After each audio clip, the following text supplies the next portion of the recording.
the chance to change your fate, would you?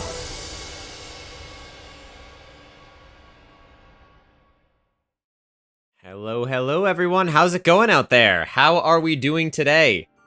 Hopefully pretty well. Hopefully excited for some Dungeons & Dragons Change of Fate for charity. Yes, it's a very, very hype intro, huh? Glad to see. Is that the first time you've seen it, Sue? Is that the first time you've seen the whole intro? It is time. It's time to change your fate, everyone. It's good to see you guys. It's good. We are doing a Change of Fate today, starting a little later. We had some technical difficulties getting started, but we should be relatively smooth going forward here. Thank you. Kashi has noticed something that we will definitely get into momentarily here. We are doing Change of Fate for charity. What is Change of Fate, Kip? You may be asking yourself. Of course, Change of Fate is something that we do on this channel a lot, where we play Dungeons & Dragons with chat. I get a whole bunch of my streamer and non-streamer friends behind the camera with me. We roll a bunch of dice, we roleplay some funky characters, and chat gets to dictate how the story kind of coalesces together by voting on polls and many other things we're going to get into in a minute. Of course, tonight is a little bit different because we are doing this stream for charity. For those that haven't caught any of our streams before this month, we are raising money for the Jingle Jam, specifically for the lovely charity up there, Calm, the Campaign Against Living Miserably, which is a fantastic charity that helps young teens across the UK get suicide prevention help, and all of the help that they need, including potentially life-saving phone calls. This holiday time, consider donating. Even a very small amount goes a very, very long way. And if you don't have any to give, that's okay. Simply hanging around, interacting in chat boosts the awareness of the charity, and honestly, that does way more than you know. But let's talk a little bit about that, because you'll have some very special incentives tonight. Usually when we do these Change of Fate things, you can donate proper money to get some extra abilities, extra sway in the game. However, you can still do that, but the money's not going to Change of Fate. The money is going to the Tiltify links. It is going straight into the Campaign Against Living Miserably. So, if you guys want, if you go to the Tiltify page right now, or in a couple minutes, you can see that there's a whole bunch of new awards specifically for tonight. That if you donate just a little bit of money to the charity, then you will get some fantastic rewards as part of playing with the game. So, Moonbeam, charity Moonbeam. It's always Moonbeam. D&D indeed detail. That was a lot of D's in that sentence. How's everyone doing? I had to adjust myself as Kip. Yeah, right? It's who doesn't? Thank you for the watch streaks, guys. Look, you get some channel points for that. I guess that's a nice thing. Can I get a show of hands in chat? How many people have seen a Change of Fate before? How many people have actually been to one of these streams and kind of knows the gist of everything? Good. Can we activate the bonuses now? No, you have to wait. You have to wait till we start. Oh yes. Oh, lots of people. I've never been here in my life. No, certainly not even as a cast member. They've been very fun. It's a great emote. They've been very fun in the past, so you guys know the drill by now, but for those that are new to Change of Fate, let me just kind of go over what we're going to be doing tonight, which is the very, very top of this. So, this is the 6th ever Change of Fate, the 6th one, if you can believe it, which is kind of wild to think about. We had the first 4, then we had the Dark Carnival, which was kind of a turning point for Change of Fate. For those that have been keeping up with Change of Fate, you'll notice that there is some kind of common thread that has threaded the first 5 together. This one and the Christmas special are going to be mostly separate. Mostly. See if you can pick up on anything.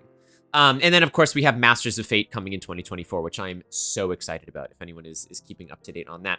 So, Change of Fate. It's a D&D stream where me and a bunch of friends play, not quite Dungeons & Dragons 5th edition. We play a whole bunch of wacky one-shots that we find or I'm sent online. Tonight is no exception. We are playing a game called Goblins with a Fat Ass.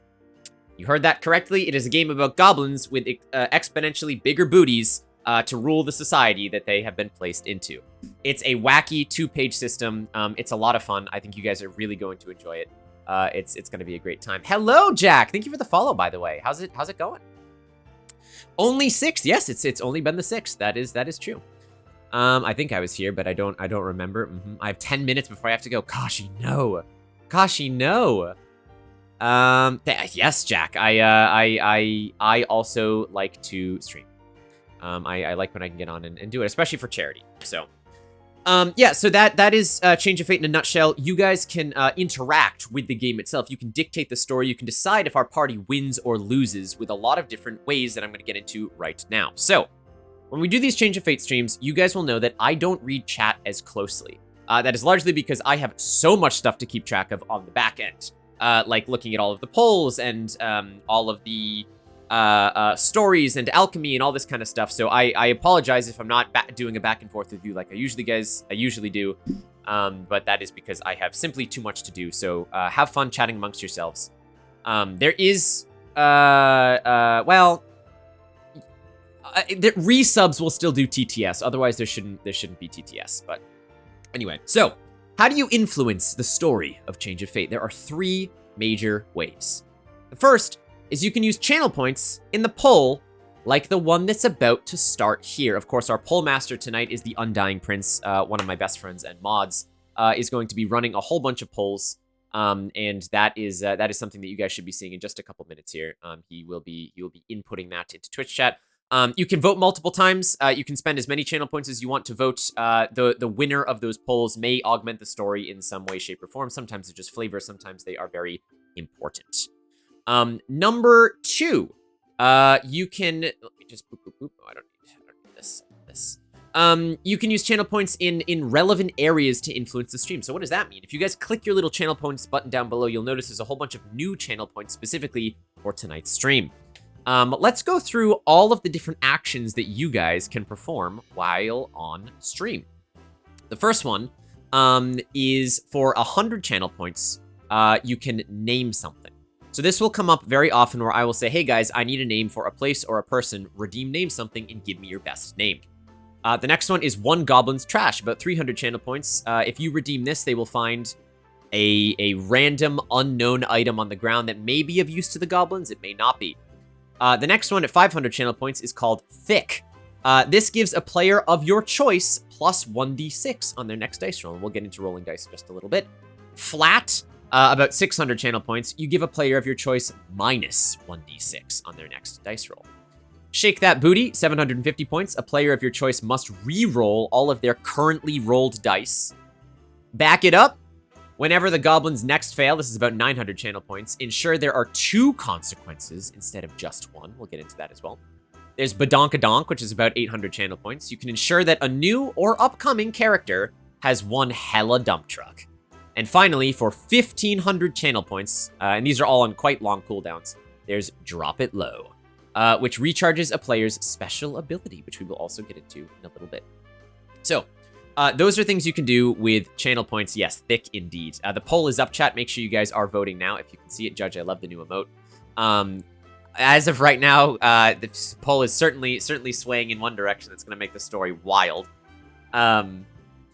You can also donate premium funds to charity tonight by using !donate or any of the Tiltify links down below with the little bot or the panels or anything like that. And you'll see when you go to the Tiltify website and you're selecting your rewards, there are new rewards up for tonight. The first one at £1 is called Benefactor. You can give a hero of your choice, or at random if you don't want to, a random beneficial item of your design, within reason.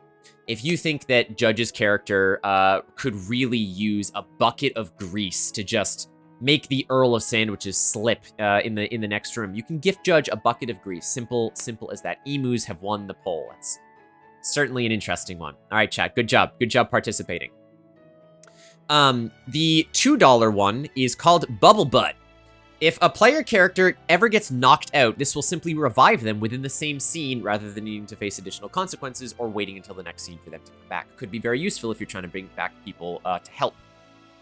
For £5, we have Of Course It's Natural.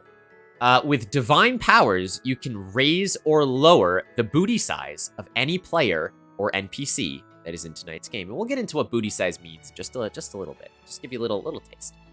And then finally, the big ticket item tonight, if anyone donates £10, which is very generous, you can select Assistant DM. You get to concoct an NPC of your own design, within 5 sentences or less, that will be introduced into the game at the earliest convenience. If you would like to cause the ultimate level of chaos, this is how you do it. You go ahead, you make that NPC for 10 pounds, you DM it to me on Discord or DM it to me on Twitch, and I will introduce them into the story. So there you go. Mitsuri! Oh my gosh, hello Mitsuri! How's it going? How are we doing? Sorry, I'm just coming in. Do they? No, they do not. They do not detailed. I'm assuming this will be based around 4 hours, so I'll be back around halfway through. All right. Hello, Mecca. Hello, everyone. It's good to see you all. Mitsuri, I hope you're having a wonderful night. It's good to see you. Don't ask who put spiders. You make me proud, chat. You weren't kidding with these booty-related puns and such. No, I certainly wasn't kidding.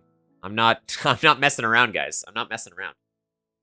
And finally, chat, although some of you have already picked up on this, not all of you have. We have a community goal. Right now, if you click the little channel points thing and you cycle to the left, you should see we have a community challenge for tonight only.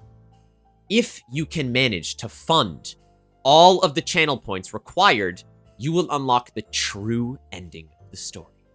The way these Change of Fates are written, of course, it could go in any major direction, but eventually the party will reach a conclusion. But Marvel style, there may be a secret after-credits scene that the party will have to fight their way through if you unlock the true ending. Congratulations, Joy, for the final 2,000 points. That is it right there. We are full send, so you guys will now be able to see the true ending of tonight's Change of Fate. And as Supichi knows, it's quite a doozy. It is quite a doozy. So thank you all for committing your channel points to this. We are very excited. We take asses very seriously here. It's so true. It is done. All right. Final thing that you can do, I told you how to use channel points in all sorts of ways. The last thing you can do is sometimes I will free ask for something. Maybe there's an NPC or an item that pops up that's not too important to the story, and I will simply say, chat, I'm going to free ask you for a name. When I say that, spam chat with as many names as you possibly can. If I'm asking you for a name of the tavern owner's dog, you just send Fluffy, Fido, Spark, Bartholomew, anything you want in the chat, just let it fly, and I will pick one at random. So that is how that's going to work. Fantastic. Okay, so that is how we run Change of Fate. So make sure to pay attention for polls, spend channel points as soon as you start playing the game to influence the character's actions, and of course, be prepared to name things. Of course, everyone give a big round of applause and a huge, heartwarming thanks to the Undying Prince in chat for staying on top of all of the polls and on top of all of you guys tonight. So big thank you to the Undying Prince for doing that. Okay, we're about to get into the game, so let's actually talk about what we're doing, what we're doing tonight. The game we're playing is called Goblin with a Fat Ass, which is a very interesting 2-page, one-shot kind of ordeal. Long story short, chat, all you need to know, if you type !GFA, you'll be sent the rule sheet if you want to look at it specifically. Our party tonight are playing a cast of goblins, that are all well endowed in the derriere. As they say. Society in this world as a whole is built around how dummy thick you are. The flatter you are, the lower on the social ladder. The more dummy thick you are, the more power you hold in society. Goblin with a Fat Ass revolves around not many stats, one of them being booty size. So all of our goblins tonight have different booty sizes, which were randomly rolled before we started stream tonight, which will influence how well they can roll on certain rolls. It's just like any other one-shot. Everyone is going to be rolling a d6 to see if they succeed. If they roll a 4 or higher on whatever their check is, they succeed. Unless it's a difficult task. For example, let's say Anxious goes, Kip, I want to try and see if I can search the lost and found for a rusty spork. I say, all right, you can do this. It's going to be a little tricky because, the lost and found is full of old shoes and other stakes. Roll a d6. Anxious rolls a 4. Great, it's a success. If Necro tonight goes, hey, Kip, I want to throw a javelin directly through the center of the church so it hits the top of the chandelier, causing it to careen down and setting all of the pews on fire. Necro, that's an incredibly creative and incredibly difficult thing to do. You have to roll a 6 in order for that to happen. Now, what happens, you may ask, if the party fail a roll? There's not a lot of combat in this game. Instead, we deal in consequences. And there are many consequences. The goblins all have health pools tonight that, of course, can be lowered and raised depending on different actions that happen in the game, but there are other things that could happen. More enemies could spawn. A situation gets harder. The time begins to run out. And eventually, the goblins will have to roll a special check called an ass check. If I determine that their booties are on the line and something is very stressful, there's a stressful roll that they are making, not only will they have to roll their actual roll, they'll roll an additional one on top of that called ass. This one is based off of their booty size, so the bigger their booty, the better they roll. Once they roll that ass check, if they fail their actual roll, we add a number on the chaos clock. Long story short, if we have 12 failures when we have the ass rolls up, the game immediately goes into final lockdown, and the party has one mad dash to complete their quest before it is game over. So that is what we were doing tonight. We have 12 big failures, and then that is going to be it. An ass check. That's exactly right, Jimmy Cleaver. We are playing Goblins with a fat booty tonight, and that is wildly not what I thought I'd be talking about. But yes, we do have to roll for ass. Hi, Vanixia. Ass check, boys. This should be interesting, of course. Thick. Judge, a.k.a. the best Natsuki. I hope you can accept this because I gotta go. Of course, Kashi. I will. Judge will get a +1 to their first dice roll. Hi, Silva. I'm excited to find out. All right. How good are the assets of the characters? Well, you'll find out. You will find out. Is this a degenerate D&D session? No, it's not a degenerate. Look, you can look up Goblins with a fat booty. I promise you, it's actually very wholesome. It's just very funny. I joined to a whole bunch of booty talk. I warned you guys. It's booty talk tonight. I did say this. All right, well, without further ado, shall we introduce the characters for tonight? Shall we introduce our players and see who it is that is on the goblin clock? I think it is about time to bring them over. So without further ado, chat, please give a warm welcome to our players for tonight's stream in Grubles and Goblins. Do you have water? Take a few sips of water. Welcome in, everyone. Hello. Hello. G'day, how you doing? How's it going, guys? Hello. All good. Fantastic. How ready are you to be some thick goblins in the wild right now? Never been more ready, mate. Never been more ready. My whole life has led up to this. The world is not ready for this. I'm ready to be slightly degenerate today. Fantastic. Sexy battle wizards and goblins with a fat ass crossover someday. Yes, someday. It's wild that Judge is part of the best booty talks. Judge signed up for it. Anything for charity. Yes, for charity. Exactly. It is all for charity, chat. And as you can see, we're actually very close to the next charitable goal of 850 pounds. We're only 18 pounds away, which is incredibly exciting. Great. Let's go. We're doing good. So, from top to bottom, let's introduce our players tonight. We'll get into their characters, and then we will start the game. At the very top, of course, playing Stumpy, we have the illustrious Judge Paradox. Judge, how you doing tonight? I am doing so good. I'm so excited. Judge, how much D&D have you played in the past? I used to do it a bunch in high school, and only recently got back into it. Have you played any wacky systems like this before? No, this is going to be a treat. All right, Judge. Well, we're very excited to have you. I'm super excited to see what Stumpy pulls out of the bag here. And of course, next up, playing Dumpy, we have Anxious. Anxious, how are you doing? I'm doing fantastic. Yeah? I'm so excited. How much D&D or tabletops in general have you played before? Actually, very limited. I've probably only played a handful of times, to be honest.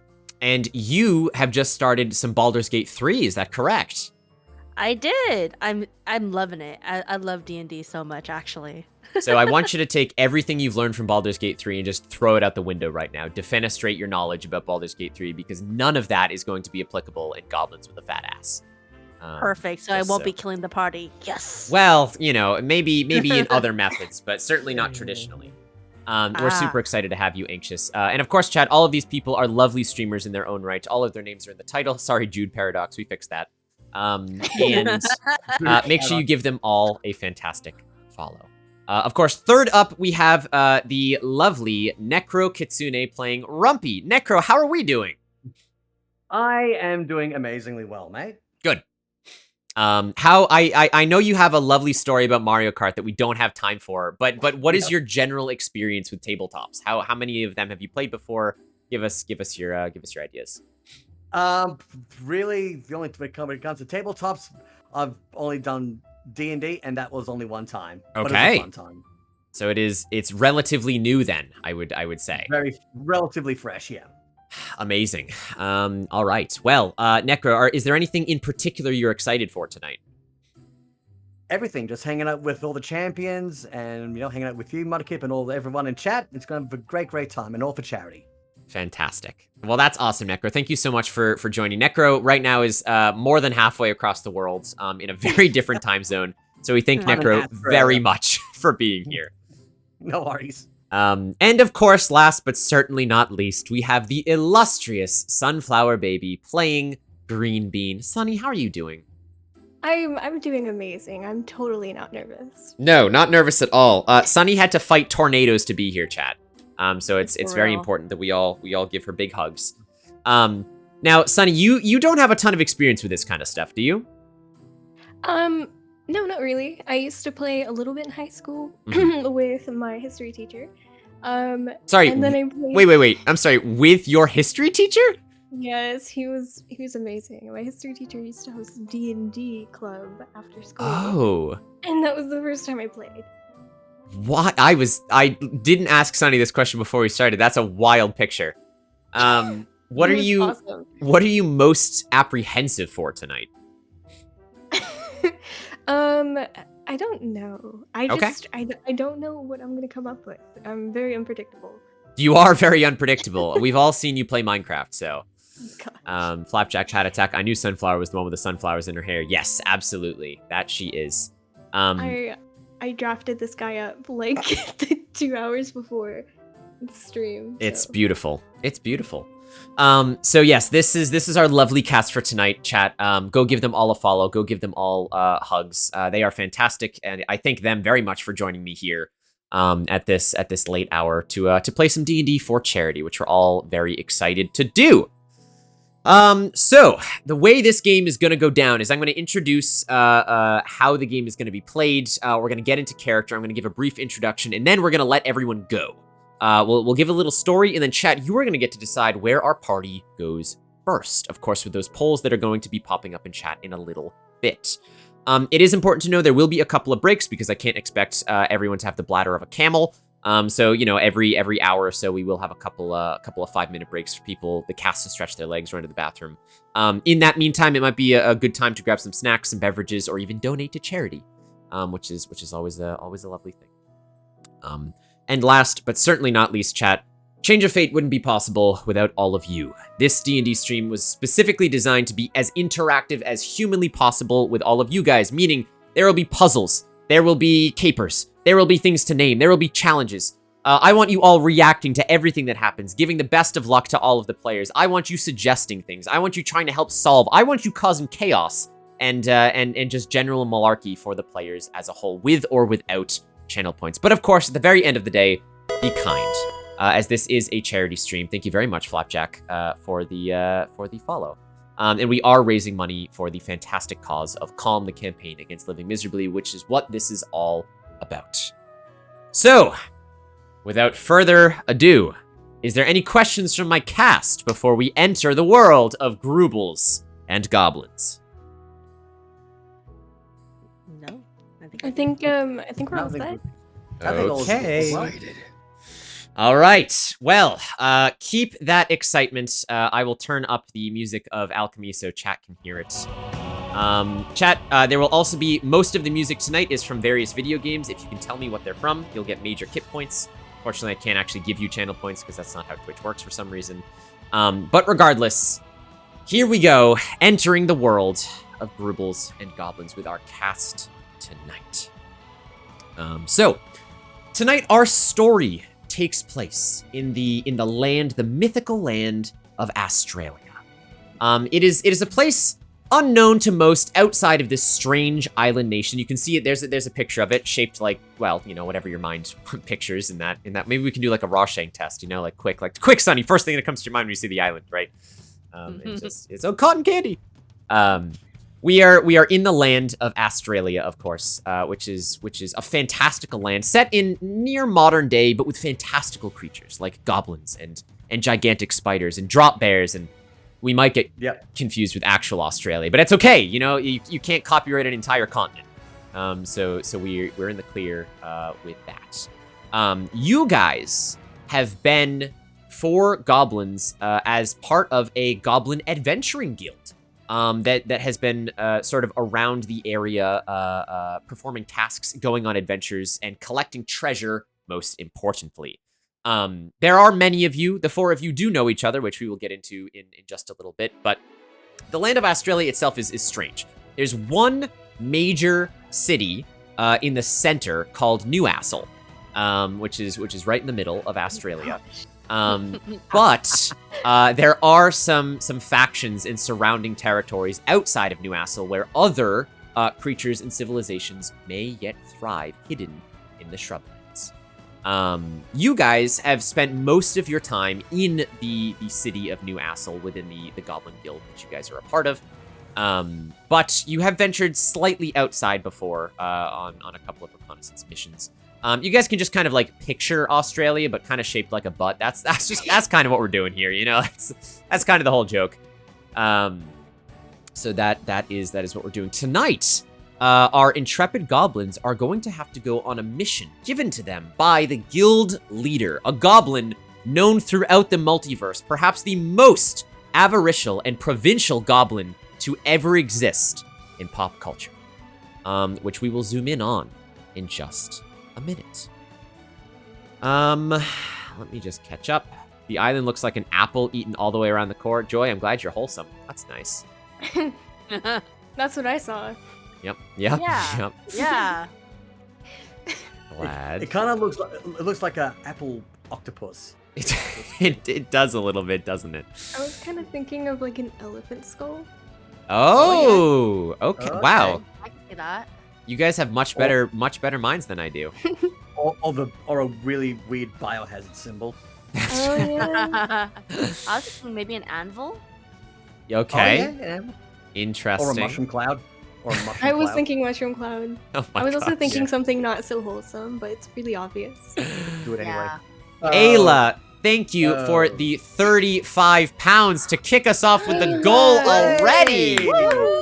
Let's Ayla go. on the Ayla. on the protein. As we know, 35 pounds gets Ayla the Jingle Jam collection of games, which I haven't even mentioned, but is actually 70 plus games, which you get. It's a $1,300 value for roughly $42 US, which is a crazy amount. So I hope you selected that in the checkout, Ayla. Thank you so much for your generosity. We hit the goal already, which means we're going to be donating Sunflower Baby's voice to the stream very soon.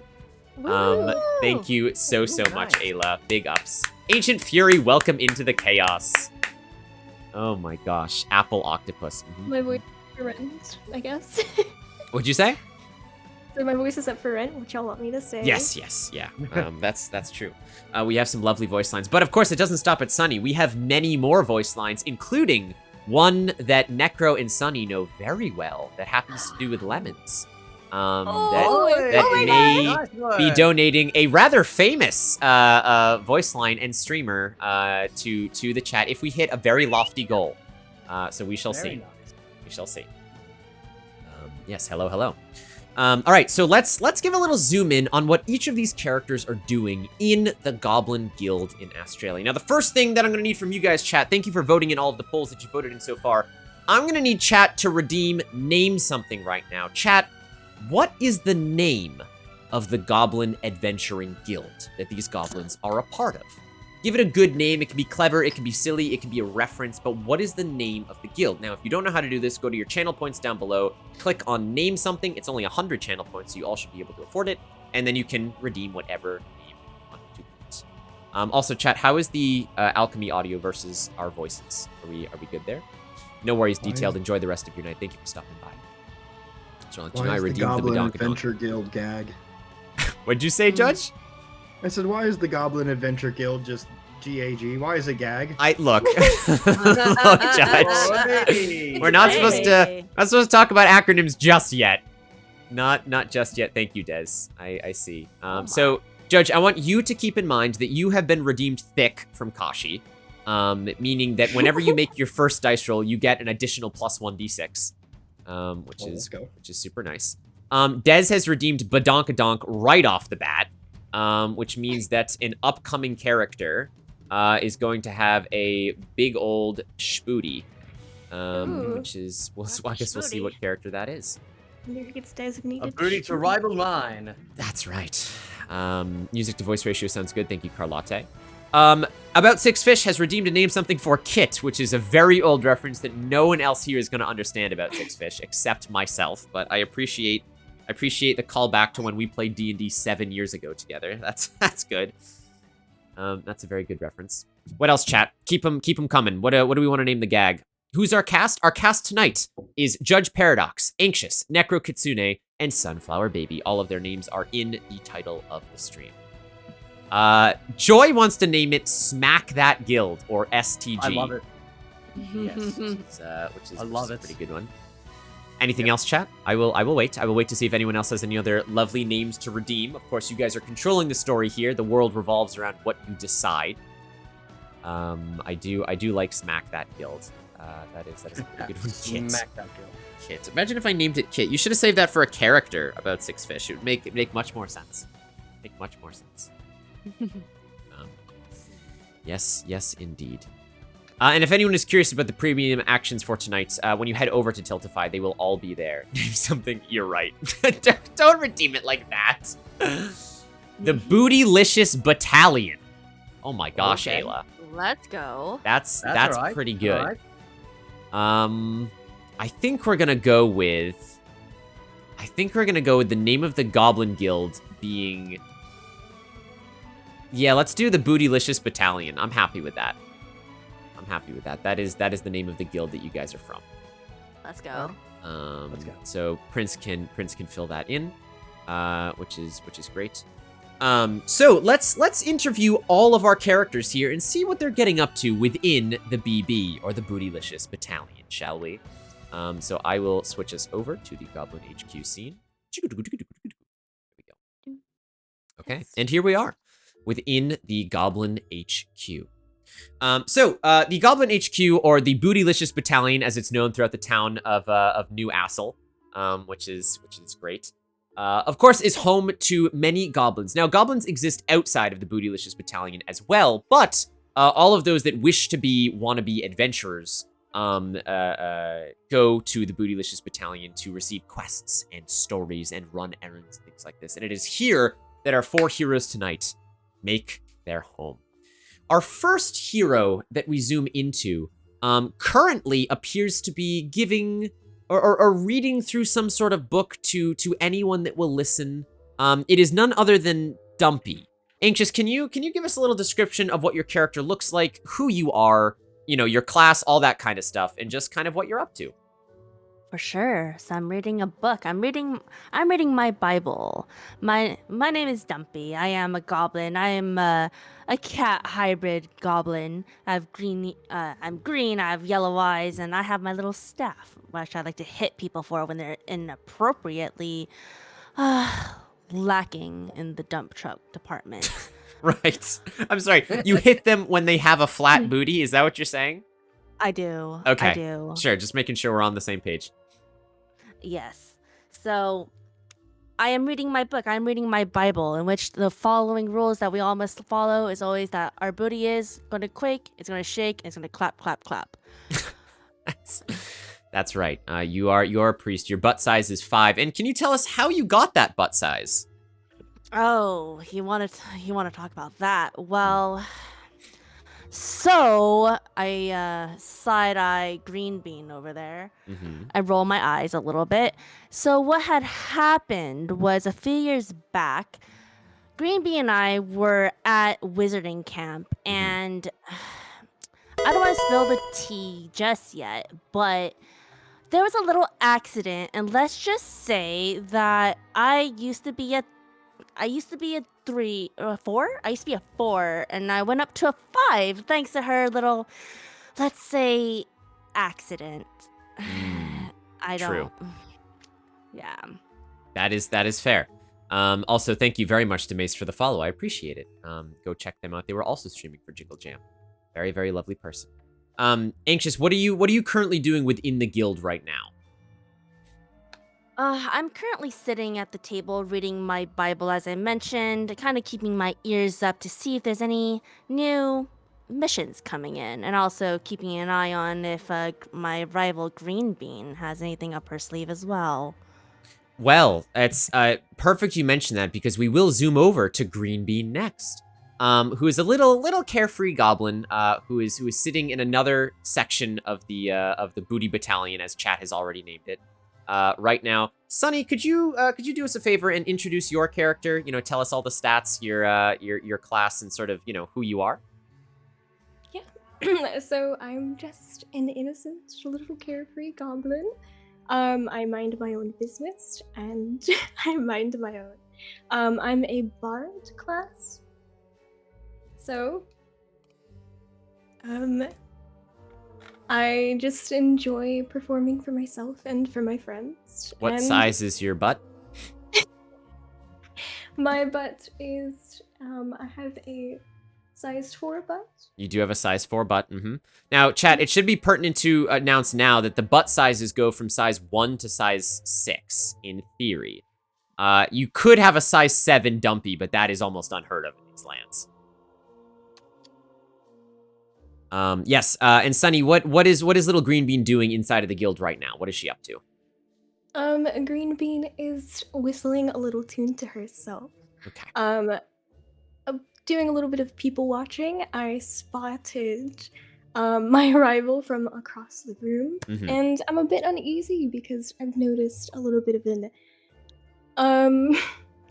infatuation that she might have with me. Wow. Very presuming, aren't we? Yeah. And can you tell us how you got your butt size? Minding my own business, you know. As I mentioned before, there was a little goblin at Goblin Wizard Camp that had some weird sort of infatuation and I think a little bit of jealousy issues. Wow. Okay. Harsh words. So yeah. Said that. I mean, don't mention it to them, but I'm pretty sure I'm the only reason that they're in this same tavern with me. Wow. Wow, there you go. And as for my butt size, currently I have to credit them with it because of their clumsiness. I suppose that's all I can say. I don't want to assume that it was purposeful, but you know. Of course. I would have to thank them for my current ass size. Yes. Green Bean sits off doing some people watching in the Bootylicious battalion as well. We do zoom over now to a bit of a darker looking goblin, sitting a bit further back. Judge, can you introduce Stumpy to us? Tell us everything you got about Stumpy, please. Stumpy likes magic. Okay. Yes. Stumpy was blessed by a nymph who I happened to run into, liked the cut of Stumpy's jib. Gave me a fat stack of pancakes. That's right. The nymph did give Stumpy a fat stack of pancakes, aka a size 3 butt. Yep. And you are a warlock, is that correct, Stumpy? Stumpy has warlock powers, yes. And Stumpy, what are you currently doing inside of the guild? I'm working on my candles. Stumpy likes candles. Stumpy loves candles. Stumpy right now is, of course, working on Stumpy's candles in the corner. I was drinking Judge, what the heck? It's incredible. It's a good voice. It's a good voice. That is Stumpy, of course. Stumpy, do you like the other members of the Goblin Guild? Stumpy has no quarrel with them. They leave Stumpy's candles alone. Okay, I see. Very, very kobold. And last but certainly not least, we have Rumpy, who is kind of skulking around right now. Necro, can you introduce Rumpy to the chat, please? Sure. So as you can see, I like to wear a little pair of foxes and a little tail as a little bit of a fashion statement, because just like to branch out and just be a little bit different among the pack. Just be a little ray of sunshine. And I come from a very noble house. I come from the house of Thumpy. My real name is Rumpy Thumpy. Rumpy Thumpy, is it? Oh my god. So, and of course, the House of Thumpy, our claim to nobility is that we have gravity pulling asses. Right. Secondarily, only to our claim that we can clap our ass cheeks to tame and summon Australia's many spider dragons. Right. Yes. As we do know this. That is true. That is true. And you're a bit of a thief, aren't you? I do, which is considering my ass size, maybe a little bit counteractive, but we work with it. Every pot has a lid, and I try to make mine work. Being a Yes. thief. And how did you get your ass size again? It's just all natural. It's all just natural, wild. all natural. God delivered it. I signed for it, and here we are. So big ask for me. I'm very happy. Yes, of course. That is amazing. And what are you currently doing in the Bootylicious battalion? I'm just kind of helping out whenever I can. Just if people need drinks or anything, I'm just happy to Sure. happy walking around and helping clean tables or deliver drinks or helping people needing to clean armor, all that sort of stuff. Just doing whatever I can. Fantastic. Well, these 4 colorful cast of characters, chat, you will get to know and love throughout the course of tonight. Stumpy, Dumpy, Rumpy, and Greenbean, of course, played by their illustrious streaming counterparts. They do all know each other. They are all members of the Bootylicious battalion. Of course, they have worked on many things before, but as we have asked chat, how famous is this particular group of goblins? And it looks like chat has decided you are completely unknown to the rest of the battalion. So as much as you've all tried to make your mark before, no one in the guild currently respects your authority. No one currently really knows who you are. You're not even like a C rank adventurer in this guild. You're kind of here to do like the odd jobs, and that sort of stuff. So, that is kind of where we put you. But of course, as you are all kind of meandering around the Bootylicious battalion, eventually you see the legendary goblin. We'll call him what's the best word? Economist, maybe? The legendary goblin economist. The one that has united the goblin clans, the one that is foretold to have multiversal power. It is, of course, none other than everyone's favorite, Grubles the Goblin. So if you guys hit that little map button at the top right to enter tactical mode, you can see a picture of Grubles the Goblin. There he is. That is what he looks like. Also prevalent on stream. Grubles, of course, comes into the room. You all are kind of doing your own things right now. You see him kind of meander around a couple of drinks, a couple of tables.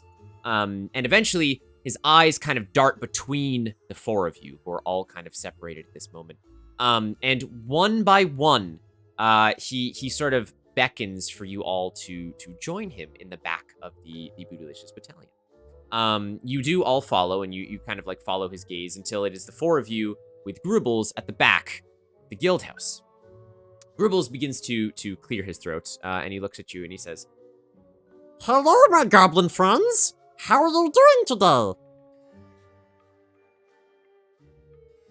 Stumpy extends a hello. Yes, hello, Stumpy. Is everyone enjoying the time in the Goblin Tavern? I wave enthusiastically. I'm doing amazing. Oh, great! Well, that's what Grubles loves to hear. Have you guys been eating all of your shinies recently? I may not know what shinies refer to, but I'm just here for the mood and just nod very enthusiastically. Grubles kind of looks at you all and goes, "Well, Grubles, doesn't really know your names yet, but Grubles thinks you might have promise. Grubles has noticed all of the sort of missions that you guys have gone on before, which has been very nice. Now, it is important to note here, chat, that while society is usually based on the size of someone's dump truck, chat has voted that Grubles is decidedly flat. Grubles does not have a big badonkadonk hanging out there behind him. So it's a little interesting how he kind of has command over the guild. But regardless, you know, he's a very kind and generous goblin individual. And he kind of looks you all up and down. And he says, well, look, I'm gonna be honest with you four. Grubles has a bit of a problem that needs solving. And Grubles doesn't think he can leave it to some of the higher ranking members of the guild. Grubles was wondering if the four of you would like a chance to prove yourselves to the guild. Absolutely. I am absolutely up for that. It is extremely boring in this silly old town, and I need something to do. I really do. Yeah. I'm also down. Stumpy Yeah, likes opportunity. Yes. I just feel like we just don't have like the same pulling power that, you know, the rest of the other groups do, and you know, we're just always ignored. And I feel like, you know, this will give us a bit of a leg up in the organization. Well, I really think we're extremely underestimated. Nobody gives us anything. something like that. Grubles kind of like kicks a stone at his feet, and he goes, So, you know how, like, usually we go out into the towns, and sometimes we steal lots of the shinies, so that we can, like, you know, have them and hold them and sleep with them at night, and sometimes eat them, and sometimes put them in picture frames, and sometimes use them as bath stones, and sometimes he just kind of trails on for a little bit before catching himself, and he's like, and also we use them as paperweights. Oh, sorry, Grubles getting carried away with the shinies. Grubles has a bit of a problem. Apparently, the mayor of New Assel, which is, you know, where we are, is a bit, how we say, upset with the Bootylicious Battalion stealing all of the shinies from everywhere. Grubles doesn't know why. Grubles thinks, you know, shinies belong with the Grubleses, right? he kind of looks at you all for encouragement. I quite agree. Right? Yes. But Grubles had to strike deal with Angry Mayor, just to, you know, how they say, smooth the pancakes over.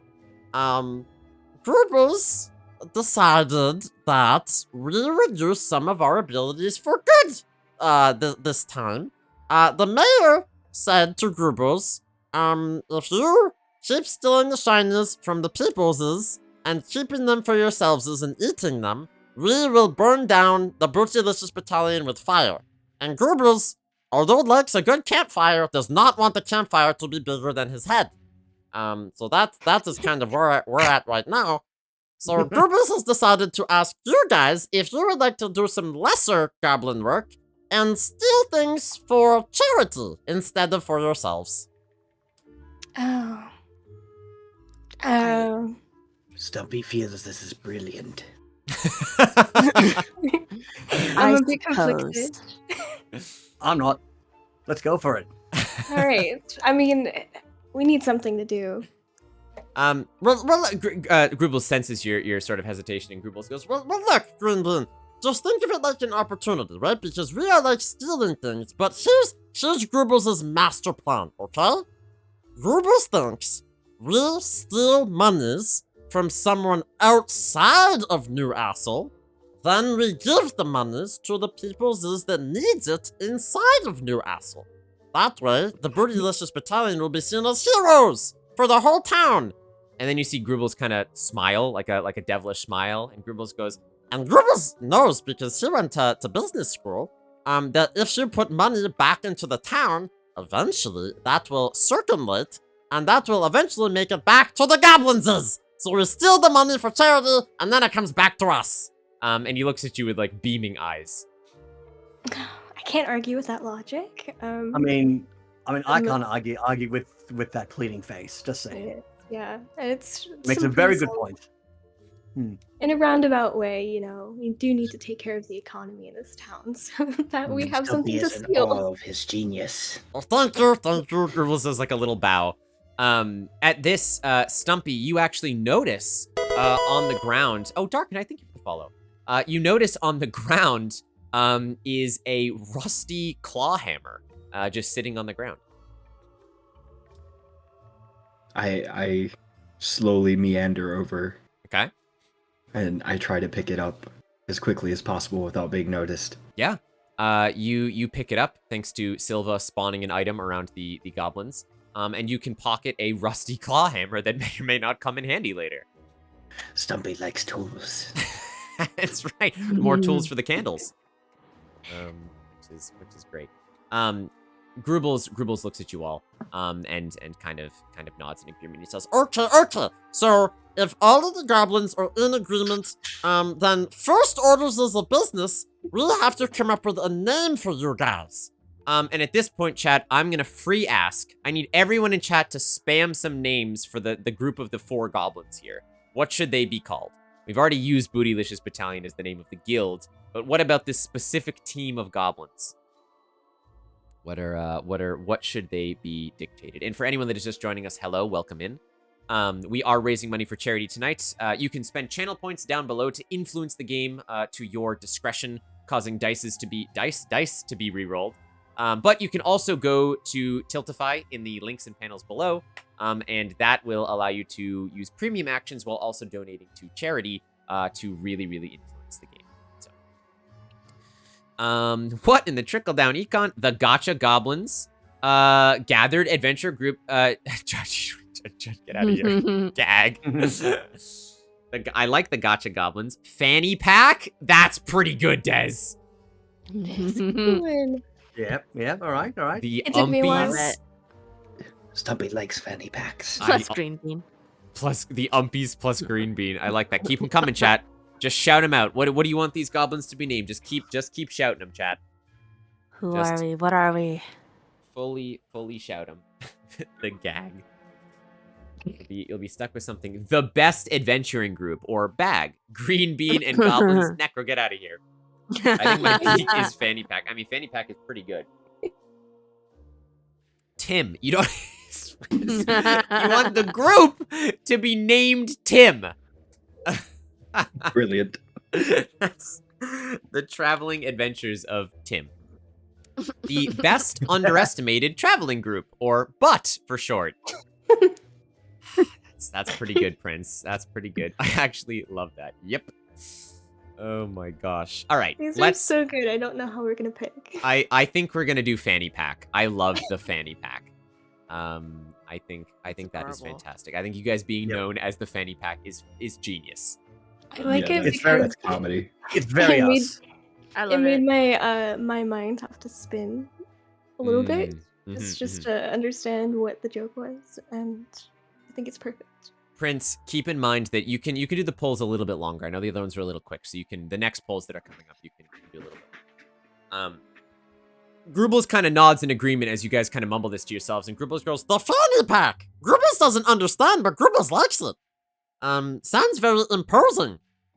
And Grubles kind of nods a little bit, and he goes, Okay, so here's what Grubles is thinking. And you see Grubles gets a very serious look on his face as he kind of looks around the rest of the guild hall. Do any of you guys, have you heard of the Kangaroo King? Oh, I have. Definitely. I can't say I'm well versed. Well, yeah. Yeah. This word confuses Stumpy. Well, for those that know the Kangaroo King, you know how nefarious it can be. Grubles learned recently that there is a large, mean kangaroo that wears a crown in the middle of Australia. They have their own castle, and Grubles doesn't know when they got there or why they got there, but through the little goblin grapevine, Grubles heard that the Kangaroo King has lots and lots of shinies. And the shinies are hidden somewhere in the castle. So Grubles is thinking, the Fanny Pack, finds out more about the castle and this Kangaroo King, and see if they can find out where the castle is, go into the castle, defeat everyone in the castle, steal the shinies, and win the day. And then Grubles, everyone, is a hero. With just 4 of us. Yeah! And Grubles looks at you like smiling ear to ear. I see nothing wrong with that. I think we've got with all those skills together. I think we can get together and make away with all that lovely shinies? I think despite one member of our group, we're still underestimated. I still think we're capable of more than people give us credit. Hey, I'm just as capable. I side-eye Green Bean so hard. Stumpy still thinks you're a genius. Thank you, Stumpy.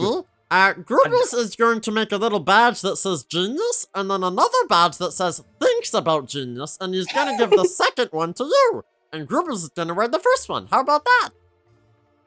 Stumpy likes free things. Yeah, I mean, who doesn't, right? Unless the free thing is like salmonella. We don't like that. That's not good. We don't like to pay for our diseases. Anyway, so with that being said, Grubles wants to let you know the full resources of the Bootylicious Battalion are at your disposal, but we don't have any resources, so you may have to go and ask around Newcastle and talk to the peopleses and the humanses of the town to see if you can figure out more about the Kangaroo Castle and the Kangaroo King. Does anyone have any questions for Grubles? No.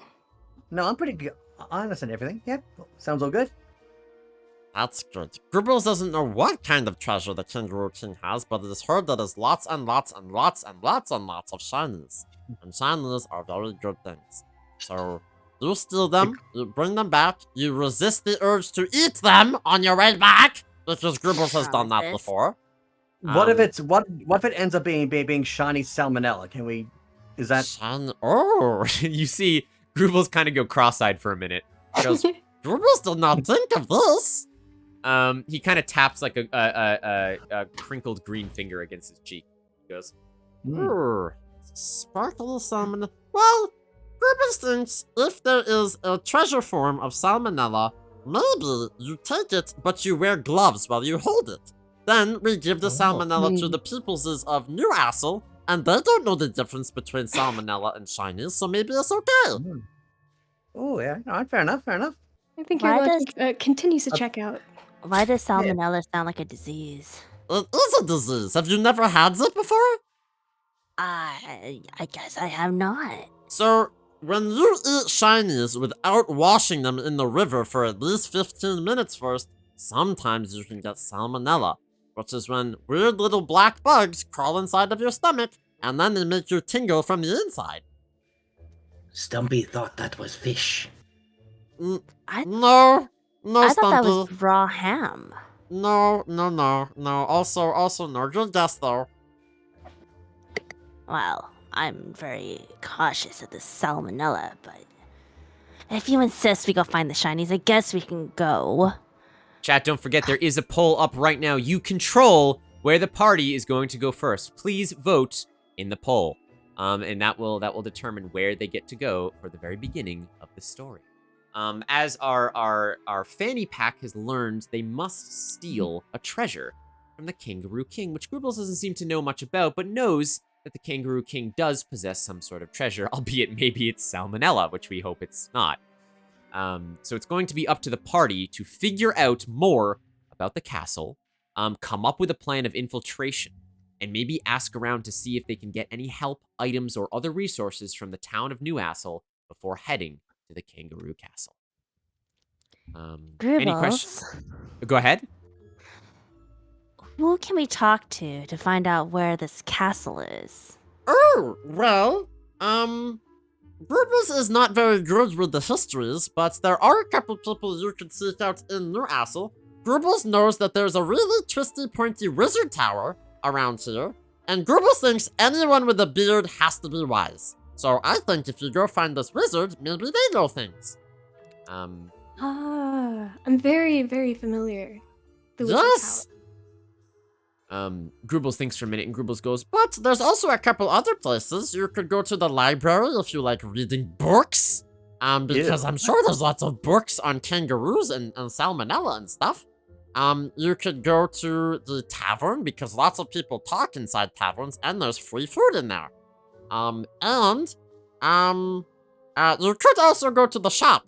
There's a shop, of course, in Newcastle if you need items or to sell items or things like that. So there's lots of places you could go. Do we have money? No, you guys only have the items you started with. You do not have money. That's what I thought. We can make it work. Yeah, I hope so. I by our suppose. powers combined. Yep. With our empty pockets combined, we are Combined still with- poor. By our powers combined, we are desolate. What are we all feeling of going to, guys? Well, I still think of going to the Wizard Tower because I think they may have like some sort of like enchanted items that might help us, get into the castle easier, or maybe sneak away with the treasure easier, or Despite the fact that I know the Wizard Tower is probably going to be our best bet, a lot of really knowledgeable people there, and I was mentored there by a few prominent wizards. I do have some history. Good history. I will say that last time I was there, I was told that I was never welcome back. Wow. Of Jesus. course. And Heyo. I can't say for sure whether it was for a justified reason or not. You had to I sign an NDA. Stumpy thinks you should wait outside. Stumpy. Stumpy, do you know any friends in the Wizarding Tower? Stumpy knows pumpkins. Does pumpkins count? Pumpkins count. Do you talk to the pumpkins? I talk to pumpkins.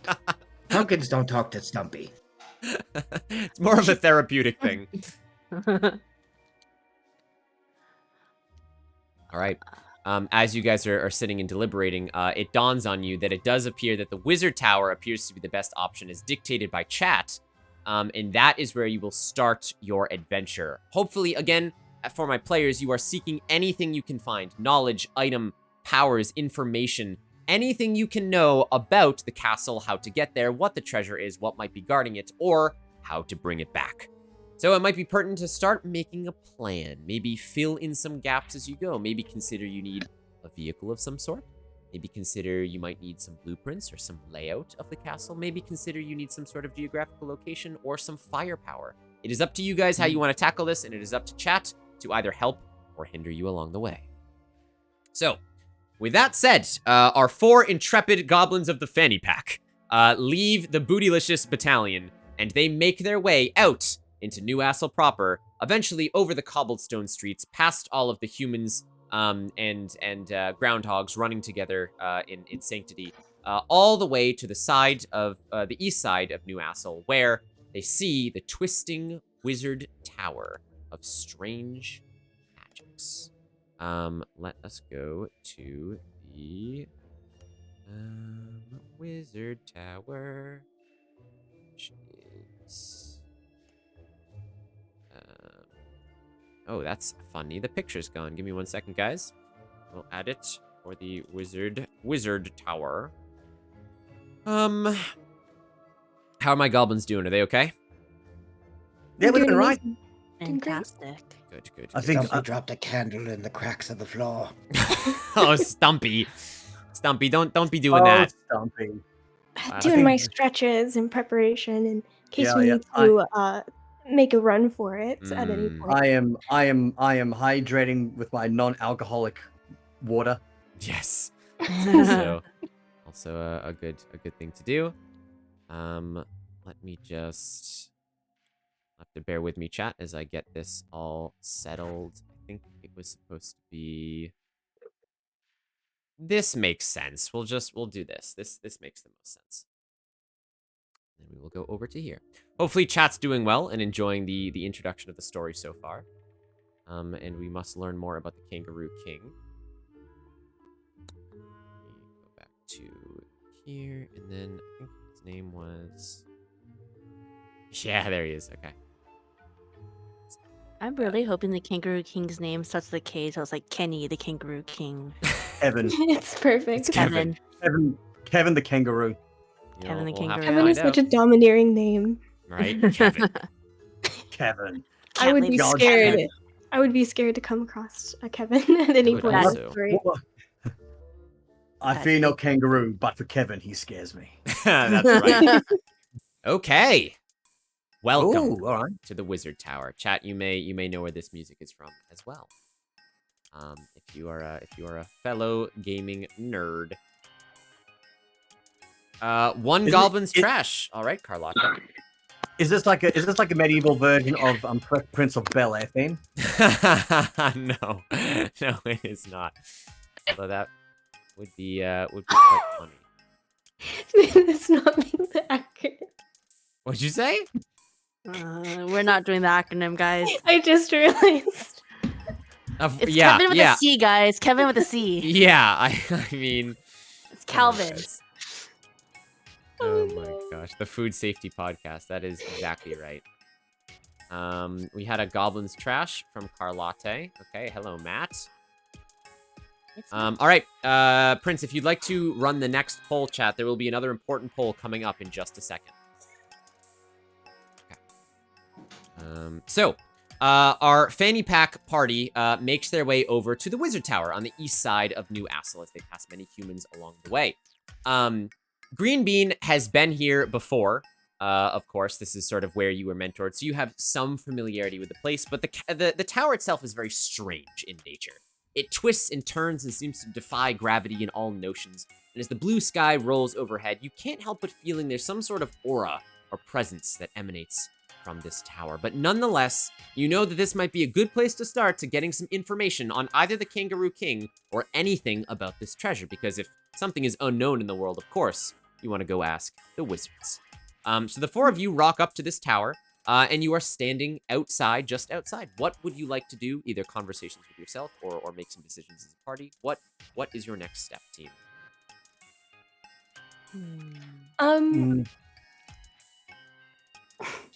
Do we see anyone as we approach?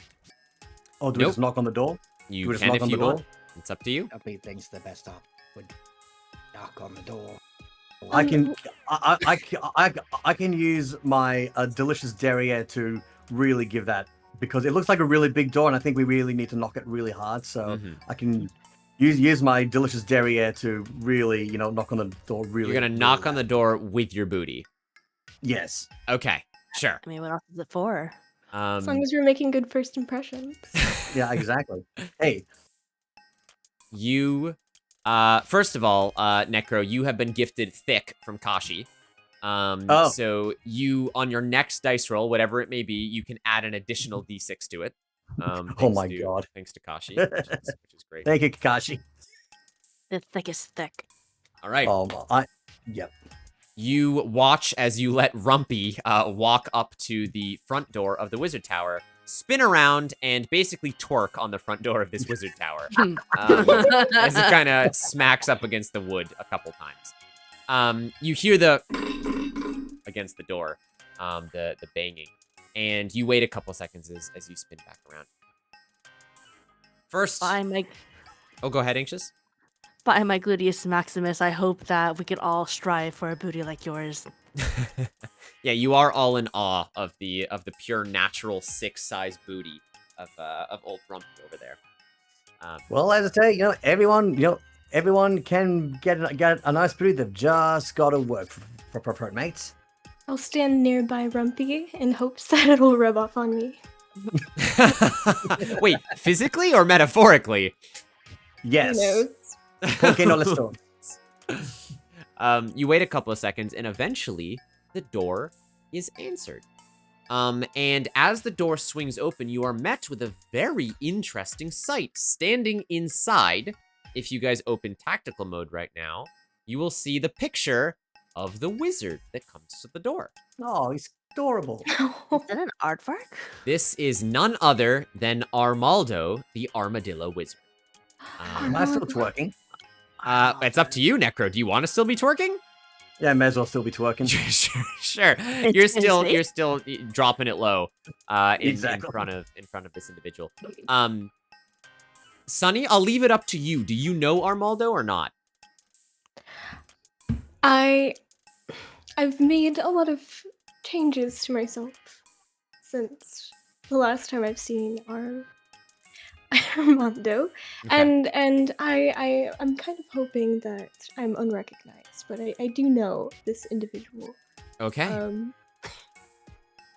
He looks you up and down, especially the torquing rumpy in front of him.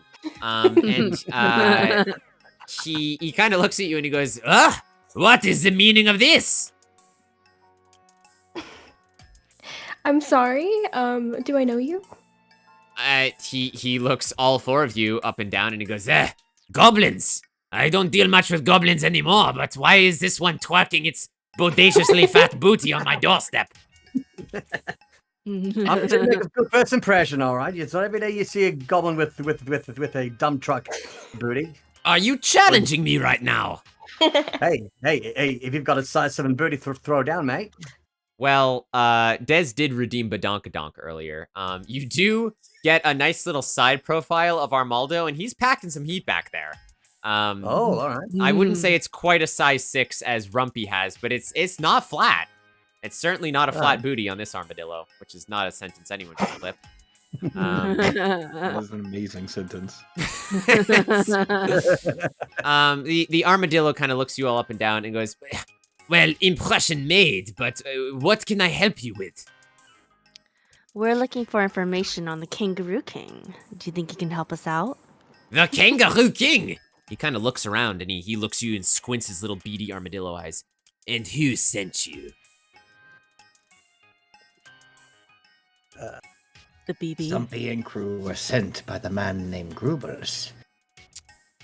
He thinks for a moment, and Grubles, you mean the one in charge of the Bootylicious Battalion? Yes. He kind of looks around again and he goes, I don't have any shinies to steal before you get any funny ideas. Oh, Stumpy Oh, would never. never steal from you. Absolutely not. You're too French-shaped to steal yet. He looks you all up and down and he kind of sighs as Rumpy is still twerking in front of him. And he goes, okay, well, let's at least hear what you have to say. Come in. And he kind of steps back, he opens the door, and he motions for you all to enter the wizard tower. What you all do, single file, and you make your way into this strange, misshapen building with many stairs and plinths and windows and odd areas. Scrolls litter the tables, and there's strange concoctions and vials brewing in various sort of sectums. He leads you up a spiral staircase up towards the top of the tower until you get to a large wooden door. And you see that it's closed, and before he opens it, he also spins around and starts twerking on the door. And after twerking for a little bit, he then opens the door. And he leads you all inside. And he says, okay, welcome to my private study. We should not be bothered here. You look inside, and it is, as you might imagine, a wizard's study to be. There's a strange sort of crystal ball towards the back. There's a lot of different, like, vials and beakers hanging from the walls. There's a couple of cloaks. And just generally, like, strange apparatus. There's a plant that looks like it's growing eyeballs. There's, like, a feather that appears to be made of ice. There's just a whole bunch of some random stuff that exists in this room. And to you guys, you know, as your goblin nature, your initial instinct is immediately how much value is this? You know, in Lethal Company, when you can press the button and immediately see how much everything is worth? It's kind of like that. You immediately look around the room and you're like, I wonder how much this would all sell for. But you give Armaldo the benefit of the doubt, and he just kind of sits down in an old wooden chair, and he looks at you and kind of like unfolds his arms, and he's like, well, why are you here? What do you want to know? Green Bean can't help but to slowly walk behind the party, and, you know, glance around at the desks, kind of reaching her hand out at various shiny objects. Okay, what are you trying to do? Not disclosing that right now.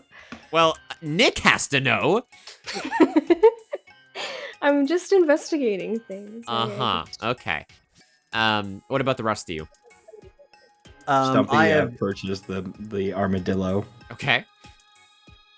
Stumpy would like to know the purpose of plants that see. He really looks taken aback as he kind of like raises an eyebrow, and then he looks over at the plant and he's like, oh, you mean this? The ocular daisy? And he kind of holds up the little plant pot in front of you. And he goes, purpose? Well, I suppose we cultivate strange plants like this to see if they have any way to cure diseases. This one we are actually growing right now to see if it could counteract the negative effects of salmonella. Oh. Stumpy would like to poke its eye. Very much. he like instinctively pulls the plant away, but then you see something begin to turn in his brain. And he looks back at you and he goes, what was your name again, short one, with the pumpkin? Stumpy is known as Stumpy. Right, I should have guessed. Stumpy, do you happen to have any prowess in the magical arts? Stumpy dabbles. Armaldo goes, well, this is quite peculiar, but perhaps if touched by a specimen that has innate magical ability from another kind. And he kind of sets the ocular stem down in front of you, and he goes, okay, listen very closely, I'm only going to say this once. You may take your index finger, and you may poke the biggest eye bulb on the stalk. Only poke it once, and wait to see if anything happens. If you feel a burning sensation, quickly jump out of the nearest window and roll around on the grass when you hit the ground, okay? Stumpy is curious how far up I am. I did not count the stairs. I'm going to be honest, it's better if I don't tell you. Stumpy would like if you poke it first. You are also magic. Me? Well, I've tried many experiments here, Stumpy. I thought this was something you wanted to do, but I mean, if it makes you feel better. He unfurls one of his kind of, like, I don't know, gnarled armadillo fingers, and he pokes one of the stalks. You see it blinks as a weird eyelid, like that's almost like membrane fluid kind of closes over the eye bulb and then opens up again. And it kind of, it looks like it recoils a little bit, like the plant kind of moves like a Venus flytrap, but other than that, nothing happens. And Armaldo kind of pulls his hand back and he looks at you and he says, see? There's not much that can happen. I would like to look at it further with my nature ability and see how much I can discern from this Sure. plant. Yes, with your nature ability, with this discerning check here, you can roll a d6 plus a d6 because you are skilled in nature, and an additional d6 because you've been granted thick. So you can roll 3d6 and tell me the highest number you get. We'll see what happens, chat.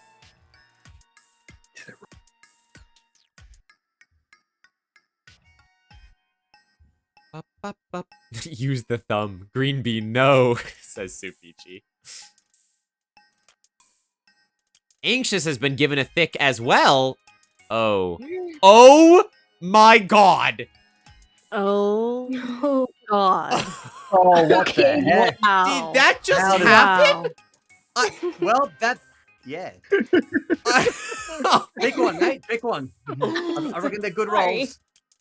3 rolls and we're all 1? Oh, goodbye. Remember when Get we were wrecked. practice rolling the other night, guys, and everyone was like, oh, this is, we'll get our bad rolls out of the way.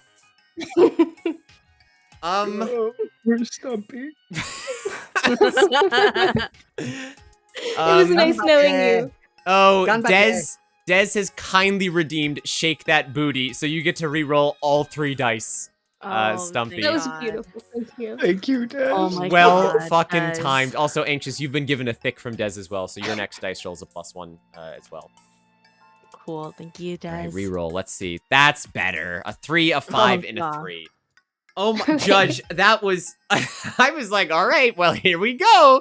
But I can't believe it was all ones. What kind of luck? Yona said it was 1 in 216 chance of that happening. And Which is... I got it. How lucky is that? Judge, fucking... Someone clip that. That was crazy. That was crazy. Roughly a 0.5% chance. Good luck, says Des. Wow. Thank you, Des. All my feelings. Zero's here. Well, Zero said, well played. With my 5. What do I? Yeah, What yeah, did I we got learn? the 5, luckily. Okay. So with your discerning, you take a minute there, Stumpy, and you kind of like look at the eyes, and you don't realize, but you get in a staring contest with them as you're trying to discern. But luckily you do snap out of it as you actively try and discern. Your affinity with nature and magic in general This plant does not feel harmless. It doesn't look like anything that would bring you pain, but it is something you've never seen before. It's mysterious. You reckon the most you could gain out of it would be some sort of physical reaction of the eyes maybe kind of moving or blinking or something like that. That's about the extent you get from the nature. I mean, you don't know if it would be used in like food or a potion or anything like that, but yeah. Oh, Stumpy sold. Poke it. Okay. Okay. Stumpy, you immediately extend your finger and you poke the biggest one, just like Armaldo says. Sure enough, the eye blinks and kind of recoils a little bit. But you watch as from the bottom of the eye plant, another bulb opens and another eye appears on the stalk. And Armaldo goes, "Ugh, curious." And he looks at you, Stumpy, and he goes, "Did you cast a spell on it, or did you just poke it like I asked?" Stumpy poked it. There's nothing Stumpy can do. But listen, plant likes Stumpy. Stumpy likes plant. Give Stumpy plant. I told you we are using this to research cures for salmonella. Why would I just give this to you? Clearly, you can make more. Stumpy can't not. Plant likes Stumpy. Plant don't like you. You see him shake his head a little bit. He goes, Look, I appreciate your affinity with the natural, but it does not mean you know everything when it comes to the arcane. Plus, this is an incredibly rare plant. I'll tell you what though, Stumpy. If you agree to aid in my request that I will ask of you and your party, then maybe I will consider giving you a trimming of the plant. Stumpy then turns to the party. Stumpy would really like plant. Please, party. Please. You see Stumpy put his hands together and kind of like pray to you guys. Have a good night, Des. So you're wanting the whole plant, or just like a cutting of the plant, Stumpy? Yeah. A shaped man says he give part of plant to Stumpy, but we have to do what he asks. But Stumpy want the plant. The plant likes Stumpy. Well, I think let's just see. Well, it doesn't hurt to see what the little armadillo boy wants. I think we just see what he wants, and if it sounds reasonable, I would say we do what he asks. Then we can get a little cutting. Very true. Stumpy did forget to ask. Armaldo turns to you, Anxious, to Dumpy, and goes, You, the one with the book. You said something about the Kangaroo King. We are in here. I will get to what I want from you in a minute, but why do you want to know something about the Kangaroo King? Well, that is where our next mission lies. A mission. Now, you goblins are always on missions. You ever think what it would be like if you just sat down and maybe rested on your laurels for once? You could put your minds to better use, like science, or nature, or medicine. Isn't that something you want? That's all we've been doing for the past couple of weeks. We need something. Yeah, we need something a little bit different. That's just how we work. Well, That's how we are. Don't jip Stumpy. Stumpy poked your plant. We'll never understand the goblins, but the Kangaroo King is it's an interesting story. Why do you want to mess with him? I mean, 4 goblins even sent by Grubles. It's a bit out of your pay grade, wouldn't you say? Stumpy wonders why you wonder. Well, I mean, if we get all the money, then we get a really good pay grade, because then the guild will treat us like the star recruits, so we'll get all the good commissions and all that. The money? Did you say something about money and the Kangaroo King? Well, yeah, that's what. Yeah, the shinies. Well, it's either shinies or salmonella or shiny salmonella. I don't know what salmonella is, but if it involves salmon, well, fish does sell for a high premium. I don't know why they named it Ella, but if this salmon named Ella is so good and it's shiny, I reckon we can sell it for a good, pretty price at the local market at a new arsehole. Bottom line, if it's shiny, it's ours. He wants. Looks at you and he goes, "Well, it is true that there is a rumor that there is treasure hidden in the castle of the Kangaroo King. But do you even know the first thing about the Kangaroo King or the secrets that guard that treasure?" Well, we were kind of hoping that. Well, all I know is that he was he once vied for dominance against the Emu King, and they had an Emu War, and so surprisingly, the Kangaroo King won. Everyone else who fought the Emu King in these little Emu Wars all lost. The humans tried, and they were completely useless. But the Kangaroo King won. So, but that's all I know. All I know is that the Kangaroo King must be really crafty or really strong or both. I want you to know, this is a rare moment where a player in a D&D game has word for word said what I have written in front of me. I just want you to know the bullshit that you're making up right now, I have written on the paper in front of me almost word for word. We have a shared brain cell right now. Yeah, a shared brain cell of information there. That is, I'm not even, yeah, that's true. That is factually accurate in this world. Fucking hell. I mean, with that, we win. That's it, you win. Game over. Secret mind. No, I didn't share all of the questions I've asked them so far, Prince. They're coming up with on the spot. I haven't shared anything with them. Yep. Oh my god. All of our backstories. That's so funny. He looks up and down at you and he goes, well, I mean, you know a little bit of the history, but I mean, if you want the treasure that is involved there, then you don't know about what guards it. But I'll tell you what. Since you seem so interested in the treasure of the Kangaroo King, I will tell you what information I have, and then he looks to you, Stumpy, and I will give you a cutting of the ocular daisy if, and only if, you can do something for me first. How does that sound? Sounds alright, depending on what you want us to do. Alright, I suppose. He smiles a little bit, and he says, very good, and he kind of snaps his fingers. As he does this, the crystal ball on his desk lights up, and he invites you to peer into it. As the four of you do, the clouds of mist within the crystal sphere begin to part, and you begin to see an image before your eyes that almost draws you into some sort of arcane trance. You still hear Armaldo's voice, but it's almost like it's coming from the back of your mind now, so you can't look away from this crystal ball. And Armaldo says, so, not too long ago, I'd say a few months, there was a strange shipwreck that happened not too far off the west coast of Australia. I don't know if you goblins have heard of this, maybe you even had a few expeditions over there, but what I do know... I used to live there. You still live there, well, great. What I do know is, whatever was on that ship, there were no living souls that were found when the ship wrecked. No bones, no bodies, no nothing. I'm not entirely sure why, but before I could send anyone from the Wizard Tower to investigate this strange phenomenon, who do you think gets there first? That's right, the stinky humans. And as he says this, the imagery in the ball changes from the beach to a party of humans walking towards the beach. And it looks like they are very determined. And he continues.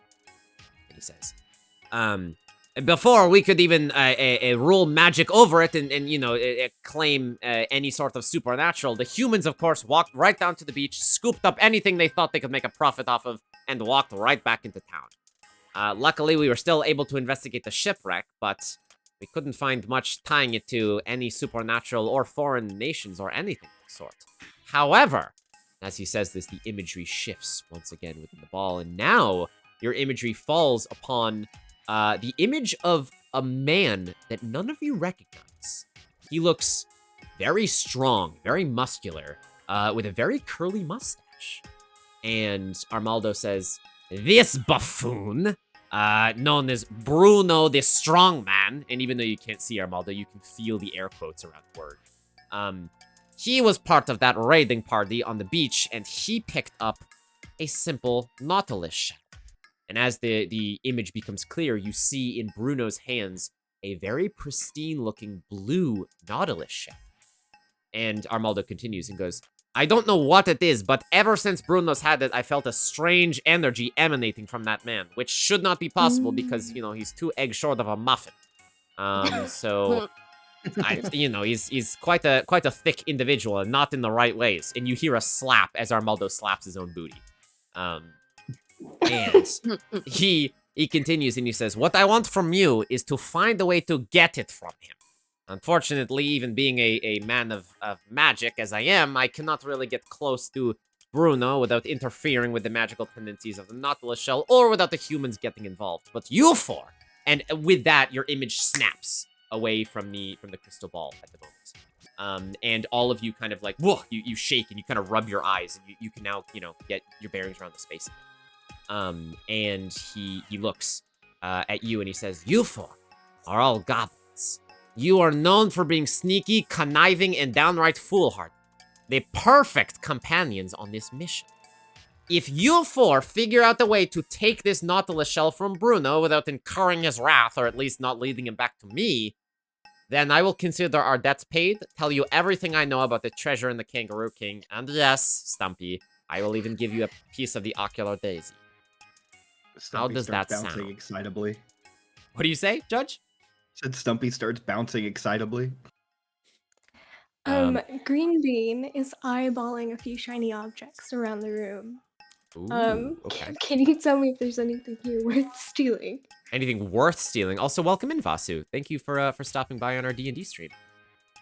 Yes, Prince is doing all the commands right now. Is there anything worth stealing? I mean, like, yes, I would say something that catches your eye as someone who has studied magic before, but is also a goblin. The feather that looks like it's made of... Oh, thank you for the follow, Vasu. The feather that looks like it's made of ice really glints in the sunlight, and it does catch your eye. It's on a nearby table. Okay. So, I my party members suspiciously trying to orient myself to where I'm kind of behind them. Armando isn't directly looking at me. My ears twitching. Okay. I feel a disturbance in the force. There's a disturbance. Uh-huh.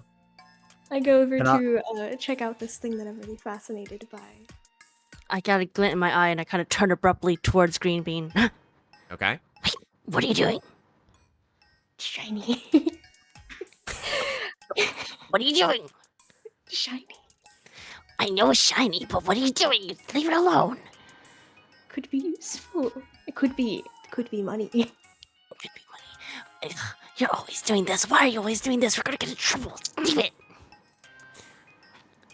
Does Armando notice us? Armando notice us? Right now, he's kind of occupied with Stumpy bouncing excitedly. Just out of curiosity, I am a thief. You are a thief. So, am I able to steal that? Well, anyone is able to steal. You will be able to steal with more precision than anyone else, for sure. Yeah. Without Stumpy noticing the party, Stumpy just grabs the hands of Armadillo and starts shaking with him in excitement for the plant. He's kind of, okay, yes, I understand. But look, you haven't even agreed to my proposal first. I whisper to Rumpy, "Hey, look at this thing. It's shiny." I know. I know it's shiny. What do you want to do about it? You want to take it? I'm gonna ask Rumpy to take it for me. I think we should. I can try. Useful. Think about it. What are you gonna do? Well, you see, here's the thing, right? Stumpy is got his attention. I reckon the longer he keeps his attention, the easier it would be for me to just slowly approach it and then take it. However, there is maybe a little bit of a problem. The sound of my giant ass cheeks may alert may alert him. So I might need to just I might need to really take my time, because if we could put our ass cheeks together in order to silence. Could you lift up my ass cheeks? So What are you saying right now? Where is this going? we may need to work. Silent double ass cheek technique, so it doesn't. Yes, Vasu, the way this works is we are playing Dungeons & Dragons, but chat is involved in the story with you guys being able to vote in polls and give suggestions and solve puzzles as well. So it is a big group effort. Right now, these goblin delinquents are having a side conversation about stealing a literal wizard's artifact that they're trying to get the help from. So that is currently what's happening. All right, what are you guys gonna do? You have to do something or you have to leave. I will say I've already secured a very precious artifact from this wizard tower. Long time ago. There are severe consequences for being caught. Mm-hmm. But it's worth it. But it's worth it. Guys, we might die if we get caught, but it's worth a death. It's just... I suppose So I will steal it. okay. I want to steal it. Because if you're not gonna steal it, I'm gonna steal it. So at least Okay. Well, I think I've got the better. This is how this is gonna go down. Rumpy, you are going to try and hide behind Dumpy and Green Bean's bodies with your fat dumper. As you turn around and you're going to try and steal this ice feather from Armaldo, who's offered to help you. Now there are consequences, of course, if you fail dice rolls. We all know this. We talked about the rules earlier. So what I'm gonna need from you, Necro, from Rumpy, I'm gonna need a sneaking/thief roll, which I know you're proficient in sneaking because you are a thief. So I need you to roll 2d6 plus an additional d6 because you were given thick from Kashi earlier. So you roll me 3d6 and tell me the highest one you get. Although, I'll tell you this. This is an incredibly risky situation, which means you're also gonna have to roll ass, okay? Mudkip. Okay. Yes. Will I be able to support No, Rumpy's ass cheeks?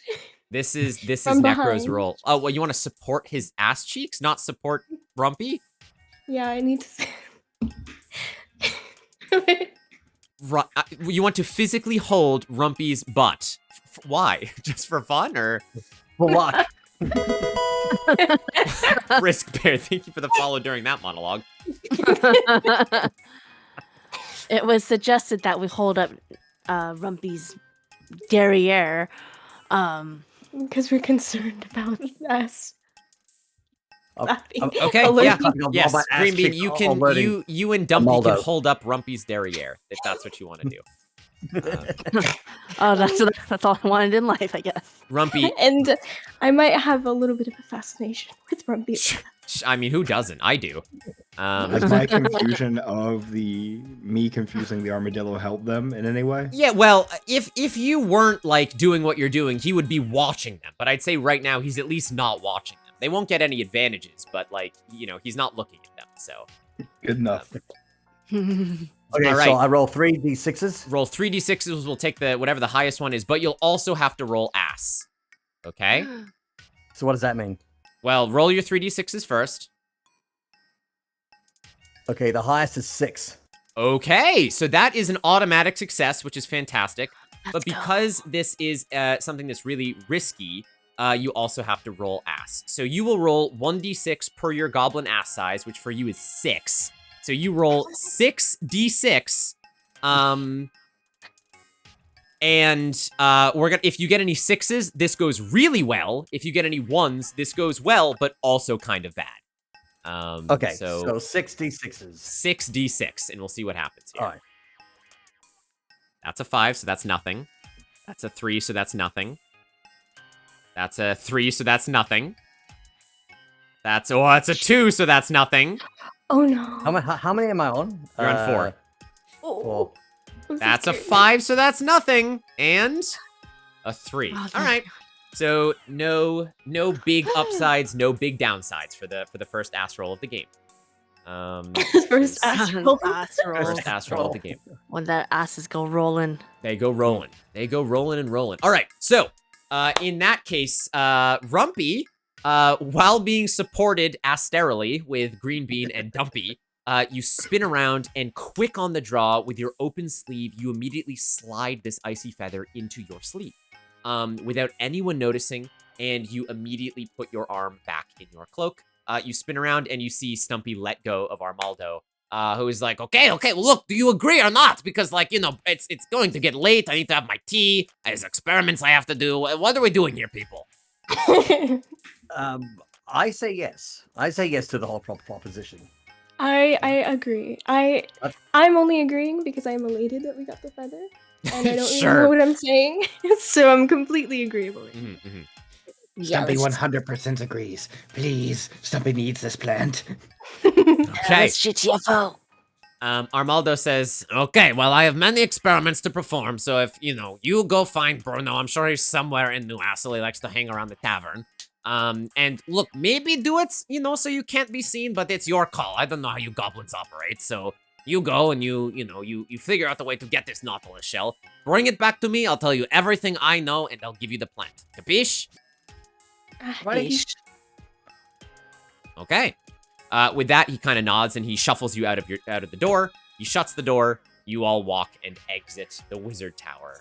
And you are now all four standing just outside of the wizard. Sunny is whistling to herself and jumping up and down a bit. Green Bean is? Oh, sorry. Green Bean. That's okay. Bean. You've become Green Bean. The alter ego is now Sunny. Yes. Okay, Fanny Pack, what is the plan? I point to Stumpy. This is what you want. You want that little darn dandelion, whatever that is. Why don't you tell us what you want to do then? Do not address Stumpy. Stumpy likes the plant that looks at things. Stumpy likes to look at things. Plant likes to look at Stumpy. What about you? We could convince him to swim with Stumpy. Stumpy would like to swim with him.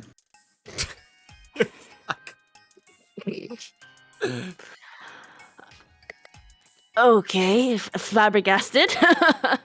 No, look, Stumpy has supported us through so much. Stumpy has been there for us. Stumpy has been has our back. Mm-hmm. And we should have Stumpy's back. Right. We need to. We work better as a team. And who knows? Maybe this plant could be pretty useful for our fight against the Kangaroo King. What's on the back of Stumpy? You'll never know. And if we aren't able to get the cutting, I did get this nice. I did manage to steal this nice little ice feather thing. This might come in handy. Now, chat. Yeah, this is going to be an interesting one. This one's on the fly, chat. I need 2 things from chat, okay? Right now, chat, I need everyone to free name. Give me a legendary name for this ice feather. I don't care what it is. All of you right now just shout out what a name for this feather could be, okay? Once we have the name, I'm going to leave it up to chat. I'm going to have chat redeem... oh, we lost Necro. Necro, no! I hope they'll be back. Oh, they I are. assume they will. We're going to have chat decide what this icy feather does. It is, for those that weren't here, it is a feather, a long blue feather that looks like it's made of ice. Just go ahead and shout out the names that you would like to name it. Mothman. Mothman was a wild name for a feather. Trump? No. Trump. Ice. Oh, Necro, there you are. Welcome back. Bluey. Necro, I did lose your video. You'll have to reshare your video. Oh, whoops. No, no worries. Ice Princess. Bluey, hi, Zooey. Hello, Hey, Zoe. Elsa, Bluey, Azaya, I like that. Father, I like that. Okay, all right. Let's go. We're gonna name this unknown ice artifact. It's going to be named Bluey. Thank you, Zoo. That's what this artifact of great power. Now, chat, here's what I'm gonna need you to do next. For 100 channel points, I need you all to redeem name something. It's one of the channel point redeems, and give me a very brief description of what this feather actually does. Because I don't know. It's up to you guys to decide what this feather actually does. As Rumpy is currently taking it out of their pockets right now, looking at it and saying to the rest of the party, hey, I did manage to steal this feather. Chat, tell me, what does this feather do? What are we doing with this feather? We'll wait to see. Katsu has followed up and said, Hubert Blaine, oh god, Wolfisch Schlegsteinhausen Bergerdorf Sr. Wow.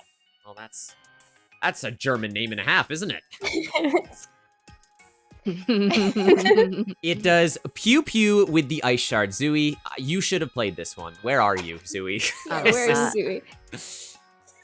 Where are you? Zooey, where are you? Oh my god, Kiwi's not here. Zooey, where are you? Makes a jump. Rump. Make a rump roast appear. Frozen, of course. That's clever. I'm so sorry. Nice, guys. Good ask and answer. Frosty calligraphy, brisk bear. I like that. I like that. Frosty calligraphy. I like how they This- decided to steal because Power it to was freeze shiny and people not and because I knew what objects. it could do. Yes, and shoot spikes. Yes, that's what I'm feeling. The user gains flight via butt wings. That's also Oh great. my god. I mean, to be fair, Stumpy wanted a plant that just because it could look at things. Yeah. Has eyeballs. You want to go swimming with it, apparently. I want to go swimming with the very mustached man. Yeah, the very mustache man that we're gonna meet in a minute. Butt wings, yes. I think we're gonna combo this. I think I'm gonna take Vazu's idea and Prince's idea and meld them together. I think what's gonna happen is this feather called Bluey, when it is activated, and you being goblins have no idea how to activate it, but once it is activated, you sprout icy little butt wings that allow you to fly. However, the longer that you fly, the more frozen you become. So the length of the time you are in the air equals how close you are to turning into a solid popsicle and falling out of the air. So it is not a limitless item, but that is what Bluey the Feather does. Thank you, chat, very much for coming up with that. I'm so and Dumpy, you were here doubting me so hard. You were throwing so hard. shade at me. And my natural goblin instinct. Excuse me. Dumpy, are you just meh green bean? Yes. Okay. I'm glad we're all adults here. So Rumpy, as you're holding the feather in your hand, what would you like to do with it? Just put it back in your pocket, or I'll put it continue? back. Yep. Okay. I'll put it back in my pocket since I've got Okay. no use for it yet. Well, you guys got to come up with. We got to keep it moving, keep it snappy. What is your plan to go So- and find Bruno and get the Nautilus shell? I have a thought. Okay, let's hear it. Green Bean. I'll look over to Green Bean. You are a bard, so why don't we sneak you into the tavern as that night's performance as the bard? And Rumpy, me, and Stumpy will all figure out how to steal the Nautilus afterwards. I'm thinking that Rumpy can come in from the ceiling. Okay. Hanging I think by their that'll work. badonkadonk. Yeah. Not the worst plan that I've heard you come up with. Oh, I have the worst plan? Of course. I'm willing. I'm willing to. As long as everyone else agrees. No, Stumpy has no I'm a bard. quarrels. Okay. You all subtly nod in agreement to Dumpy's initial plan of smuggling Green Bean in as the night's performance, and the rest of you trying to sneak into the tavern. You don't know if Bruno's going to be there. You hope that Bruno's going to be there, and try and steal the Nautilus shell off of his person. They chose their own names, Vazu. We have Stumpy, Dumpy, Rumpy, and Green Bean. Just the most beautiful names. Okay. In that case, while you guys wait for nightfall, is there anywhere else you'd like to go? Because you can go to one of the other locations while you wait for the evening if you'd like.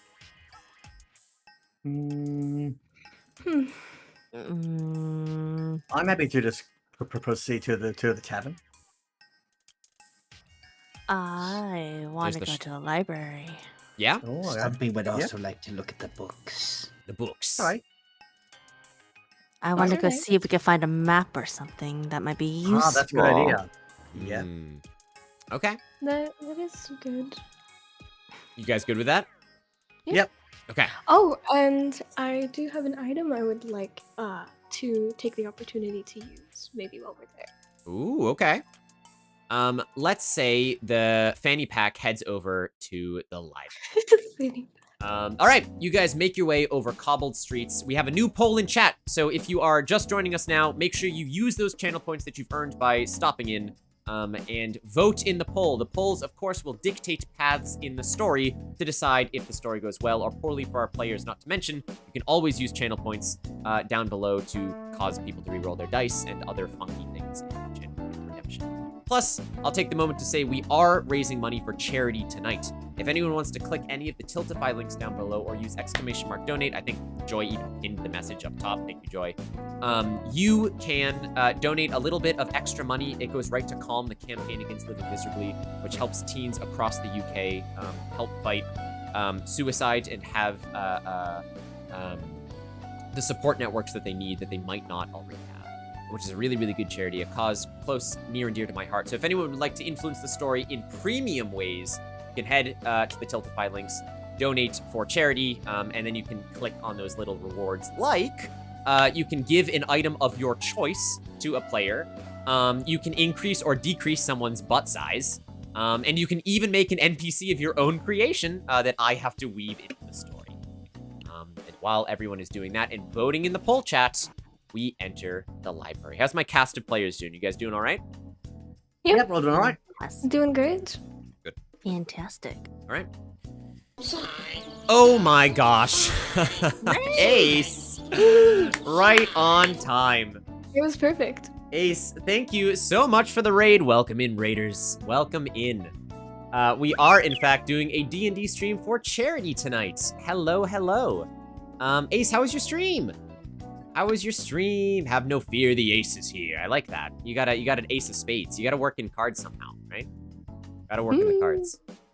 Ace, it's so good to see you. Thank you for the shout out to Ace very much. You guys can go and follow Ace. Ace is, I think, reaching affiliate, right, Anxious? Am I correct in that? Yeah, I think he's just about there. Just, almost. yeah, like in the last couple steps, right? I think so. Which is super exciting, which is awesome. Went well, and yes, I know I'm trying. Yes, Ace, yes, you are. Well, Raiders, thank you so much. Ace, if you need to raid and run, no worries. If you want to stick around for the D&D Chaos, you are welcome to do so and influence the story that we see tonight. Oh, good God. I see what you voted in the poll. Carlotte, you son of a bitch. You son of a bitch, Carlotte. What's a mollusk? It's a little ocean thing. What is the actual definition of a mollusk? Does anyone know? Oh my gosh.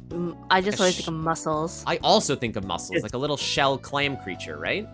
Correct. I think it's just like a mollusk is kind of like an aquatic invertebrate. Okay. Okay. Yeah. It is Persona music, by the way. Good job, guys. Who has the biggest butt? Who do you think, Zoo? It's Necro. Necro has a size 6 butt.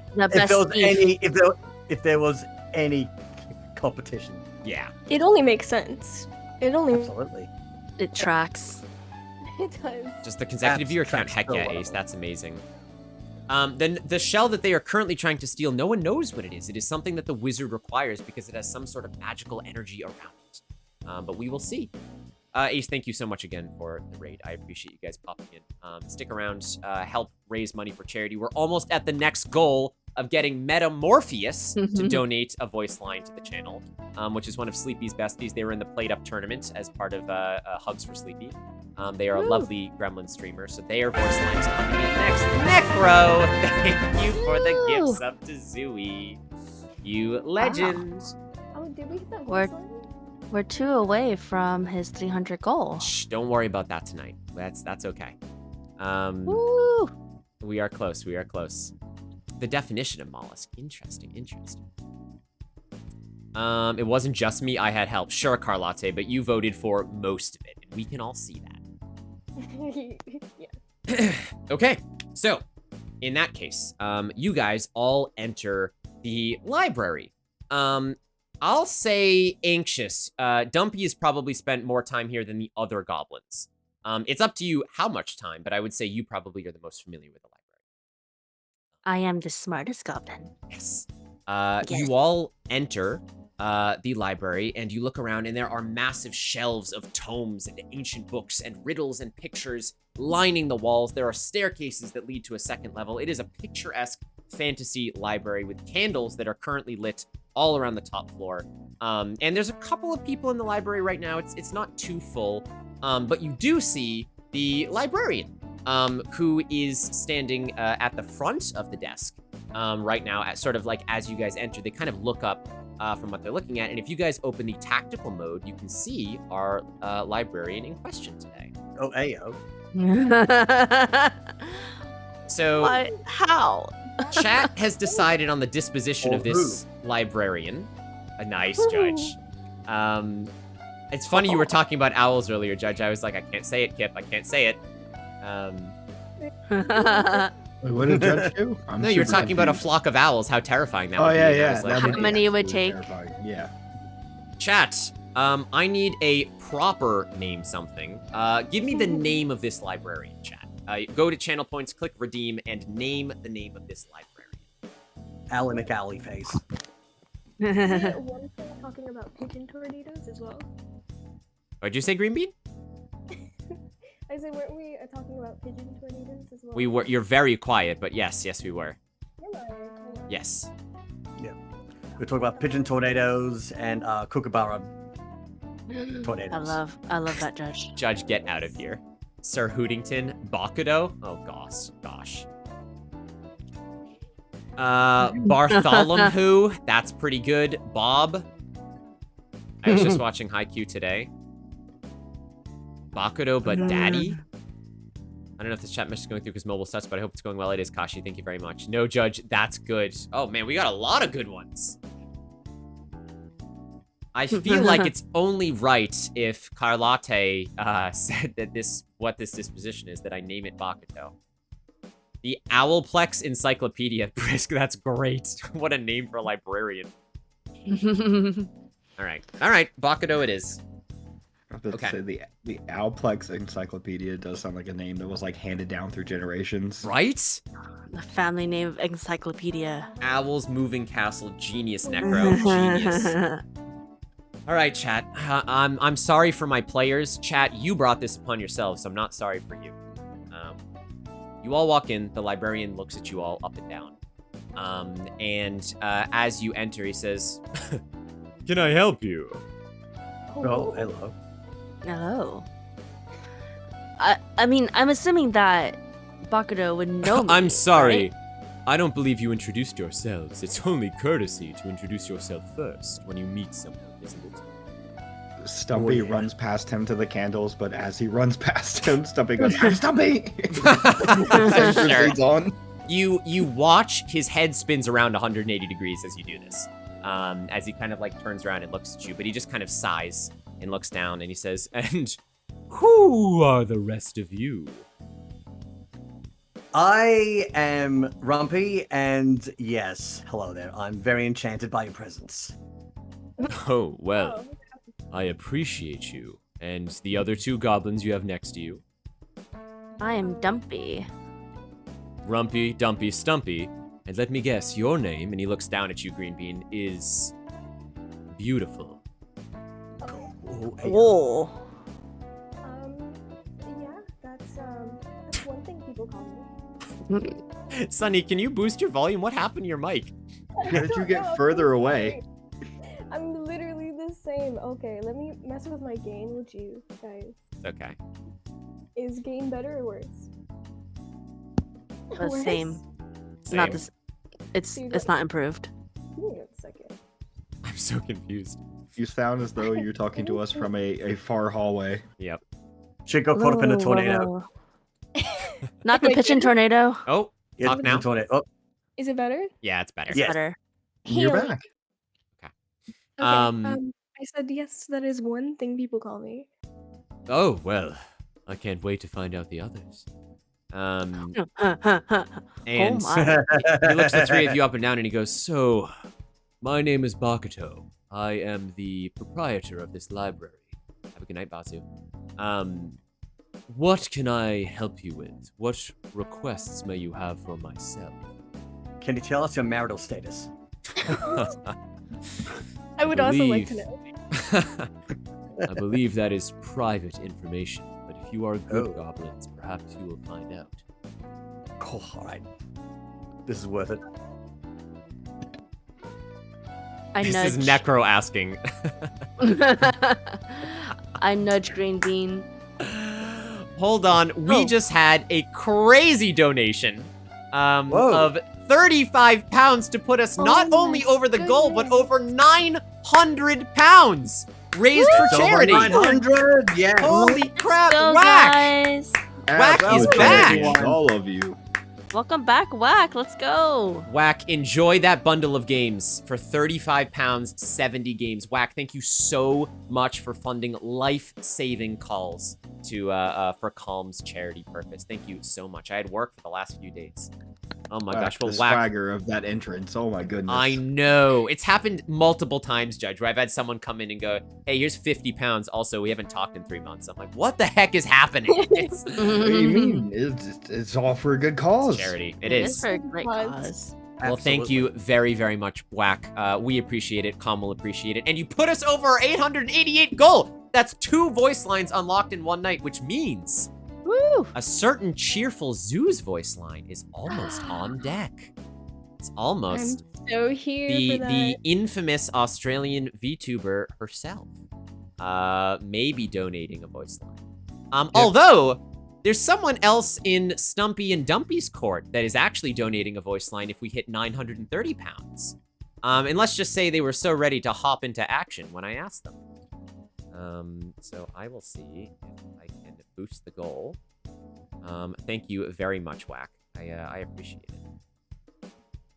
Is this?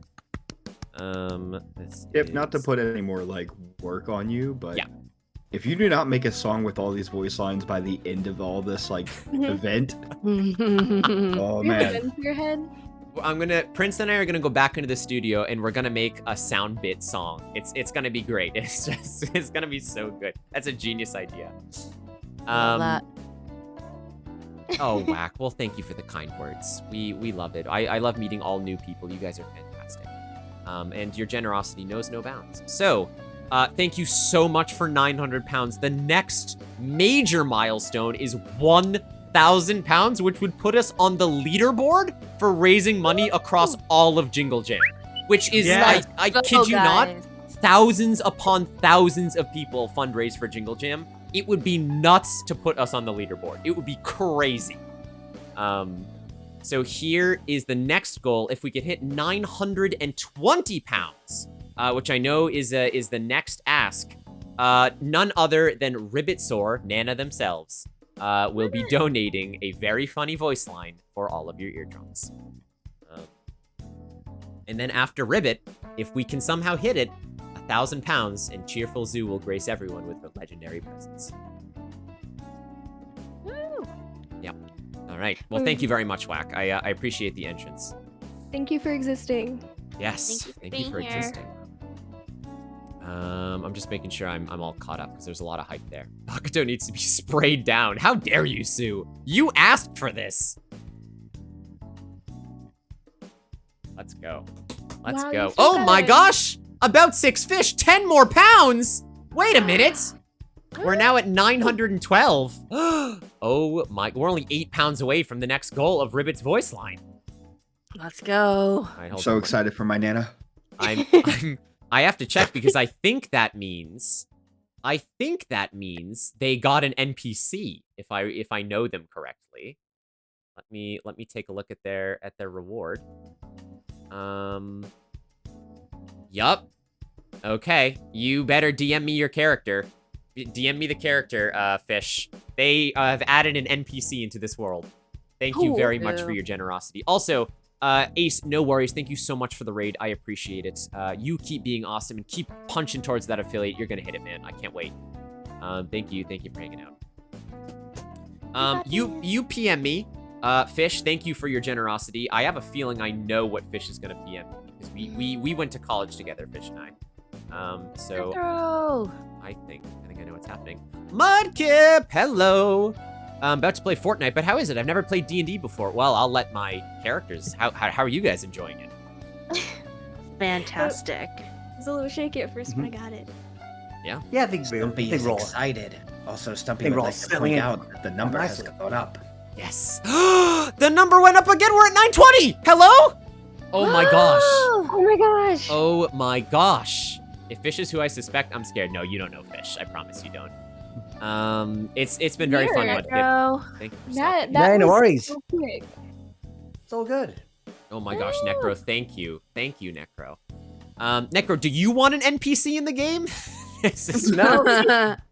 No, No, I'm just please. I'm just here to donate to a lovely, lovely cause. No, Well- you need an NPC named Dump Truck.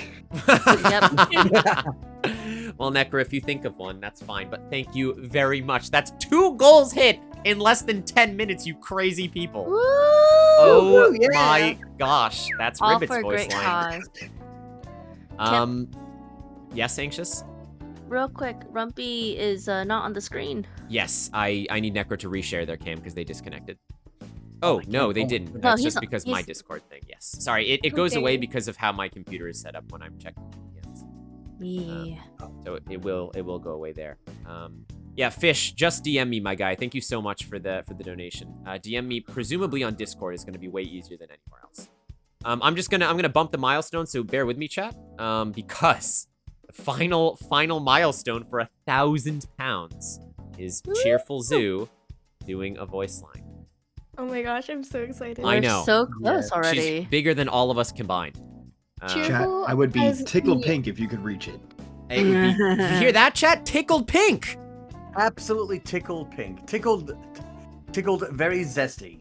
Tickled zesty.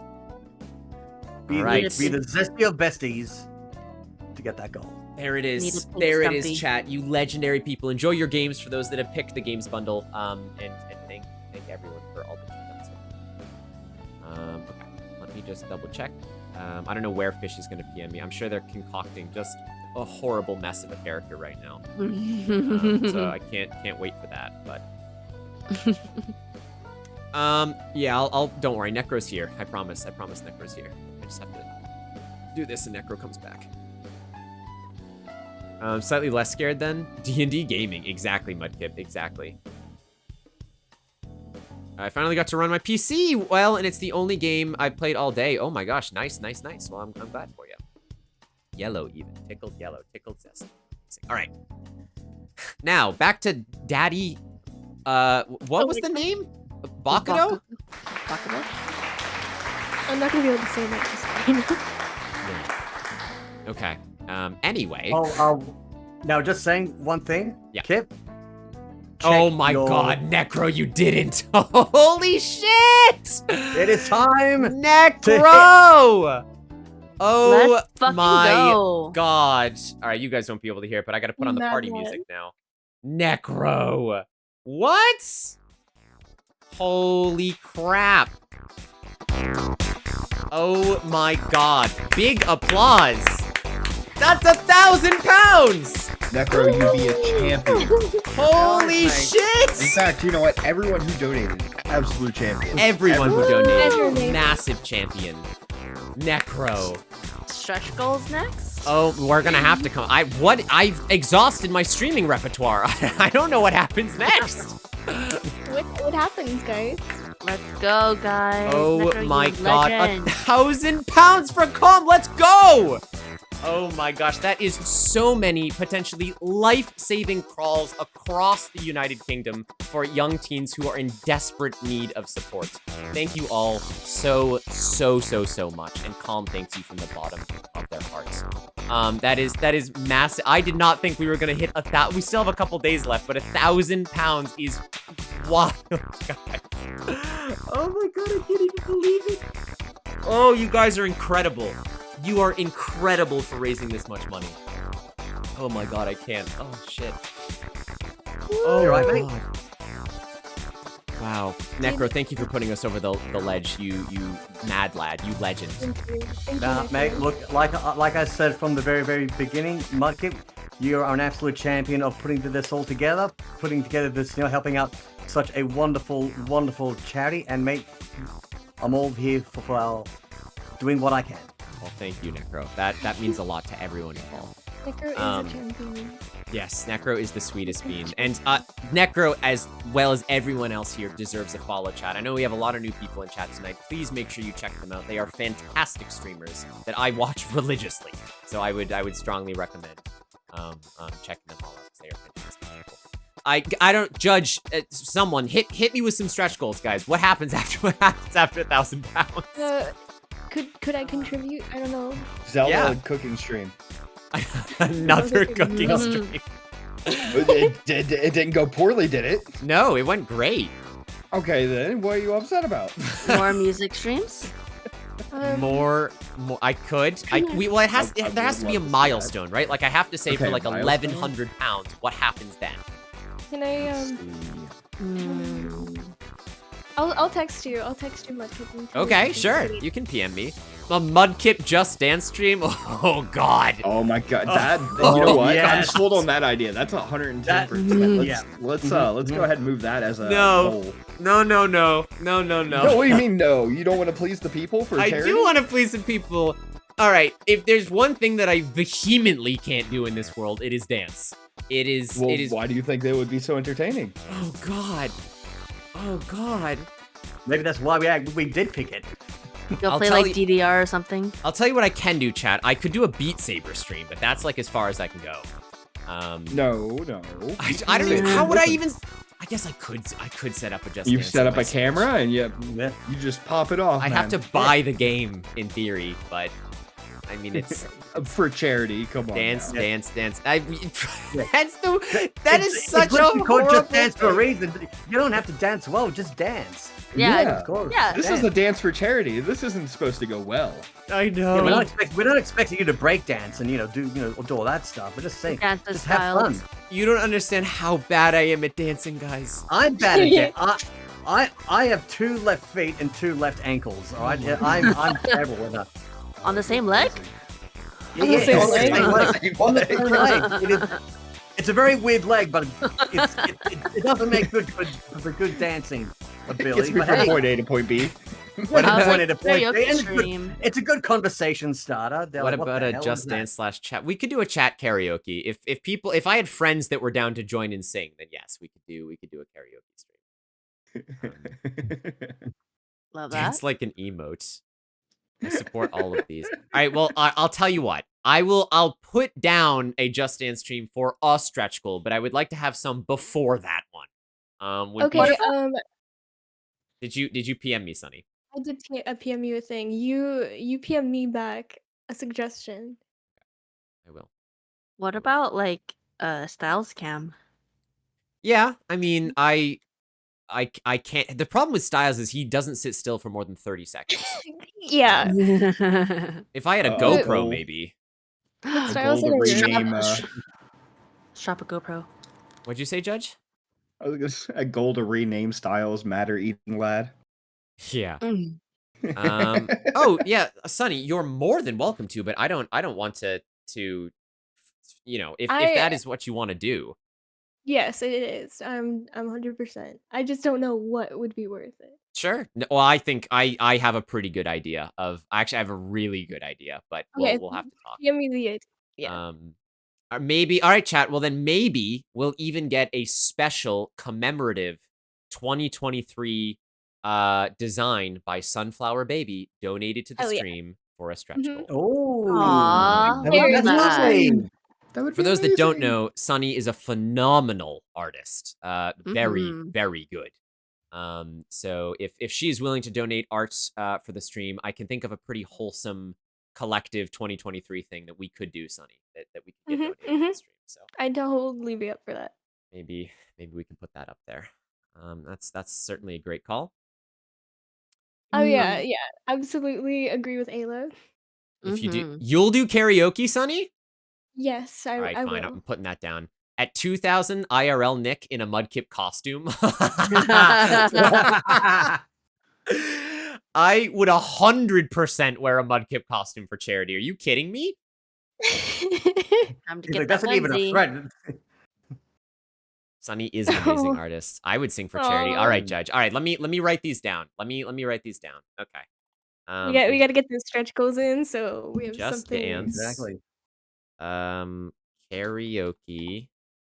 Sunny art. What else, chat? Keep them coming. I'll restart the party music. We'll get back to D&D soon, I swear. We swear. Hi Zelly, welcome in, welcome in. Sunny is an amazing artist. You guys are amazing. I mean, if someone knows of a Mudkip costume, I can look into it. What about decaling your car with mudkips? Well, it's Ash's car, so I don't know about that. For charity. Ash For stream? charity. Ash stream, that would be really good. Yeah, that's true. That's true. I could do another live cooking. Should we do a Zelda cooking stream? I could do a Zelda. I feel like I've had Zelda. I got excited after you told me about that Lord of the Rings Zelda cooking stream. Would you ever dye your hair again? Oh yeah, well, as part of the Donathon, I'm dyeing it purple. That is the next Love step. it. I could do short hair for charity, but I don't know if anyone wants to see that. I would. What would it take for a mohawk for charity? Mohawk? Dude, I want you to know, Judge, I am fucking Samson. My hair is my power. If I were to lose my hair, Mudkip wouldn't exist as a person. I mean, you wouldn't lose your hair. It would just, make a new shape. I think there would be a level that I would do it, but good God, it would be high.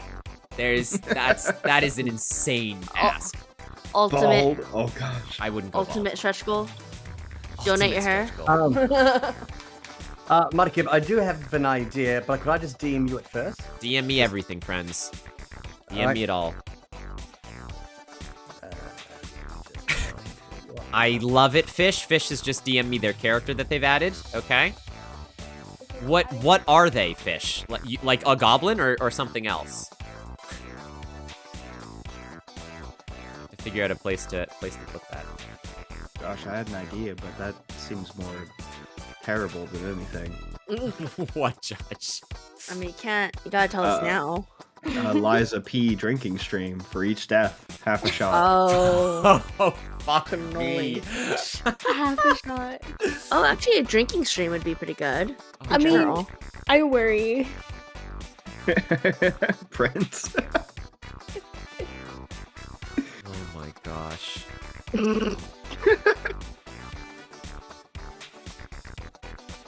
Holy crap. Okay. Sorry, I'm just trying to catch up with everything at the same time. Necro, that's very kind of you. If that's something that you want to do, is that something that you want to do? You have time to do that? Absolutely. I don't want to hold you guys. No, absolutely. I've done it before. I'm more than happy to do it again. We're more than happy to do that. Okay. Like I said, good cause. Maybe then we could even get a stretch goal of a little chibi mural from Necro Kitsune, who's another really good artist. Yeah. I would love a themed chibi art for the channel. That would be phenomenal. What would it take for you to cosplay Kia? Whoa! The funds that it would require to buy the costume. Yeah, well, I'd have to re-dye my hair, the streak blue, I guess. I'd put a Genshin cosplay on there. Is that a dyed streak? That's not your natural hair. No, this is no, it's not my. I don't have a naturally silver part of my hair. That would be amazing. Kind of wish I did, but no, it was very blue a couple months ago, but it has since faded to silver. So. Add some texture. Looks nice. Thank you. What does chat come up with? Mudkip's gonna black out. Yes, I am. I got you, Fish. I got you. Cosplay your favorite Genshin. I mean, I'd cosplay Kaya because Judge thinks I look just like him. Yeah, you do. You do. You look just like him. All you need is like blue hair, like long blue hair, and then I boom, know. you I got guess it. I could get a little short wig. I'll do it. Look at that. That's a third person that's on the train of you look like them. I know. You could do a live art stream where you dress in a Bob Ross costume and paint trees. Cayman! Oh, this is just a chaotic night. Oh my gosh. The Bob Ross thing, I like that. Yeah, that's actually a pretty good idea. Cayman, welcome in, friends. A Cayman raid. What's going on? Thank you for dropping into our D&D stream that I promise we play D&D in and not just talk about charity for an hour. But we hit 1,000 pounds. You could keep your hair after you cut it, then it wouldn't be lost. Zelly, you're a genius. You're a genius. The loophole. The loophole. A pancake art stream. What is Oh, that would Oh, be that's cool. fun. Mm. Okay. That's art and cooking. I could do a cookie decorating stream. Ooh, That- That'd be fun. Omarice. Maybe omarice? Oh, Omurice, omurice. Oh, shoot. Yeah, that's fair. That's fair. That's a little tricky. Welcome in, Raiders. Cayman, how was your stream, friend? What were you up to? Cookie decorating? All did- right, I'll put it down. Zeus here. If you did the cookie decorating, you could do like your favorite characters from different like series that people put up. Yeah, that could be Mhm. kind of cool. I It would could be a- take requests. It could be a poll. Could be a poll, a cookie. Poll? That's a Sorry, good chat. idea. We're coming up with some stretch goals because we've hit 1,000 pounds on the channel, for donated for charity, which is crazy. Cayman, if you have to raid and run, no worries. Thank you for bringing your community over here. We are doing a D&D stream with Anxious, Judge, Necro Kitsune, and Sunflower Baby that we will get back to Daddy Owl in just a minute here. Made some more progress in my first ever Pokemon Platinum Nuzlocke. Oh, who'd you get for a starter? Oh my gosh. I think Change you of said Fate behind Bailey? the scenes tour. what would that entail? I show people my OBS? Show people your process. You know, the writing, the idea coming up. You know, the brainstorming with your crew. We kind of, That's cool. it's a good idea. We kind of are doing that because for the Donathon we unlocked, chat makes a Change of Fate live. That's right. It's kind of one we already have. Thank you, Cayman, very, very much. 1,500 blue hair with an orange stripe down the middle. What, you want me to be Mudkip? Okay, okay. Dye my hair blue with an orange streak. That's how you get big on Twitch, right? You dye your hair colors like that. Mm-hmm. Definitely. I think this is good for now, guys. Thank you very much. If anyone has anything that they would like to DM me about this, please do. Show us the notebook. Bayleaf was my starter. Oh, nice. That's great. Grass Forever. New Ninja is Mudkip Ninja. That's what I was thinking. For that Oh, Bayleaf, I gosh. didn't drop a ridiculous amount of points to get him to just select grass. I cannot do a tattoo for stream. That is not something that I can do, but it is a funny idea. What about Alright. a temp tattoo? Yeah, sure. I get a temporary tattoo. Yeah. I feel like you're going way off course. Look, Whack. I'm taking any and all ideas, all right? There are no bad ideas. There are no bad ideas here. How many stretch goals do we have? Well, right now, for the ones that I've written down, I have 7 stretch goals. Which I think that's is- a pretty good list. That's for now. pretty good. Yeah, Yeah. I'm gonna start think ordering them, and they are gonna be stretch goals, chat, because 1,000 pounds is crazy, and I know we can do more, but I'm honestly floored with 1,000 pounds. So from now on, they're gonna be a little bit more incremental, rather than tiny little bumps. But for the 1,100 one at least, which is going to be the next one, we will do the cookie decorating stream. Is going to be the next big one. Okay. Yeah. 1,100 cookie decorating, and then we'll throw Necro and Sunny somewhere after that. Woo. What are we doing? Oh yeah. You're doing whatever you want to I'm do. sorry. That's what you want to do. Yeah, stretch goal should just be I get all of my streamer friends to join me in a rap, and we'll just do rap battles. Oh God. In the style of like the Pokemon rap, where we all Yeah. come in and introduce ourselves. Exactly. Yeah. We're gonna diss each other too. I mean, if you Yes, want. Gosh. What if I just like tell someone they're awesome? Rap. Yeah, that's great. I like hype raps. That sounds really good. Gotta do a sweet bean rap. Sweet bean Sweet rap. Yeah, bean start writing it now. I would never. Let me just put this here. Is everything all right with stream? Are we okay? I noticed some people said we were lagging a little bit. Yeah, it says Twitch is Cayman's raid. Oh no, it's just the activity feed is slow. That's all right. Yeah, got it. That's all right. The activity feed was going all over the place. Mm. Things Okay, be chat. breaking all the time. Live cookie decorating with Kip. You guys get to pick what I decorate on the cookies within reason. You want a salmonella cookie? That's fine. Here we go. Yep. It's just a cookie made of salmon. That's it. Oh God. Oh my God. Oh, no, it could be good. It could be good if you flavored it right. That would need Mm. so much sugar to work. No, not sugar. It's like Salt. like a savory cookie. Oh Ah. God. Like a little- So sushi? Yeah. It's like a sushi, Yeah, but it's no, salmon. Dude, it's just Cyanide cookie, yeah, pretty much. It's just sashimi at that point. Yeah. Yeah. Mhm. All right, Sashimi. well, let's get back to the game. We're gonna get through the library. We're gonna go on a little need to break for know. my streamer friends to have a little break, and then we'll continue this. Oh, we get breaks? Yeah, of course you Wait, get we get breaks. breaks? Yes, yes, yes. It's Um, been 84 years. So the players right now include top to bottom. Judge Paradox is playing Stumpy the Goblin. Anxious is playing Dumpy the Goblin. Necro Kitsune is playing Rumpy the Goblin, and Sunflower Baby is playing Green. Which is our lovely. Stretch Goal, Kip, and Prince make a Christmas song. Yeah, I can do that. That's a cute one. Alright. Love that. Right now, this is Amazon. No breaks. Yikes. Right now, we are in the library talking to Bakudo the Owl, who is asking. He's introduced himself. You guys have introduced yourselves, and he's asking you what you've done here, what you want to do here. Okay, we all on the same page? Yes. Right. Yeah. Okay. All right. Then resume. In media res, he says, "Well, what are you doing here?" I grab and shove Green Bean towards him and be like, go ask him for information, map, anything, go. Wow, rude. Anyway, we're looking for some information. What are we doing again? For the, I need for a the Kangaroo refresher. King. I'm Kangaroo sorry. King. Kangaroo Yes. King. Kangaroo King. Okay, Kangaroo yes. King. Okay. The other Not a goblins are list. whispering in Green Bean's ears, just maps. Kangaroo King. Are the Owl's DMs open? Okay, we were looking for a map to infiltrate the Kangaroo King's kingdom palace. Just tell him this. Okay.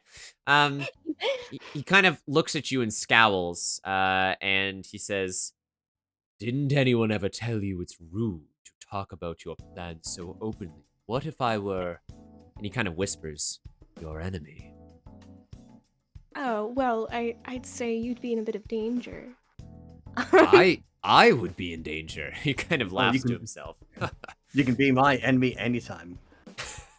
Hey. And why would I be in danger, little one? Look, you don't know us. You don't know what we're capable of, and we're here. I stole an ice feather. we came here politely requesting information. And seeing as it's kind of none of your business, but Oh. if you do have any information, any maps or anything like that, because this is a source of knowledge. I'm gonna say, due to his disposition, I'm gonna need you to roll a persuasion check. Oh no. I'm gonna need you to roll to try and like coerce this guy. Do you think you have any skills that would help you with this check? Oh, you're right. Okay. I'm not gonna use my ability because that would Nope, be a that's waste. okay. I have.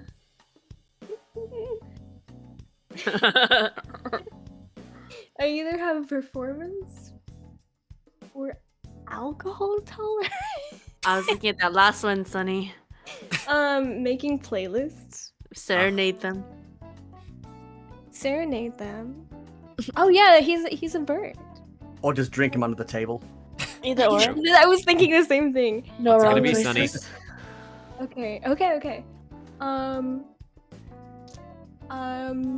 We'll drink on it. We wait, just that doesn't work for a persuasion check. Well, I mean, if you want to coerce him to get a drink to try and persuade him. Exactly. Yeah. We'll chat about this over some alcohol, and I'll do my best to drink him under the table. Interesting turn of events. Okay. Yeah, Bakuto kind of squints at you, a bit unsure. The other ones he's kind of sized up, but you, Green Bean, he's not really sure like what to make of you.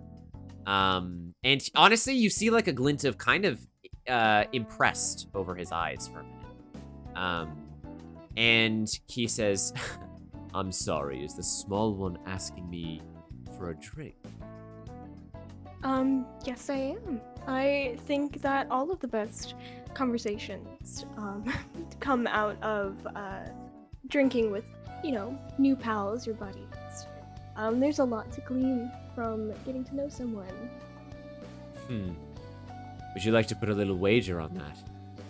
Yes, I would. You see him kind of step back, and he reaches underneath the desk, and he pulls out a large bottle of whiskey from behind his desk, and he kind of slams it down on the table. He says, "Well, it just so happens that I have a couple of empty glasses that are in need of filling, so perhaps we could make this a bit interesting. What say you, beautiful?" Whiskey, my favorite. Green Bean, how much alcohol tolerance do you have? I don't know. All right. Well, you have it as a skill, right? I'll have it as a skill. Okay. All right. He looks at you and he says, "Well, let's think about it like this. If you can outdrink me, then I will forget your little transgressions. I will aid you in searching for whatever knowledge it is you look for in this library, and perhaps I'll even let you come up with a safe word." Oh, My. Oh my. And he says, "But if I win, I want something in return." name your price.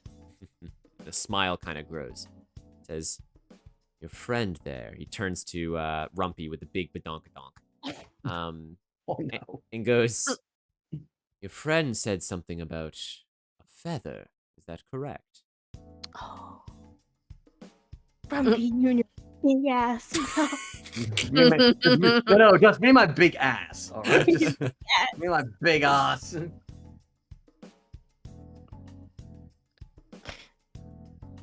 He's looking at you. Well, Well, all right, fine. If Al here wins, I'll hand over the feather, I guess. yeah. Sounds fair. "That's a good goblin," he says. And he pulls back a little bit and he says, "All right." So he starts to pour the whiskey into the glasses over ice. I didn't see this coming, and that's on me. Look, chat voted for it. You guys are responsible. We're just playing it out. And he kind of he clinks his glass against yours, and he goes, "Best of luck." And he opens his beak and he downs a glass of whiskey. Are you going to do the same? Yes.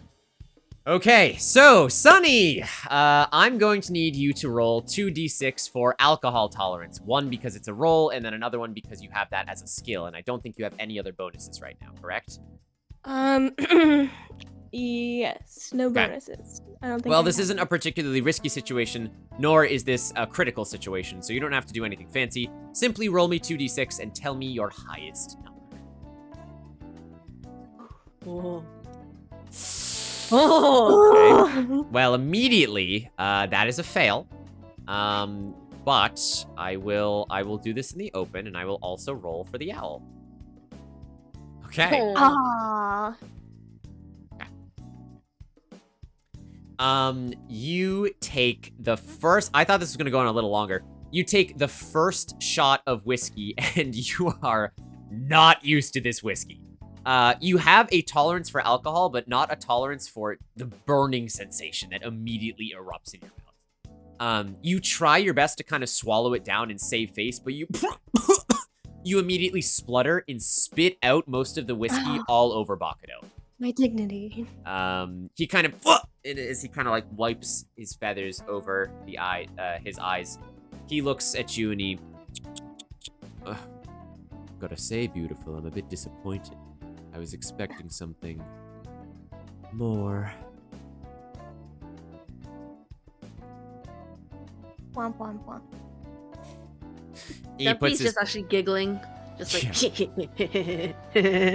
new stretch goal. Sunny saying, "My dignity, like my feelings." That's great. My dignity. We'll just get all the emotions. My pride! My greed!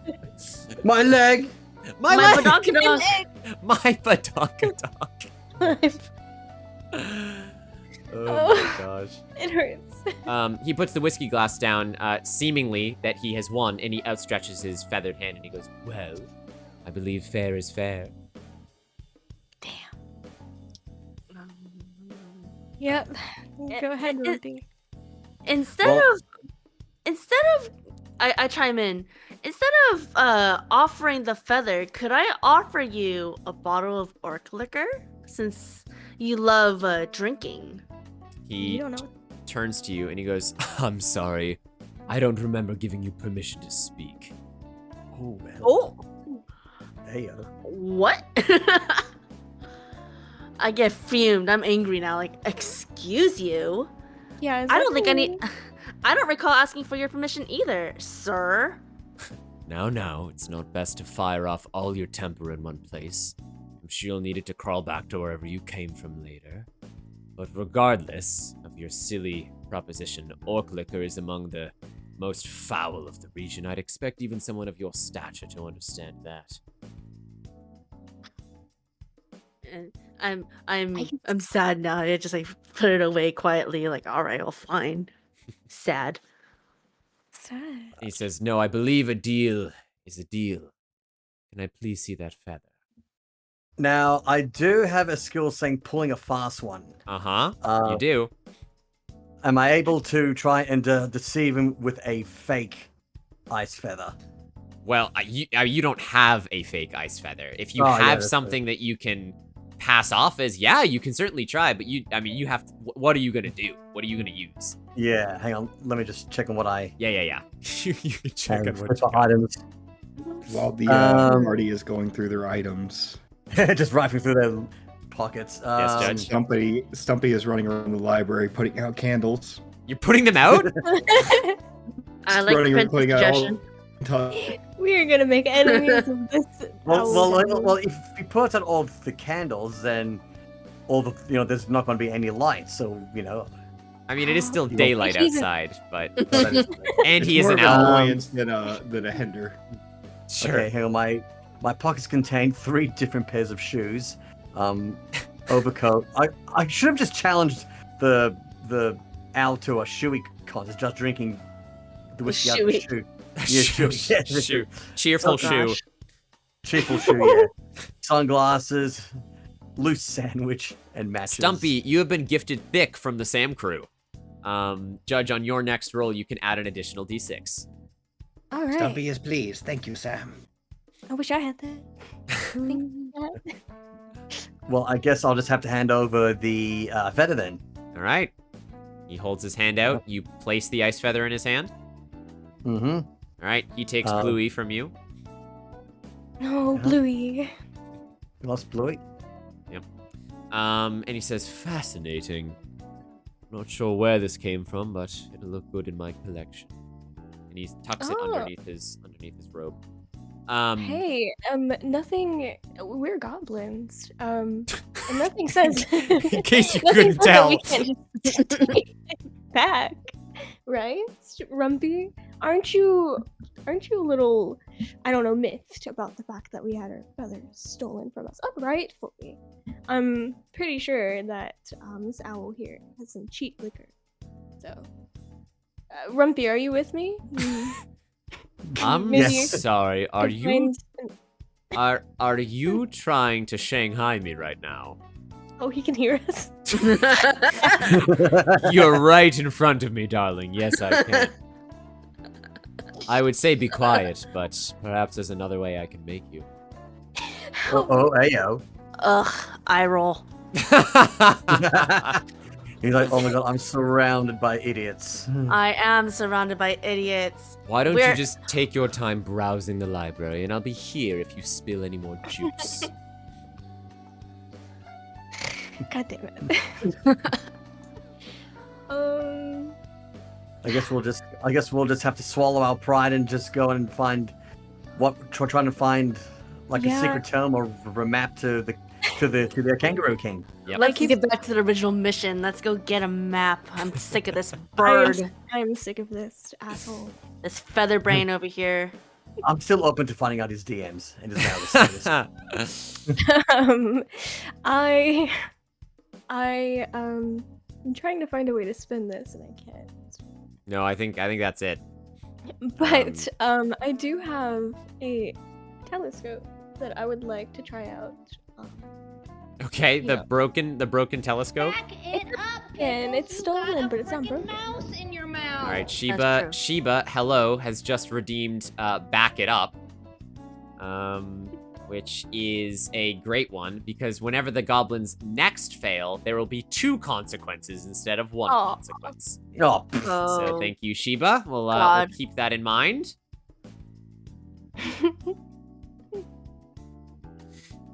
Yeah, you guys leave Bakuto to his own devices, and you go amongst the library. You do see Stumpy running around with his fingers, just pinching all the candles, and putting out a whole bunch of candles. Stumpy, do you think you could actually help out and try and help us find a map or a tome or how to book on how to increase alcohol tolerance? That might. I agree. Stumpy has means to distract the man who took the feather. Oh. Oh. For I'm him, still he gonna has try. to light all the candles again. Stumpy, Just flash bang him with all the candles. Stumpy, are you going to avenge me? My honor, my dignity, my leg. My We leg. would rather like to annoy the man at the counter. He asked for Stumpy's name. Stumpy only wanted candles. I feel you, Stumpy. I feel you.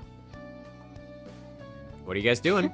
Gotta make it Well, quick. I wanted to use my telescope to see if I could, You're gonna use your just- telescope to do what? just look out the window at things. Out Because the we're okay. You go to a nearby window in the library and start peering through your telescope. I will let you know if you see anything. Oh, okay. Maybe with the telescope, she can find, she can look at it and spot the castle of the Kangaroo King, and maybe she could find through the telescope. She finds a hidden weakness in Maybe. the defenses Maybe. of the castle. Welcome back, Kashi. Maybe I can find fucks to give.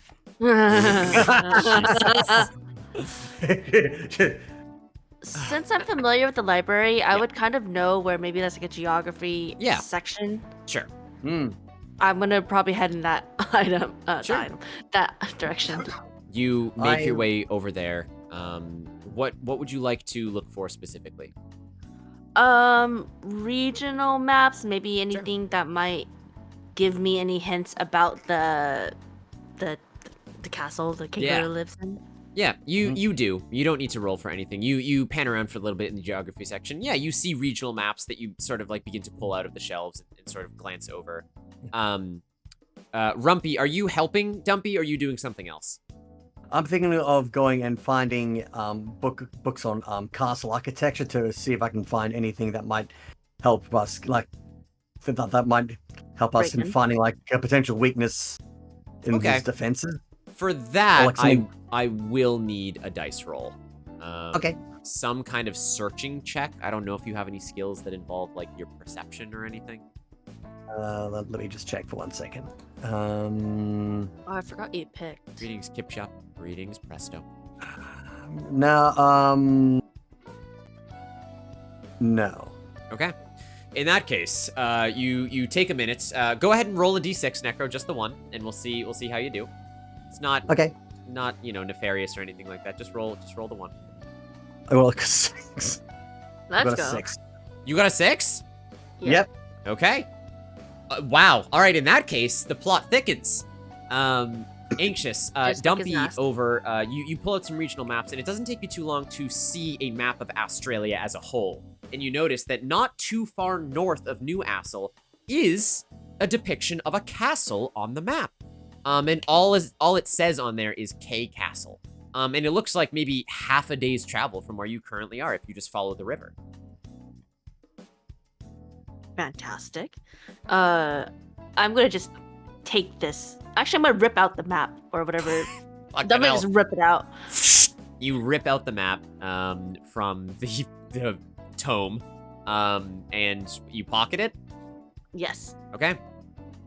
Necro. Rumpy. You go to find some architecture. It takes you a little bit because you don't have the help of old Bakudo, the Owlin bookkeeper. But you sort of pan through some of the books. You're looking at castles, architecture, all that. And you notice that there is actually a book on Australian architecture in castles post the Great Emu Wars. Right. It catches your eye. Would you like to open it? Yes. Okay. You open it, you kind of pan through it a little bit, you scan through it, and it depicts a lot of different methods of brick building and masonry to create castles in a post-Emu War society. There's nothing super specific, but as you get to the end of the book, there is a section on specifically building for kangaroos, and you didn't realize this before, but apparently kangaroos have very strict building codes when it comes to actually building. You learn a little bit about the structural integrity of the bricks they use and stuff like that, but when you get to the end of the book, it says that there's an example of a blueprint of what a castle layout would look like, but the page from the book is missing. Oh, okay. So basically, it would have shown me the blueprint of how everything would have looked on the inside, like a map, but it's perhaps that page is missing. Okay, perhaps. All right. All right. Hey, So, Rumpy, what you got over there? well, I got this book on architecture, on like fortifying castles in the post-Emu War, and I found this thing on kangaroo architecture. And would you believe it that kangaroos have very strict codes, and like everything has to be built and constructed a certain way? And it does. This book would have told me, given me a blueprint on what the interior of the castle would have looked like, kind of like a map. But the page itself is missing. Huh. Does the front of the book have like an initials of who last checked it out? Nope. Oh. Should we talk to Featherface over there? I think we should talk to Daddy Owl over there. Yeah. Hold back screen cursing. Alright, I guess we could go talk to the Featherface. All right. Stumpy sees them heading over there and he stops them. Okay, yeah, go for it. Stumpy would like to say that if you need a distraction, I have distraction. Can we and Stumpy plan something out together? It's up to you. Stumpy's listening. Sorry, I didn't know if I was nearby you guys. So like, grumbling in my telescope. Yeah. Any luck over there? I might. Bean? No, nothing. I don't think so. But yeah, Stumpy, if you're with me, I think I think we deserve that feather back. Stumpy likes the feather. Dumpy, you've been given thick from the Sam crew. Sam crew, thank you for changing fates. Enjoy your +1 on your next dice roll, Dumpy. Ooh. Oh yeah. Thank you. So, anyone else with me? That feather could be really useful. And we went through. Oh my we god, went- back to the fucking feather. we went through a lot trying to get that feather. We worked our little goblin asses off getting that feather, and we're not gonna lose it. Well, with you kind of just picked You it mean, up. yeah, Here, Rumpy no. did, but I worked my off to get that feather. You lifted my ass to help me get that. That's right. No, but regardless, that feathered prick does not deserve it. hear me out. Rumpy, you still got that trench coat and sunglasses? Oh my god. Yes, I do. I do. Don't tell me we're about to do one of the biggest D&D tropes in the universe. Maybe. One of us could disguise ourselves. Maybe Stumpy, because Stumpy just ran off. Like, I don't think Owlface was just distracted by our by Beanie over here. So and my booty may give me away. So just a little bit. Well, as you are saying this, Stumpy, you notice just left carelessly on the ground is a large, very obscuring fedora that has been left on the ground. McGoblin lady. Which Joy has redeemed one goblin's trash. So with the fedora and the glasses and the trench coat, I think Prince said a pretty good alternative in the chat. I mean, but who's gonna be the base? I'm just saying that my booty is going to weigh a lot of people down, so maybe I should be the base. Could I possibly use my performance? Yep, you're the face. Say again, Sonny? Oh, can you hear me all good? Yeah, there's a little cut, but yeah. Oh, okay. So could I use my performance to distract the owl? I mean, not my. I have a performance ability. Yeah. Not No, not not the that. ability. Just your skill. Yeah. Skill. Yeah. If you want to be the face, yeah, or you want to physically distract. You guys tell me the plan, and I'll tell you what you can do. Stumpy is aggressively pointing to all the candles he has put out that the owl has to light. So you got that. Were you I think Beanie should be the face. Okay. Yeah. Stumpy does not feel like this is a good plan. The owl may have stared at Beanie a little too long. Oh, you But want to what- be the face? But I would say though, what if Beanie uses her performance to alter her voice? Like, Yeah. Is that Gotta possible? Yeah, that's Get an possible. accent, lower your voice. Yeah, you yeah. could. Okay. Okay. Because you're wearing sunglasses. Like they can't. He wouldn't be So, able to see. Tell me what you guys are doing.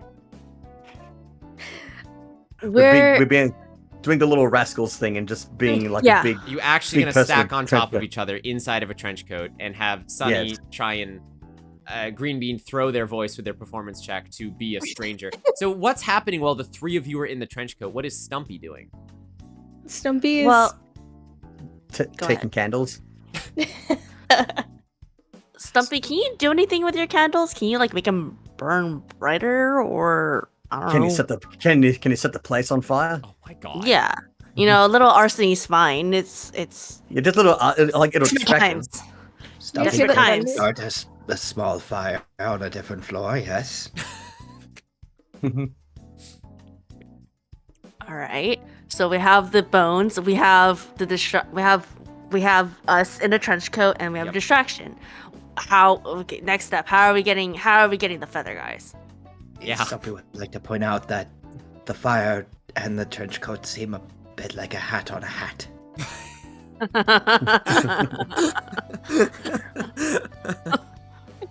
Actually, while Green Bean is distracting Featherface, we can have Rumpy sleight of hand to try to steal the feather out of the pocket while we're asking for a buck.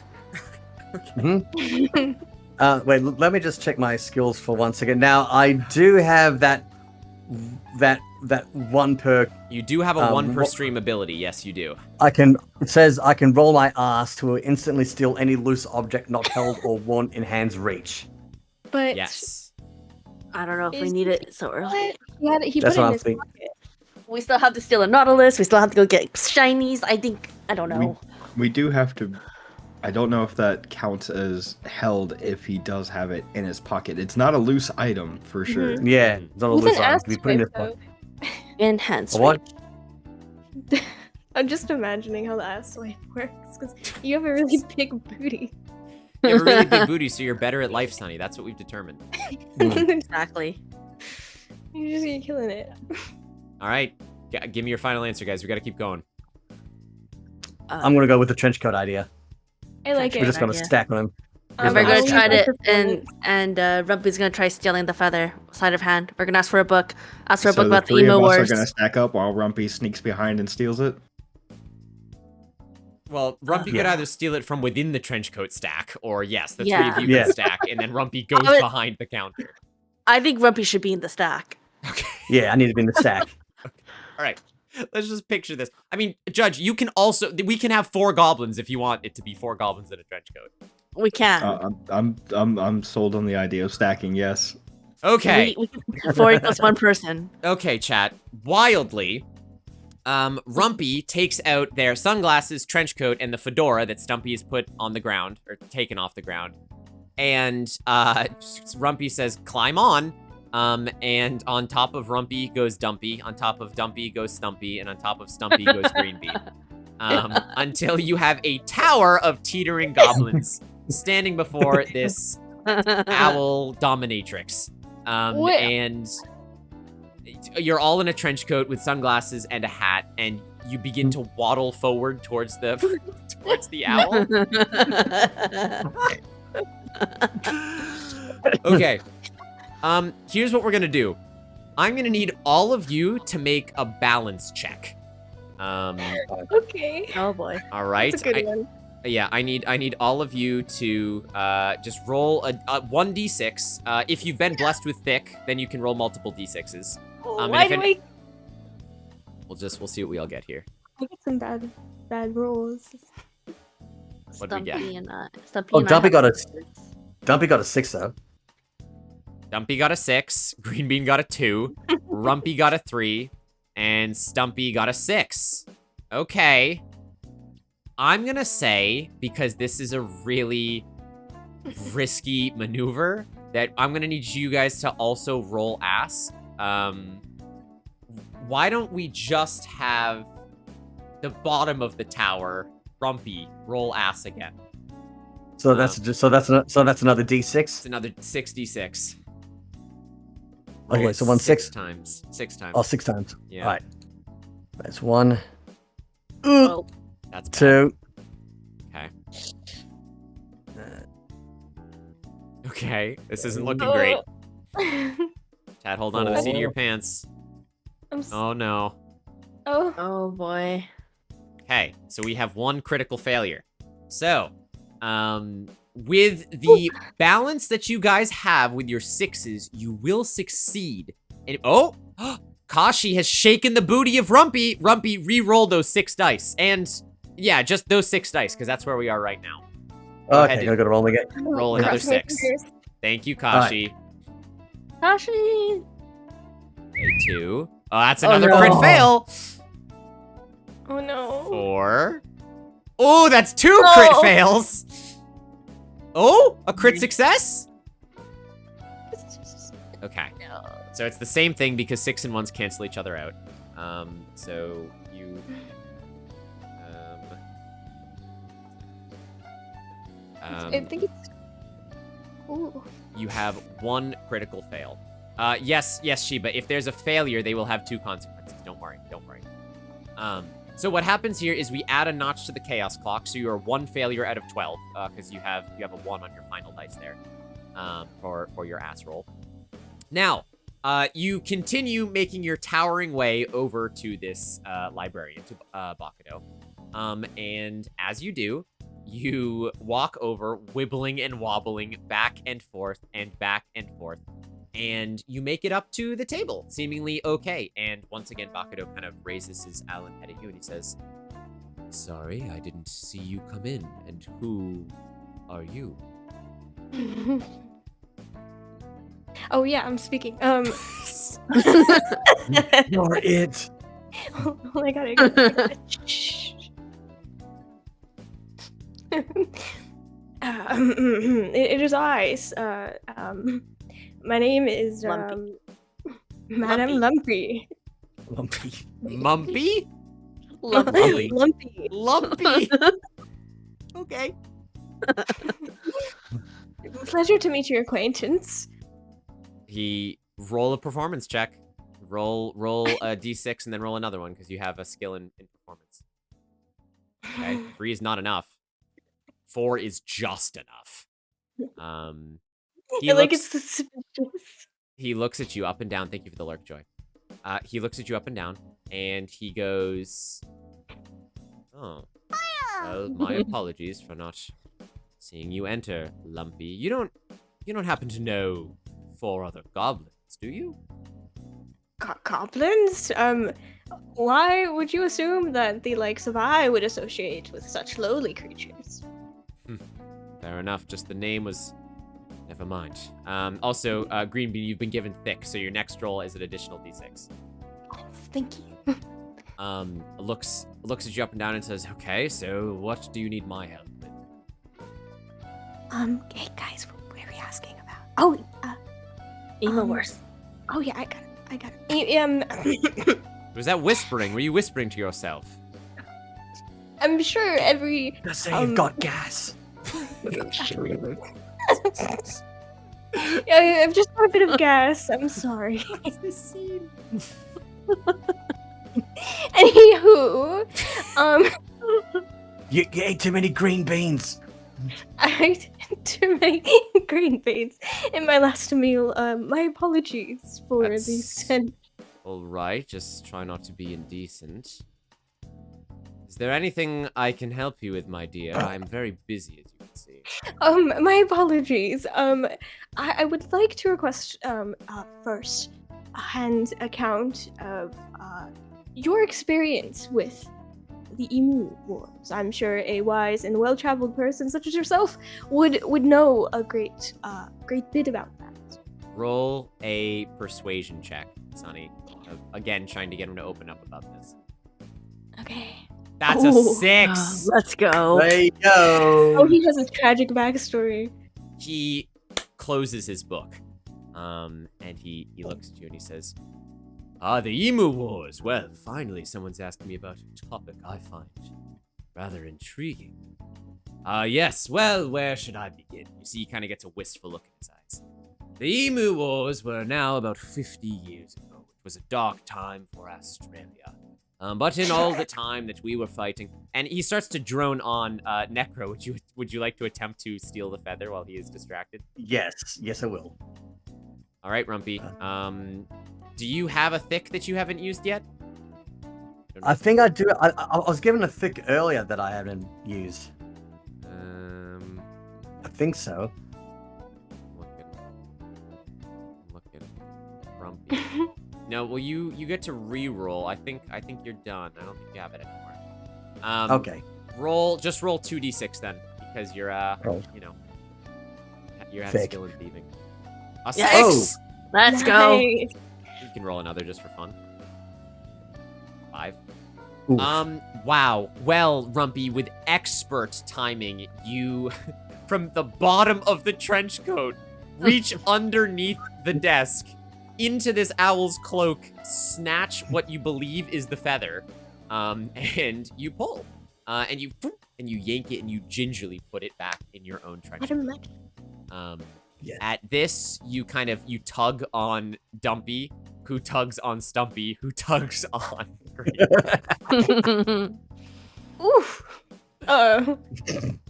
And it was a long fought war, but, in the end, it seems that, although the humans weren't as available as they thought they were, when the kangaroos sided with them, it was really a done deal. The kangaroos were a feat in winning the war. I attempt to interrupt him by Sure. making a farting noise. A barking noise? Nice. Farting? No, a Farting? farting noise. Buzzing. I mentioned I had Farting. Gas. problem. You I do. ate too many green beans. You last inter- meal. Why don't you find the restroom and maybe we can continue the story after? That's right. I apologize yet again. No worries. And the 4 of you stumble your way out of the library, out onto the streets of New Assel. Wild that it went that way, but good job for at least leaving the situation. I mean, we got our information. We got our feather back. You got the damn feather back. With that, we're gonna go on a break. Okay. I'm gonna give my lovely cast members here 5 to 10 minutes to go to the bathroom, grab some hydration, grab some snacks. We will be back for the second part of Grubles and Goblins after some short messages. I will run an ad break as well, chat. 1,000 pounds on this stream is incredible. Reminder that the donations are still open if anyone wants to influence. We still have to introduce Fish's character at some point that they have sent to me in DMs. And of course, you can influence the game as well as much as you like with channel points and with donations. So with that, I will bring everyone over to the BRB screen, and we will see you all in 5 to 10 minutes to see where this story goes next. Goodbye. I'm Michael, the Gaming and Creator Lead at the Campaign Against Living Miserably, also known as CALM. And we're taking a stand against suicide, which is the biggest killer of people in the UK aged 16 to 24. We do this through our life-saving services, our culture-changing campaigns, and by working closely with creators and gaming communities like Jingle Jam, so that no one feels suicide is their only option. But we can't do it without people like you. Last year, Jingle Jam raised enough to fund 32,000 calls on our helpline. That's every call we answered from a young person for 8 whole months, listening, talking, and showing them they're not alone, and there's always a reason to stay. Your support was unreal, and it's why CALM is super proud to be back for Jingle Jam 23. Jingle Jam 22 was a lifeline for the young people we support, but more and more young people are struggling to see a way forward. In fact, since 2020, demand for our helpline has increased by 72%. And right now, for every call that we answer, there's another that we can't. And that's not right. Your Jingle Jam 23 donations will help make sure CALM can be there for young people, no matter what. Firstly, you'll help fund every single helpline call we answer from a young person for the next year. That's around 50,000 potentially life-saving conversations. And secondly, you'll fund a bespoke mental health toolkit to help creators look after their online communities. Thank you, Jingle Jam, from everyone here at CALM. You make our life-saving work possible. Jingle Jam runs from the 1st to the 14th of December. Please consider donating to CALM. Your support will help make sure that we're there for young people who are struggling, no matter what.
There we go. All right. I will undeafen so they can hear me in a second, but how we doing, chat? How we feeling? We doing good? Are we all rested? We get some snacks? We're here for charity. We're here for a good time. Are we having a good time? I hope we're having a good time. I hope people are enjoying the Grubles and Goblins campaign. It's a silly little one. Silly little goblins. With much left to do. So we shall see where our adventures shall take us next. There's 5 snacks on the screen. Nice. I also count the owl. Alright. Let me bring him back. There we go. Now we're all here together. Right, guys? Radio? There we go. No. No. No. Hold. No. Did you guys get a good break? You get some drinks and sustenance? Yep, I'm all good. Got some foods and drinks. All the Sounds noms. Good. I All ate the a noms, fistful all of the- Tim Tams. We love Yeah. Tim Tams. I got myself some porridge. Took my medicine. All good. Oh, good. Good. Well, the game so far has been going quite well, chaotically, if I may put. It's doing great. Chat has been doing so good, raising so much money for charity. You guys have been incredible, which is what this is all about. We are merely here to entertain you and take you on this journey. Of course, we still have some things like Sheba's consequences that have been enacted, and of course, we have to introduce Fish's character at some point. But you guys have successfully now left the library. As a little bit of a recap for people that are just joining us now, and for the rest of my party, they were tasked by Grubles to steal some shinies from the Kangaroo King. Grubles doesn't know what the shinies entail, or even where the Kangaroo King is, but heard that the Kangaroo King had a lot of shinies. The party was tasked to go ask around and see if they could find out any information. They went to Armaldo, the Armadillo Wizard, and found that he might know something about the treasure that's in the castle, but in order to swap that information, he wanted a specific Nautilus shell that Bruno the Strongman is said to carry, that he found on a beach.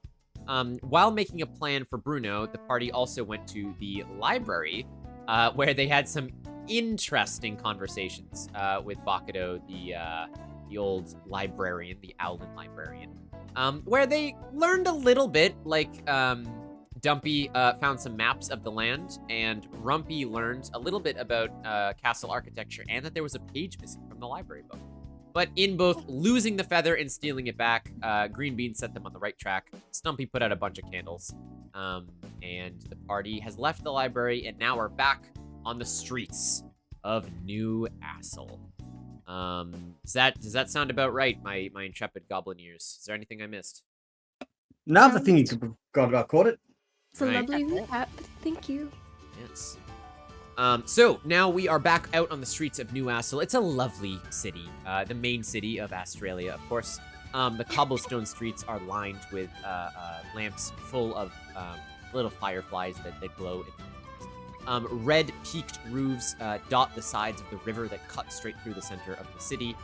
It's all very well-to-do, very, very beautiful, a very lovely city that can house many people and creatures of many different dispositions, as we've met quite a few of them so far. So, as we return to our goblins, and they thrust off the trench coat, and the hat, and the glasses into the street, and you recollect your belongings, what comes next for you guys? What conversations do you have? I am just very grateful for my party members in backing me up and retrieving that feather that I was really attached to. I've been a bit standoffish this entire campaign, and I wanted to say that I'm sorry and thank you for being there for me. Yeah. Anyway, right? They got your back Well, and your butt. Yeah. And the gas. I'll probably say like our next move, we'll probably try and find the best way to get the Nautilus shell now. Chat, there is a new poll up right now, and it is a question about none other than New Assel itself. Of course, this being a very well-to-do city, it has to export something. So chat, what artisan good is the heart of New Assel? Make sure you vote well, chat. Make sure you vote well. Everyone just looked at Spider-Milk and just went, no. No. Oh, please, The fun- tell me the- Donut Hole. Please tell me the Donut funny Hole thing is is- something there. The funny thing is that it says Newcastle, and there's a city actually in Australia called Newcastle. So that was the Yeah. point. That was what I was going for. Yep. Funny behind the scenes, I had Sue Peachy come up with like 50 puns. I was like, Sue Peachy, look at all of the cities in Australia and give me your best shot. Oh, well, Sue Peachy aimed high, aimed very well. Yep. Kip, All right, you yeah. missed Talk amongst out. yourselves. What are you guys doing?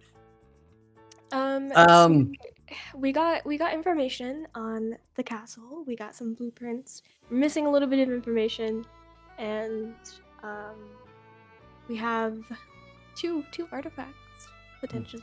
Stumpy maybe- would like to go to the bar. I really want that plant. All right, we need to grab that plant for Stumpy. And even though that we don't exactly know what's in the Nautilus shell, maybe the Nautilus shell might have something inside it. Because maybe it has the page that I need that I found missing in the book. Oh, Maybe. Hey, Kip, well, real quick. Yep. Can you remind us what the geography was on that map? Yes, you are in the city of Newcastle, which is largely in the center of Australia. I think Poyo. And there is a path about a half day's travel to the north that leads to some castle that is marked as K Castle on the map. If you follow the river to the north, it looks like about a half a day's travel. To the west, just like Armaldo said, there are beaches. You know, you're on an island nation of Australia. There's not like. You have to pass through the shrublands to really get anywhere, which are like sort of weird, dense, strange bioforms of like deserty, but also bushlands and stuff like that. There's not much else interesting on the maps you took, to be honest. There's the port at the very bottom of Australia, which takes some tourists, but honestly, you guys don't get many tourists, so yeah. Okay. Any more questions? No, I just wanted to confirm that it seems like the best way of travel might be boat. So I point this out to the group. Boat. Well, I think the boat idea sounds good. yeah, Captain Obvious over here is pointing it out for us. Damn. I want to see you do something useful. I've been useful. I got that. We all saw your drinking failure, so I don't know Stumpy, about that. Stumpy, knowing that only he put out candles, backs away slowly, not to get involved in this argument. Sure. Me, very protective of my feather now. Just saying, don't know. And I just whisper to Green Bean, don't challenge any more people to drinking again. You're not good at this. Yeah, clearly. I can do it. That you know what? That owl had some foul liquor. That's all I would say. That owl's a pain in my rump. Yeah, exactly. We can all agree that owl was not of good character. So who knows? But he. No, I'd still invade his DMs. I'm just saying. After everything he's done, I'm thinking, yeah, but that's my cup of tea. That's my cup of Stumpy tea. would like yeah. to know if we are abandoning the shell for the boat, or if we're still doing this. We're still doing Um, this. I'm just saying we're gonna need a boat later. So didn't we have a plan? A tavern plan to get that plant. Yeah. What How is good the is your plan? whistling? Good. I'm willing to. Fantastic. We should make our way to the tavern. Okay. Okay. The music is Xenoblade 2. Well done, Prince. You guys make your way over to the tavern through the streets of Newcastle. Doesn't take you very long. Eventually, you make your way towards it. Would you like to enter the tavern, or anything you want to do first? I'm fine with just entering the tavern.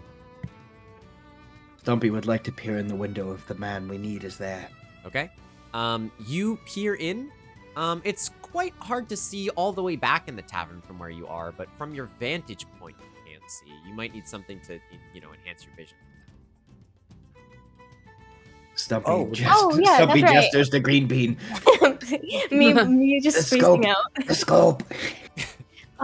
Yes, here, and I hand Stumpy the very delicate stolen telescope. Yeah, Stumpy, you are given the telescope from Green Bean. Stumpy places it firmly against the window and peers into it as hard as possible. The visual here is Stumpy leaning eye against spyglass against window, as a little goblin. Stumpy, you take a look around. It takes you a couple seconds, but after a little bit of looking, you can confirm that he is indeed in there. You notice him drinking by the bar as we speak, and it looks like around his neck hangs a peculiar-looking shell. Stumpy clicks his heels and turns to the party. Stumpy sees he is there. Okay, Gollum. Chat, there is a new poll. Don't forget to vote. There's a big new poll in chat. Are we allowed to vote? I'm not gonna stop you if you want to vote. Thinking. Stumpy has told you the man is in there. What are you guys doing? I'd say we go in there.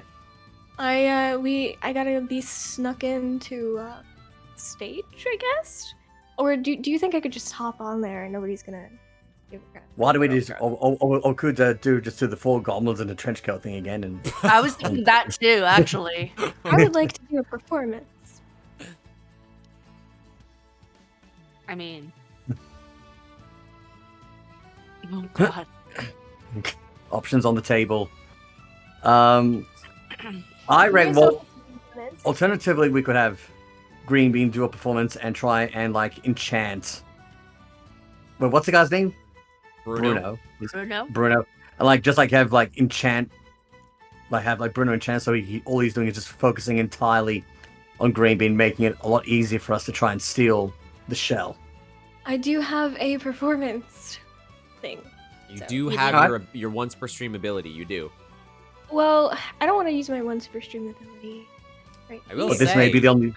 there is the a best funding. channel point redemption for anyone that is super generous. For 1,500 channel points, they can refresh someone's once per stream ability, but there's a very long cooldown on it. So it is possible that one of you may be able to get your ability twice in the stream. It depends on if chat is feeling generous or not.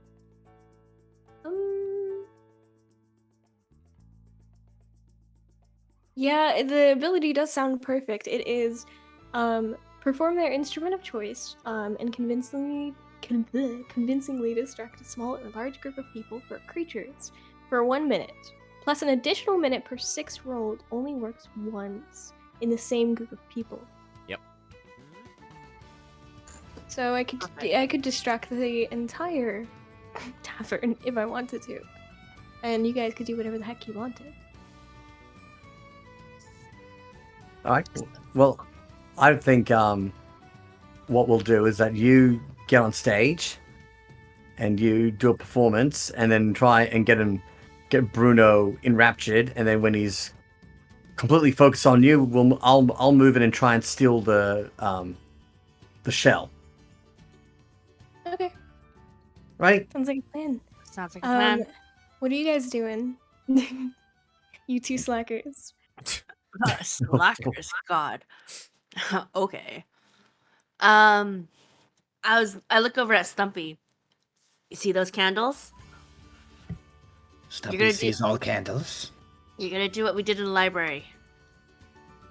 Stumpy is I'll help excited. you. Stumpy is on board with your plan.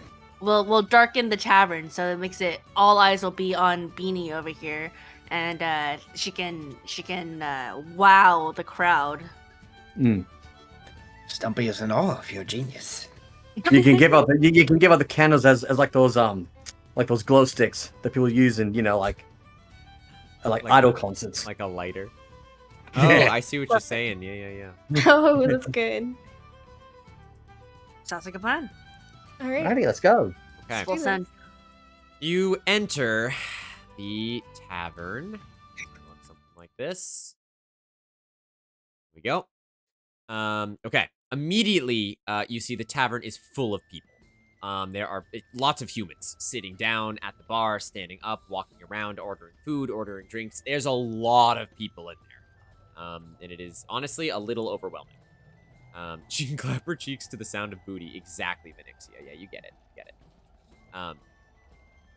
You guys, you walk in, you see this, setting with all the people inside and chatting around. And yeah, what's your cause of action here? Explain to me how this scene plays out. Me? Any one of you, yeah. All right, so I hop on stage. They just jump straight up. You go over to the stage, which is towards the back of the tavern.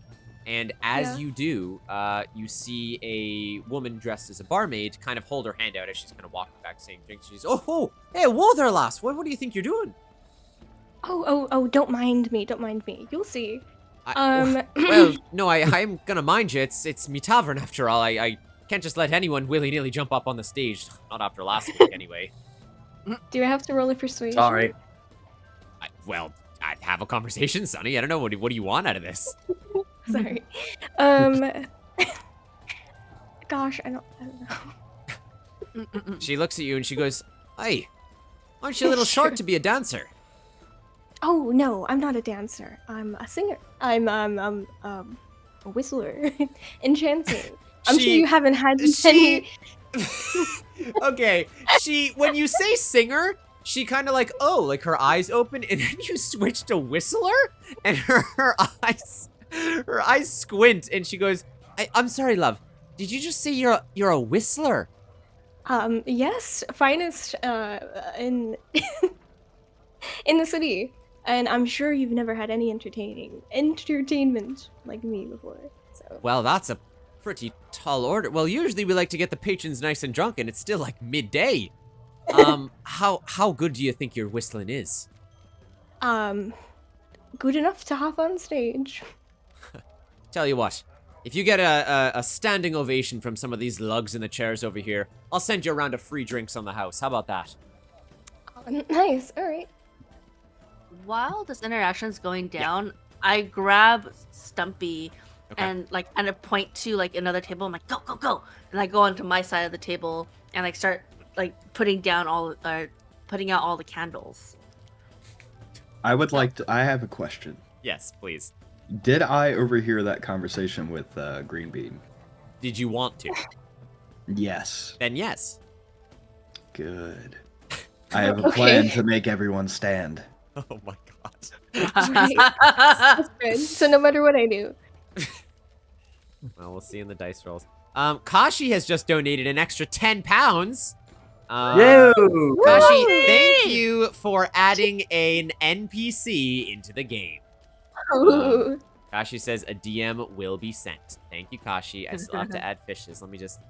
Oh, what the fuck is this?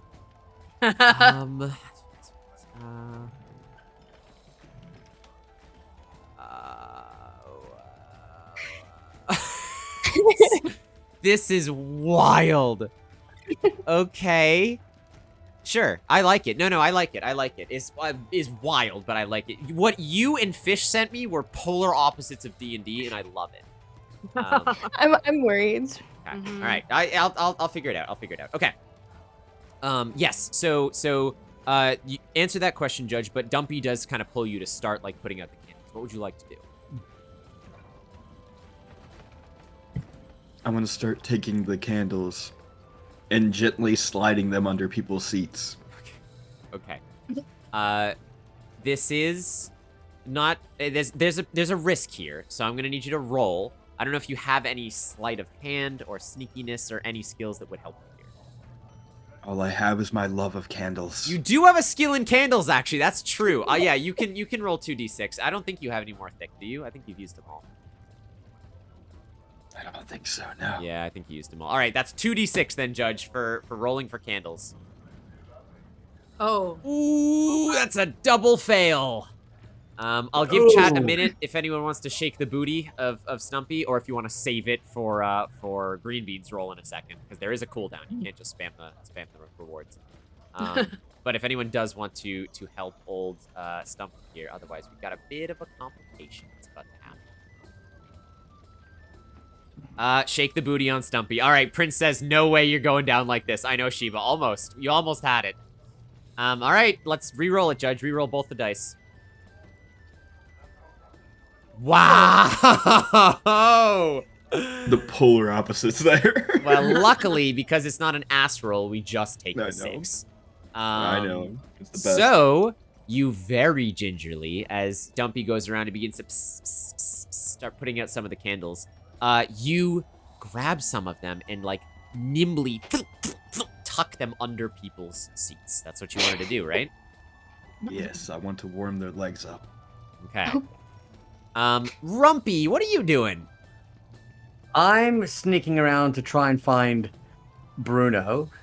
Okay. And confirm that they have the shell still around their neck. Yeah. So No worries, putting Shiva. myself in position. You get some sleep, Shiva. I'm sure they will enjoy their consequences that are bound to happen eventually. I honestly might be on the next roll. Oh God. Okay. Yeah, you peer around a little bit, and sure enough, Rumpy, you do see Bruno, the strongman, sitting at the bar. And I mean, it wasn't an exaggeration. This guy is yoked. He has muscles on his muscles. He has muscles on his eyes. He's wearing like a little tank top and little shorts and have a big curly mustache and short black messy hair. And you just see him like pounding shot after shot at the counter. Oh my. Oh, jeez. The Nautilus shell is tied around his neck. Okay. Right. Then I'm just putting myself in position, ready to steal. Well, hopefully once the performance starts. Roll me a sneaking check right now. Okay. Which is, for you, it would be 2d6 because you have a skill in sneaking. Okay. His booty has a booty six-pack exactly, Benixia. Oh. That is a 6. All right. Well, and a 3, but we take the 6. All right. As far as you are aware, Rumpy, you are hidden from anyone that could be searching for you. You're kind of just blending in Assassin's Creed style, like in plain sight. You're kind of just like assimilated into the crowd. Okay. Okay. In that case, Green Bean, all eyes on you. Okay. As the barmaid lets you up on stage. And you like very slowly kind of like clamber your little goblin legs up there until you kind of dust yourself off. And tell me what you would like to do. Okay. Will I do the performance first, or do I have to roll for it first? Well, let's describe to me at least what you would like to do here, and then we'll get into the rolls. I'm just gonna do a little dancey, something like really quick paced, a little dancing song. You're gonna do a little dancing song, like a little do do do do do do do do do, like with your whistle. Is that what you're saying? Yeah. Okay. And are you gonna try and get anyone's attention first? You're just gonna like go right into whistling. Well, I'll go, I'll do that wolf whistle, or the reverse. Oh yeah, the big, yeah. I know what you mean. And everyone's gonna look at me, and we're gonna do it.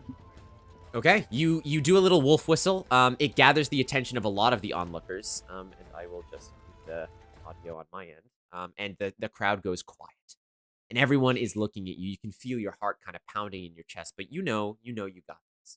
So do you want to use your ability, the performance once per stream ability? Yes. And yeah, I'll do that. Okay. Nikki, hello. I will keep that in mind right after this scene then. Okay. Would you like to whistle for us, Sunny? I'm not going to make you, but you can if you want. Yeah, that was my plan. Do you think it's a good idea? I think it's a great idea, but first, let's roll to see how well your whistling actually goes. Oh, man. Okay. So the way this is going to work, Sunny, is because this is an ability, it's an ass roll. And it is performance, which you are proficient in. So first, start with a 2d6 roll. Just roll 2d6 because it's you're performing. That's a 2. Can I pray? Can you? Why do I always get bad rolls? You can use your prayer. I will pray for Green Bean to make this. Wild that Dumpy's praying for Green Bean. That is wild. So that is some character growth right there. It's a character arc moment. Oh, thank you, Nikki. Have a good night.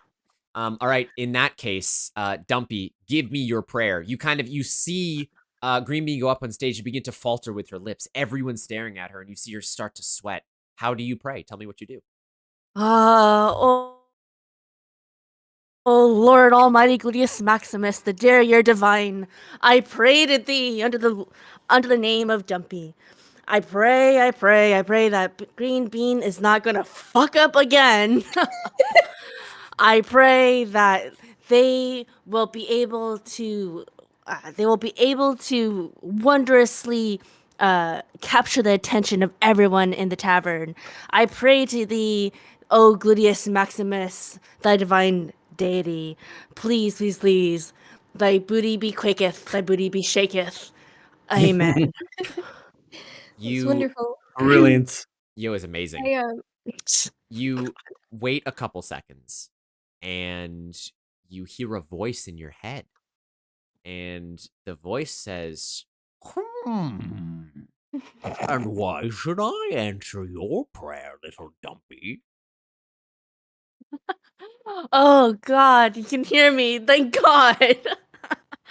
Oh my Lord No, Almighty. God has nothing to do with this. It's the divine Oh, derriere.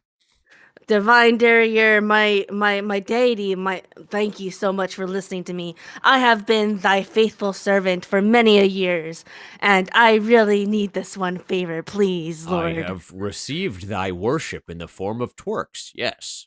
Yes, I have twerked every night in your name, and need that.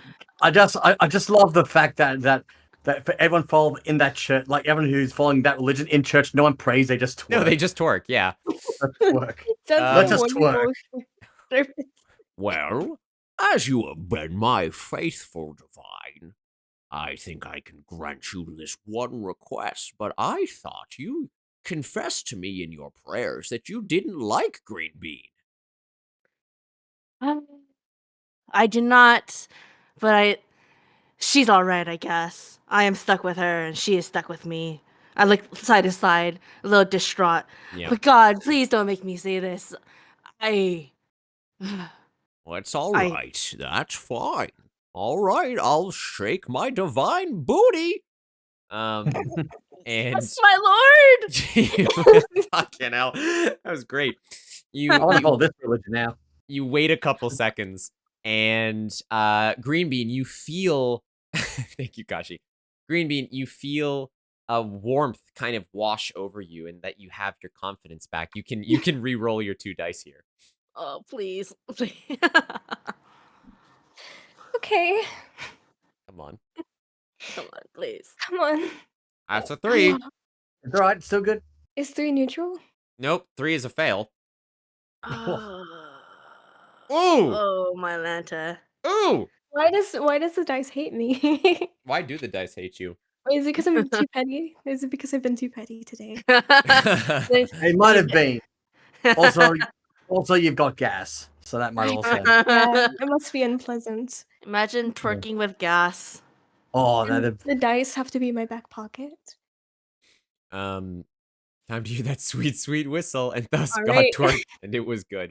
Well, unfortunately, I think we've made our bed now, Sonny. The dice have spoken, and we have to sit in it. Go ahead though, and give us a good whistling performance. Maybe not your best one, but it's still good. Okay, it's D. Okay, I worry that. Oh, hello? Hello, Did I lose Sonny? Sonny. We did lose Sonny. Talking about. Can you hear me?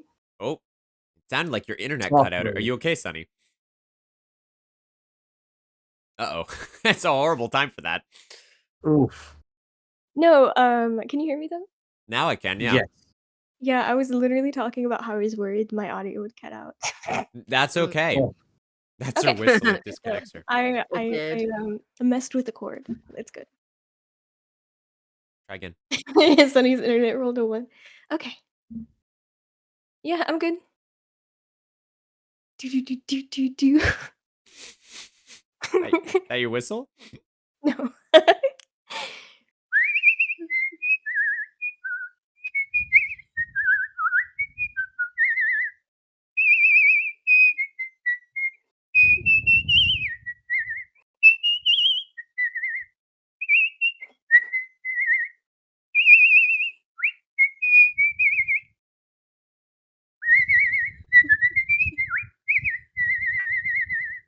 Bom, bom. Okay, there you go. Good job. Brilliant. Holy That was shit. Yeah. fantastic.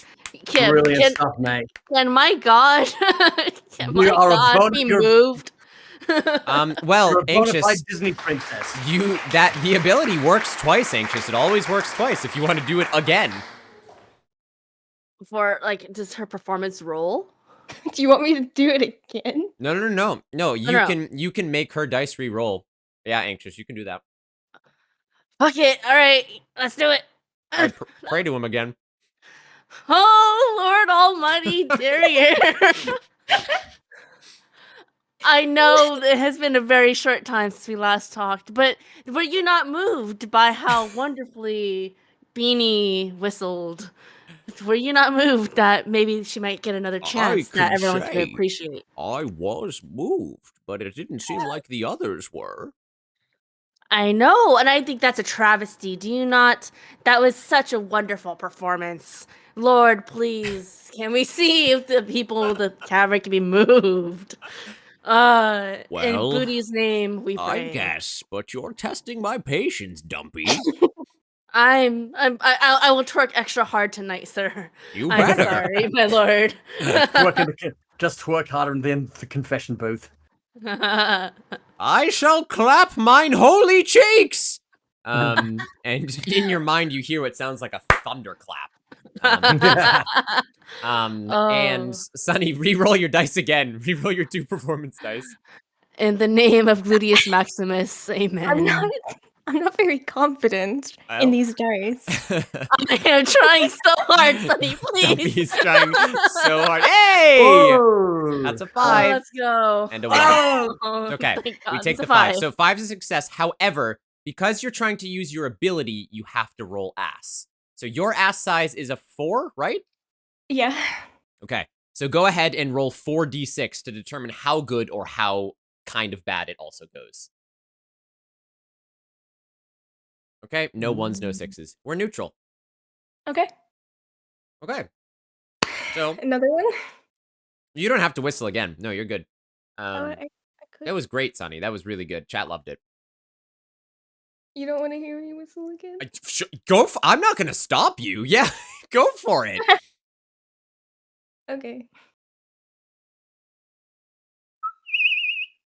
Wait. Did I do the same one last time? Yeah, that's okay though. You can do it again if you want.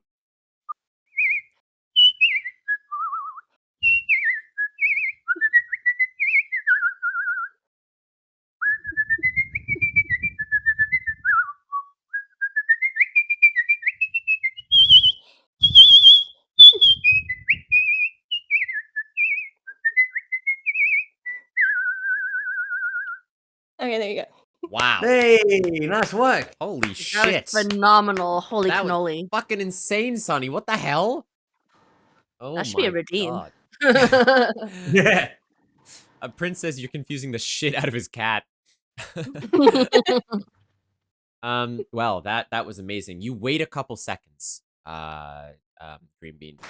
And yes, after a couple seconds go by, the audience begin to all applaud. Yeah, woo! Whistle girl, whistle girl! They all start chanting. Judge, how hot would you say these chairs are getting at this point? Oh, it's been a hot minute between prayers and and confidence building. I'd say those chairs are getting mighty hot at this point. Okay. So are you trying to trigger anything, or are you just hoping that the heat is going to cause them to stand up? I'm just hoping that heat will cause pain, and pain will cause them to stand in confusion. Okay, well, you rolled quite well. You guys wait a couple seconds. I'll turn the audio. You wait a couple seconds, and sure enough, people one by one begin to stand up. And you see, Green Bean, they're all clapping around you, and they're all, yeah, woo! And standing. You do a little bow. You're not sure, Stumpy, if some of them are legitimately standing up because they're in pain. A couple of them, like, as they stand up, they kind of slap at their legs a little bit. They're kind of like, what is what? You see a couple of them kind of like knock over some chairs. But all in all, it creates a very sort of hearty atmosphere. And the barmaid comes back over to you, Green Bean, and says, Well, I certainly never have heard a performance like that before. Where did you say you were from? Where am I from? You've lived here as long as you remember. Ah, yes. I've been stuck in this boring old town for as long as I can Jesus. remember. Hey, you're a great performer. Where are you from? Yeah, fuck, I hate this place. Pretty much, bro. I I have a quick need to get question. out of here. Yes, Stumpy. What does the barmaid look like? Don't have a picture. But she is humanoid. She's on the shorter side. She's like your stereotypical kind of like Swedish barmaid. She has like the long braided hair. She has like the white frilly puffy dress. She's carrying lots of drinks in each hand. Yeah. Biscuits. Kind of hoping everybody was animals aside from us. No. She is human. Is Bruno clapping? Good question. His cheeks. So, Bruno, at the bar, has turned to see what this sort of fuss is about. Bruno is not standing, but Bruno's attention is focused on Green Bean while everyone is clapping. Stumpy looks at Rumpy from across the bar and nods towards Bruno. Okay. All right. I've decided to take advantage of him being distracted. Yep. And notice that the shell around his neck is not properly secured to the cord that is holding it around his neck, meaning that just a gentle tug would be enough to probably pry it loose. So I sneak up to Bruno and reach up and am able to get a hand on the shell and make an effort to pry off the shell. Are you using your special thief ability, or do you just want to try and steal it? Because I was taking a look at my thief's, my one-off thief skill, and I was just thinking, would it be considered a loose object if it's hanging around his neck? No, because technically it's worn. Yeah, that's why I was kind of like, Yeah. Well, you can just try and steal it if you want. It's 2d6. Yeah, I'll just do a general. I'll just roll 2d6. I will say, this is going to be very hard. This is a critical situation, as the rules denote. So you are going to need a 6 to succeed on this. All right, here we go. Come on, Rumpy. Don't make me start praying again, please. Come on, Rumpy. Oh. Very close. But sadly, You can't win no them all. cigar. Unless anyone in chat has the cooldown off of shake the booty. Do I? I don't know. Oh wait, no. You said, Should I give them one you of said mine? Bruno's been pounding back drinks, right? Yes, he has. So no one would notice if a man who had been pounding back many a drink would just happen to pass out at that point. Yeah, I think it would probably be pretty normal here. Okay, I'd like to use my ability before Bruno can recognize the events that have Okay, transpired. yeah. Rumpy has reached for it, but it's tighter than Rumpy thought. And as you notice this go down, Stumpy, you're going to use your Warlock ability? Yeah, I think it's time. Well, actually, before you do, Aerith has done Shake the Booty. Give Rumpy one more shot. Rumpy, roll those 2d6 again. Alrighty. Come on. Come on, Rumpy. Lydius Maximus, come on. That's a 4. We need a 6. Ooh. Oh! No. You Guys guys are are off so down. beautiful. All right, so we're gonna go through with this, Stumpy. You're gonna go for it. Yeah. Okay. So you can curse someone and roll ass to take them out non-lethally instantly, which is great. So give me a 2d6 roll because you're using your warlock abilities here, and then we'll roll ass on top of that, to see how that goes. Let's start with those are 2 3s. That's not even a 4. We needed a 4. What is my luck here? Why do I keep getting the same thing? Oh no! I get the same thing every time. Oh, this isn't good. Poor Stumpy. Oh. You immediately, God, hold on, I'm gonna have to add music to this scene that I didn't think I'd need. Give me a second here. Boss music starts playing. All of a sudden, like the Metal Gear Solid like alert theme starts playing. I do have that actually. I do have encounters. Funnily enough. But no, I was thinking of. Actually, yeah. Why not? My performance wasted. Here it is. Here's encountered. Your performance was great, Sunny, and it did distract everyone for a full minute, but unfortunately, it wasn't enough to get the steal off, which does happen. All right. So if we stay on this scene, and I switch over to encounter mode, you'll notice the music shifts. There it is. Just like I said. So, here's a question though before we do this. Yep. Is this the double consequence? So not only is this a double consequence, you still have to roll ass, because if you roll any ones, it's going to be double bad. Oh no. So your ass is a stack of pancakes, which is a size 3, right? Mm-hmm. Okay, so roll 3d6 and just pray they're all 6s. My luck is they're all going to be the exact same one. Let's find out. Okay. Oh, what's 6? A 6 means, although you're failing, it's not going to be horrible while you're failing. Okay. Although this is the double consequences. So, why do you recognize this song? It's from Metal Gear and Super Smash Brothers. The first thing that happens, let's go with...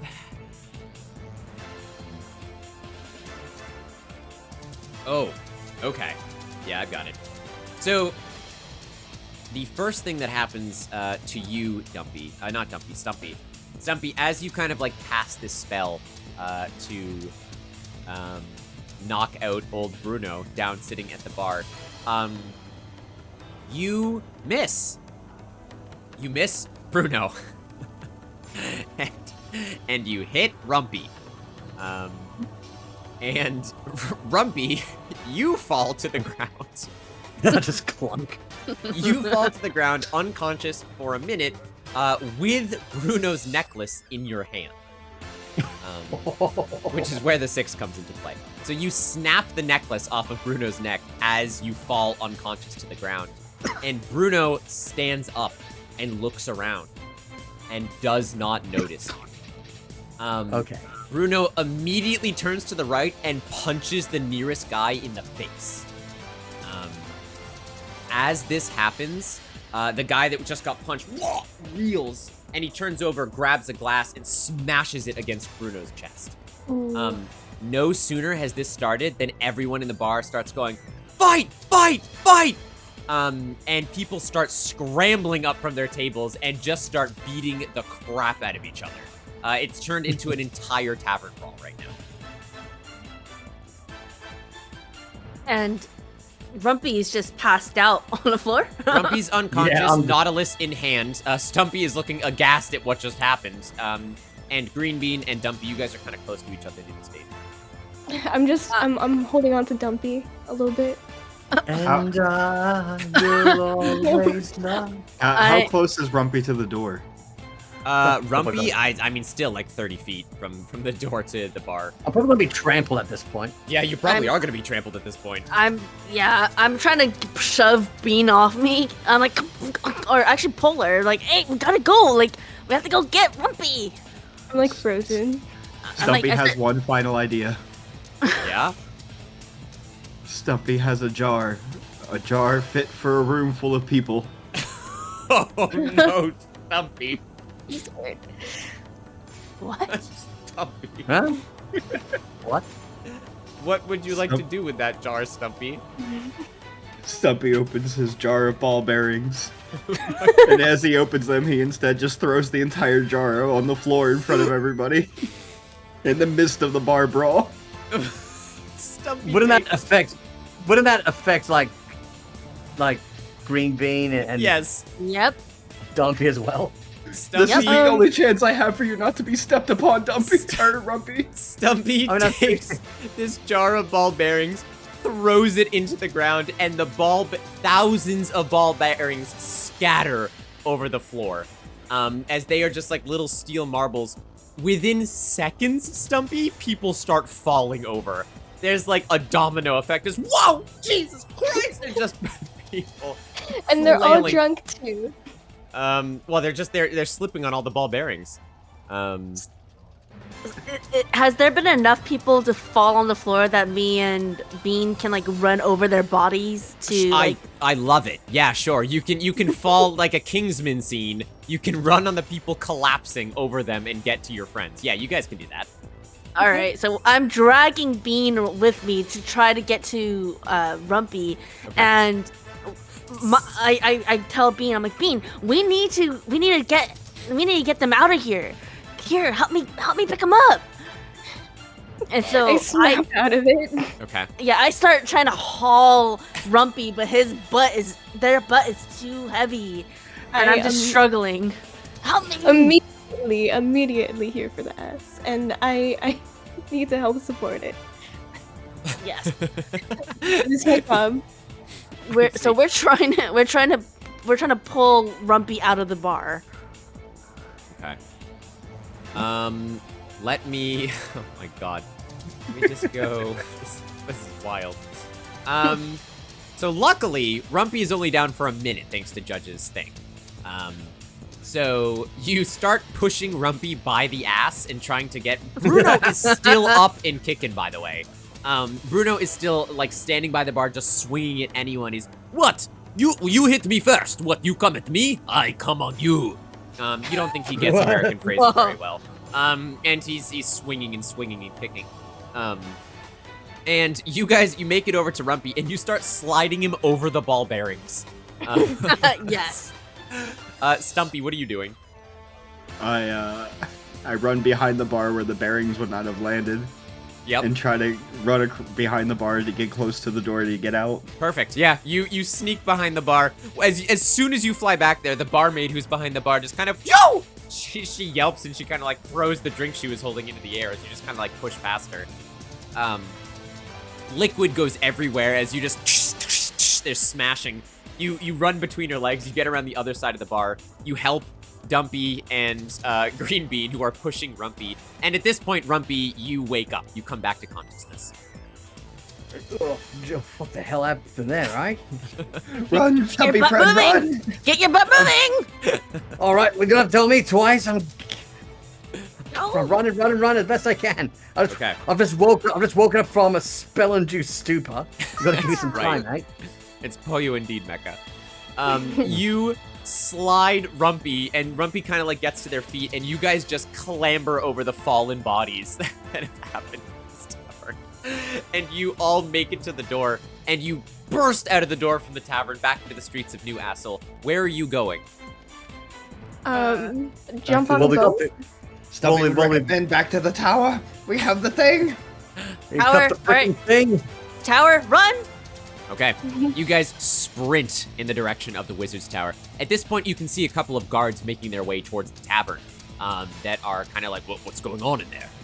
They don't pay too much heed to you, though, as you guys kind of slip through the cobblestone streets all the way back up to the Wizard's Tower, and you successfully get away. Oh my gosh. That was an amazing heist. Yeah. Yep, the heist before the heist. Good job, guys. Before the heist. That was. We've done a steal. We've stolen back what we gave back. What we get to someone. Then we're doing a steal. Then we're doing another heist. Then another heist. Big applause, like chat. Goblins. Big applause. Good job, guys. A series of heists powering this adventure. Okay. You guys climb the tower once more, and when you get to Armaldo's office, he appears.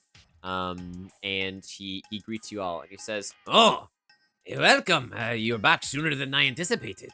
Can I trust that you have the shell?" I hand over the shell to him. Is this the thing that you're looking for? Ah, yes. Very quickly, you did not listen inside of it, did you? No. Okay, Yes, good. no. He snatches it No, from no. your hand. And he says, okay. And he holds it up to his ear, and he says, fascinating. Okay. And you see him put it on the table behind him. And he says, well, I'm an armadillo of my word. And he goes over to the ocular daisy, Stumpy, And you see he snaps his fingers, and a pair of shears appear in his hand. And very gingerly, he snips the stalk off of the tree, and he hands you a little bud of the ocular daisy. Stumpy gets extremely giddy and takes it with glee. Yeah, there you go, my small friend. Now, claps his hands together. I believe you also had questions about the Kangaroo Castle, is that correct? Yes. Yes. Absolutely. All right, well, you are trying to, and we're all friends here at this point, you are trying to break into the Kangaroo King's castle to steal the treasure, is that correct? Yes. Correct. Yes. Okay, well, how much do you know about the Emu Wars? We ended up learning a great deal between our emu war expert over here, Rumpy, and an feathered prick Featherface. from the Featherface, yeah. Wouldn't shut up about it. So But thankfully, well-timed fart kind of like gave us the distraction we needed to yeah, piece so stuff out of there.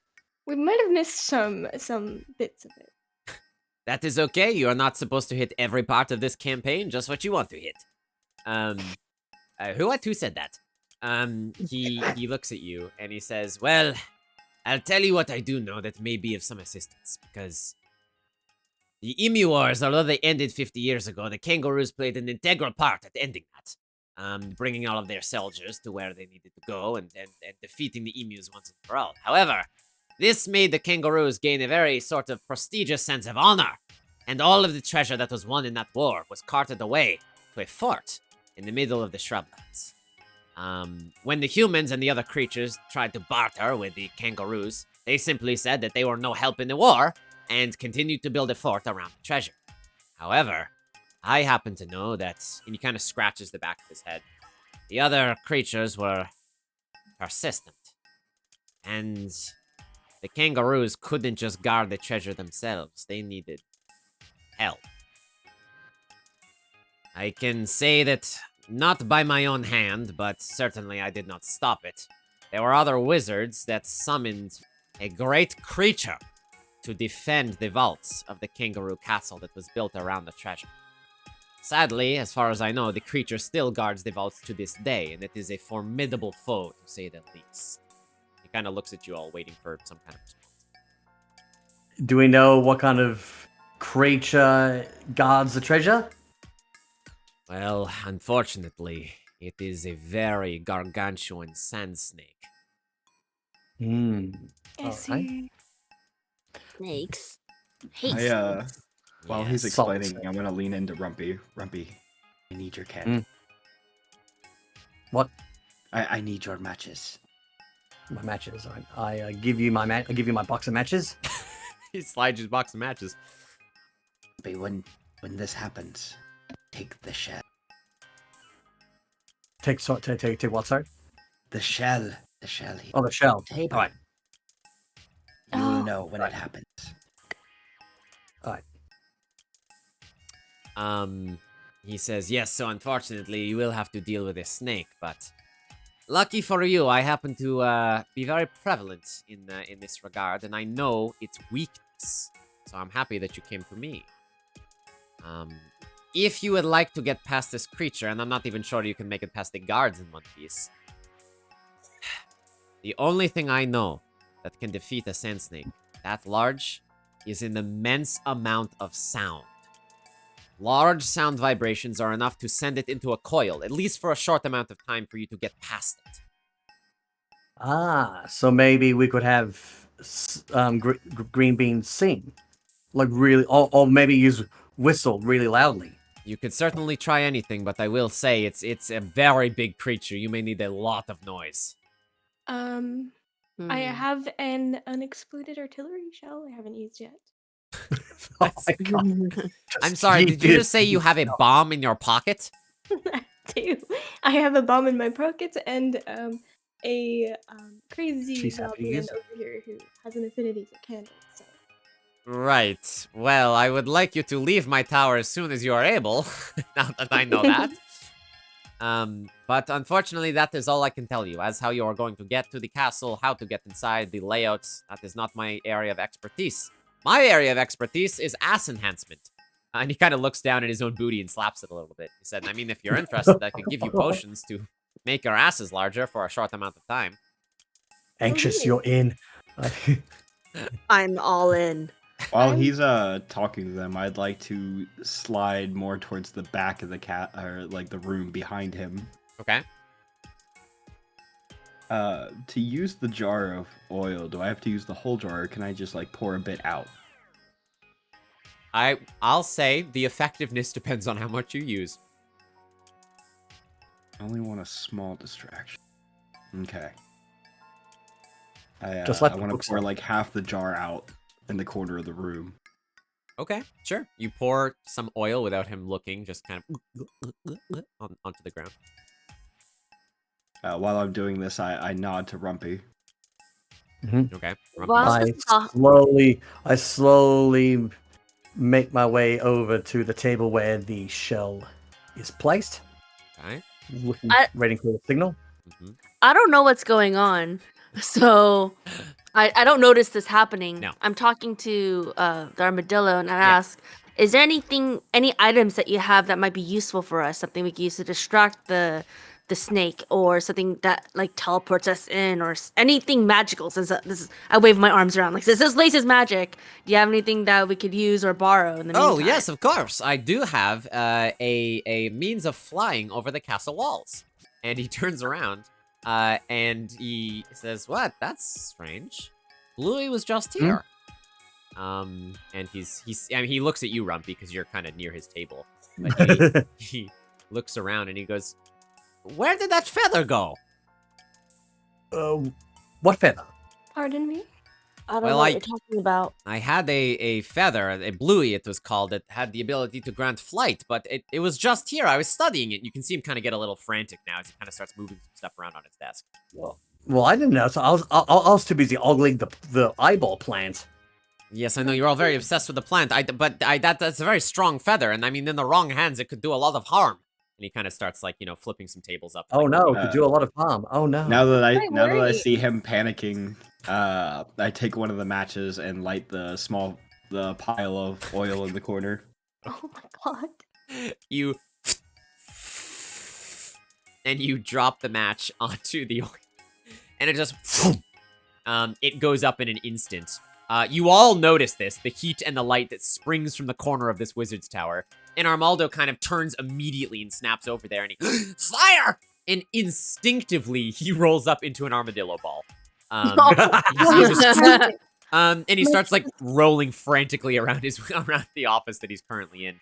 And yeah, I mean, smoke, begins to start, billowing. What are you guys doing here?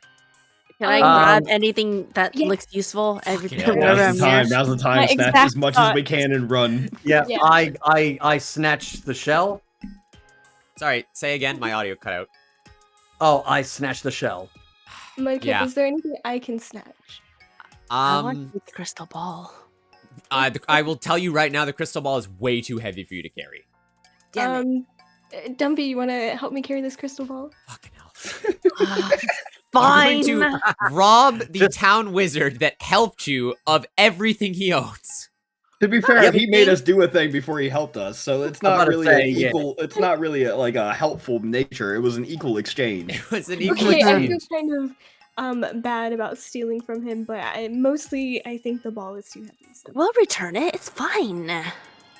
I've got a loose sandwich in my pocket. We can just give it to him as a offering.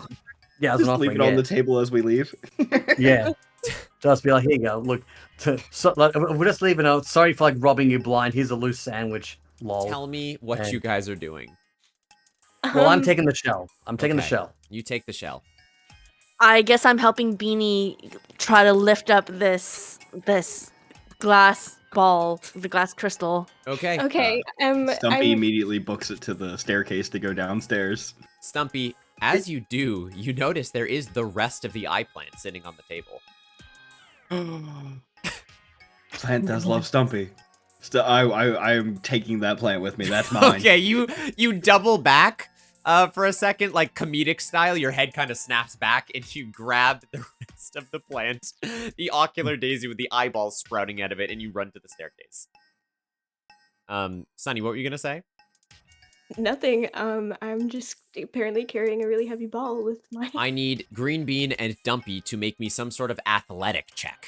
I don't know if you have any skills that are going to help you carry something immensely heavy, but if you do, now's the time to tell me. I mean, it's I have use magic device. Can I do anything to? Yeah, can we do anything to make it like a little lighter? I'll tell you what. You both will know how to activate the feather and the crystal ball, but that does not help you with carrying the crystal ball. Well, I mean, can we lift it up and out and then roll it? Yeah, we can roll it. Versus like just carrying it. Can I attach the feather to the crystal ball, making it fly, like make it like levitate? You can try. That's a good idea. It's But your we call. have to be careful. We have to be I mean, we careful. could try. Yeah. If it falls. I will attach the feather to the crystal ball, hoping that it'll make it spread little butt wings and make it levitate up, making it far easier for it to be pushed out of the tower. I got you, Silas. I'll remember that. As you are doing this, yeah, sure. You put the feather there, but nothing happens. Dumpy and Rumpy, your skills with activating magical objects. Sorry, Dumpy and Green Bean. One of you make me a roll to see if you know how to activate this feather. You still have to roll, but you'll have an advantage. You'll have 2d6. Do you want to go? Do you want me to go? I was gonna say I've been having bad luck, so.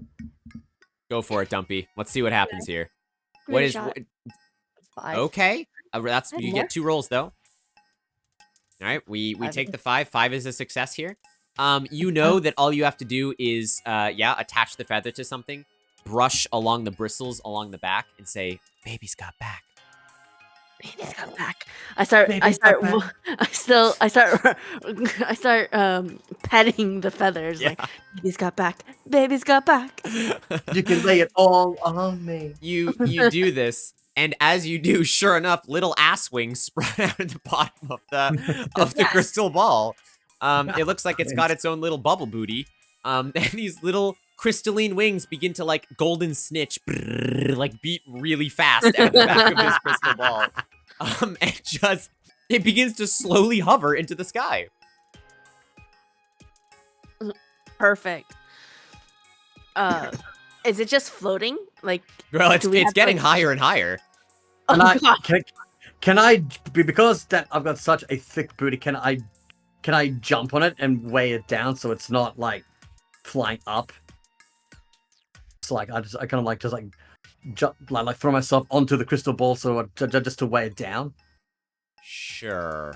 You throw yourself onto the crystal ball to weigh it down. You are surprised when it carries you into the air. You are now holding onto this thing, your dump truck hanging from it.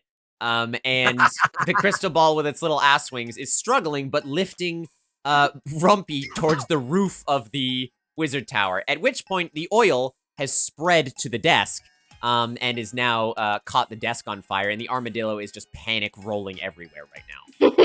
Poor armadillo.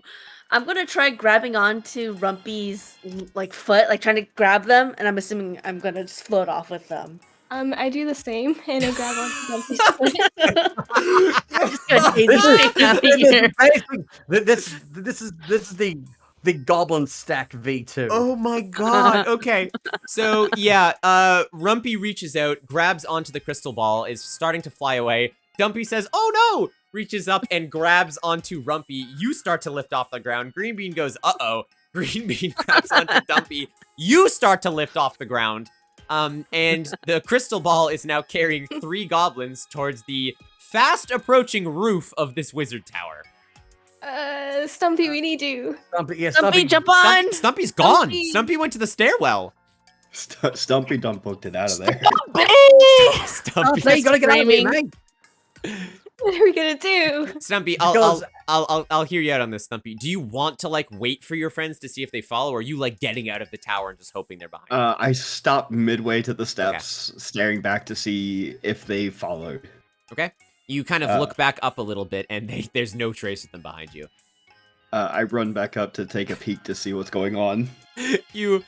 So what has transpired now is you look up and you hear your 3 goblin compatriots going, "Stumpy!" And they're all holding on to this crystal ball that has sprouted blue wings. But Armaldo has rolled through the oil, so he is now on fire. And there's a spinning fire wheel that is racing through the top of the wizard's tower right now as he's just careening around on fire. How close are they? How close are they to me? Your friends? They're like 8 feet off the ground. They're much taller than you. Oh no. Wait, even with us daisy chained like Oh yeah, that? yeah. The lowest of you, Green Bean, is 8 feet off the ground. Oh wow. Okay. So eventually we're gonna have to fall, and we need something to break our fall. Well, you're currently hang on, still didn't heading you- towards the roof. But didn't you say that after a while, whatever object the feather is attached to will turn to ice? Yep. And start falling. Yeah, Yes. that's what I said. We're in trouble. You have to add music Stumpy to shouts this to them. too. Stumpy's friends, release the ball! So says Stumpy to all of Stumpy's friends. Is there a bookshelf maybe that is kind of halfway up between? I think it's all on fire. Yeah, there's a lot of fire in the room now. No, The goal was to take the shell and run. Why the ball? we gotta abandon the ball and the feather, or We need the feather. Yeah, we need the feathers. Because I rolled to know about the feather. How do I know how to deactivate it? No, you don't know how to deactivate it. You can roll again, but you are midair with it.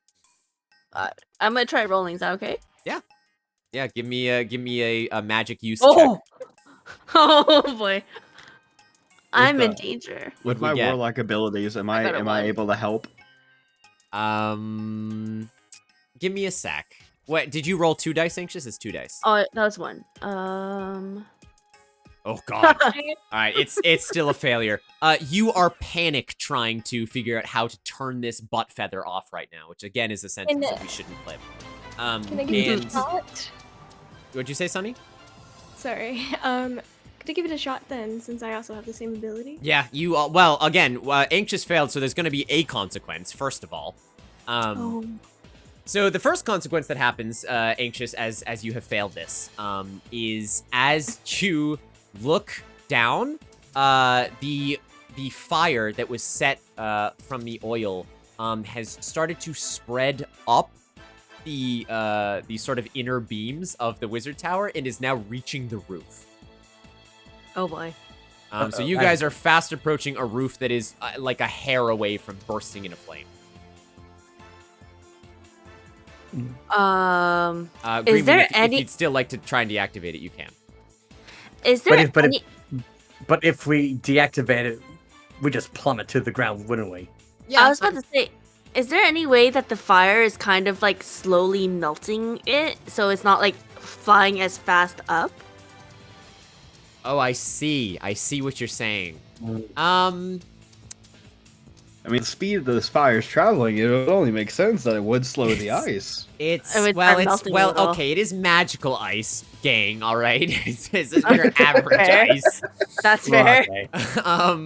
I mean, you did just make We a got butt a really come out of hot crystal ball. fire. Green Bean, you've been granted a thick from Sam as well. Do I still have that other thick? When did you last get one? I don't know. No, you've used that thick. I'm going back now. No, you just have the one. Okay. Actually, I actually have a couple thicks. Can I use one? You should have used it on that roll. Yes, just roll another d6 there. You kind of have to use them. You can't save them. Oh, God. there's another one.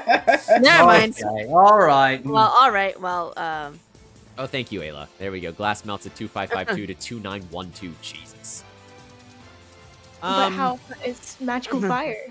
It's no. This is normal fire. This was a There massive was no oil. magical Oh, glass. This was normal matching oil. Normal fire against magical glass. I think the magical component might. I think it might alter- win. It might take this one, guys. Yeah, you are still rising to the sky. I don't know, Stumpy or Green Bean. Would one of you like to try something here? What's your goal? Yes. Okay, so I have a shot, I have a thick, and I have the ability to use a magic device. So I could give it a shot, trying to figure out how to deactivate the feather. Okay, you would have 3 dice to roll if that's what you want to do.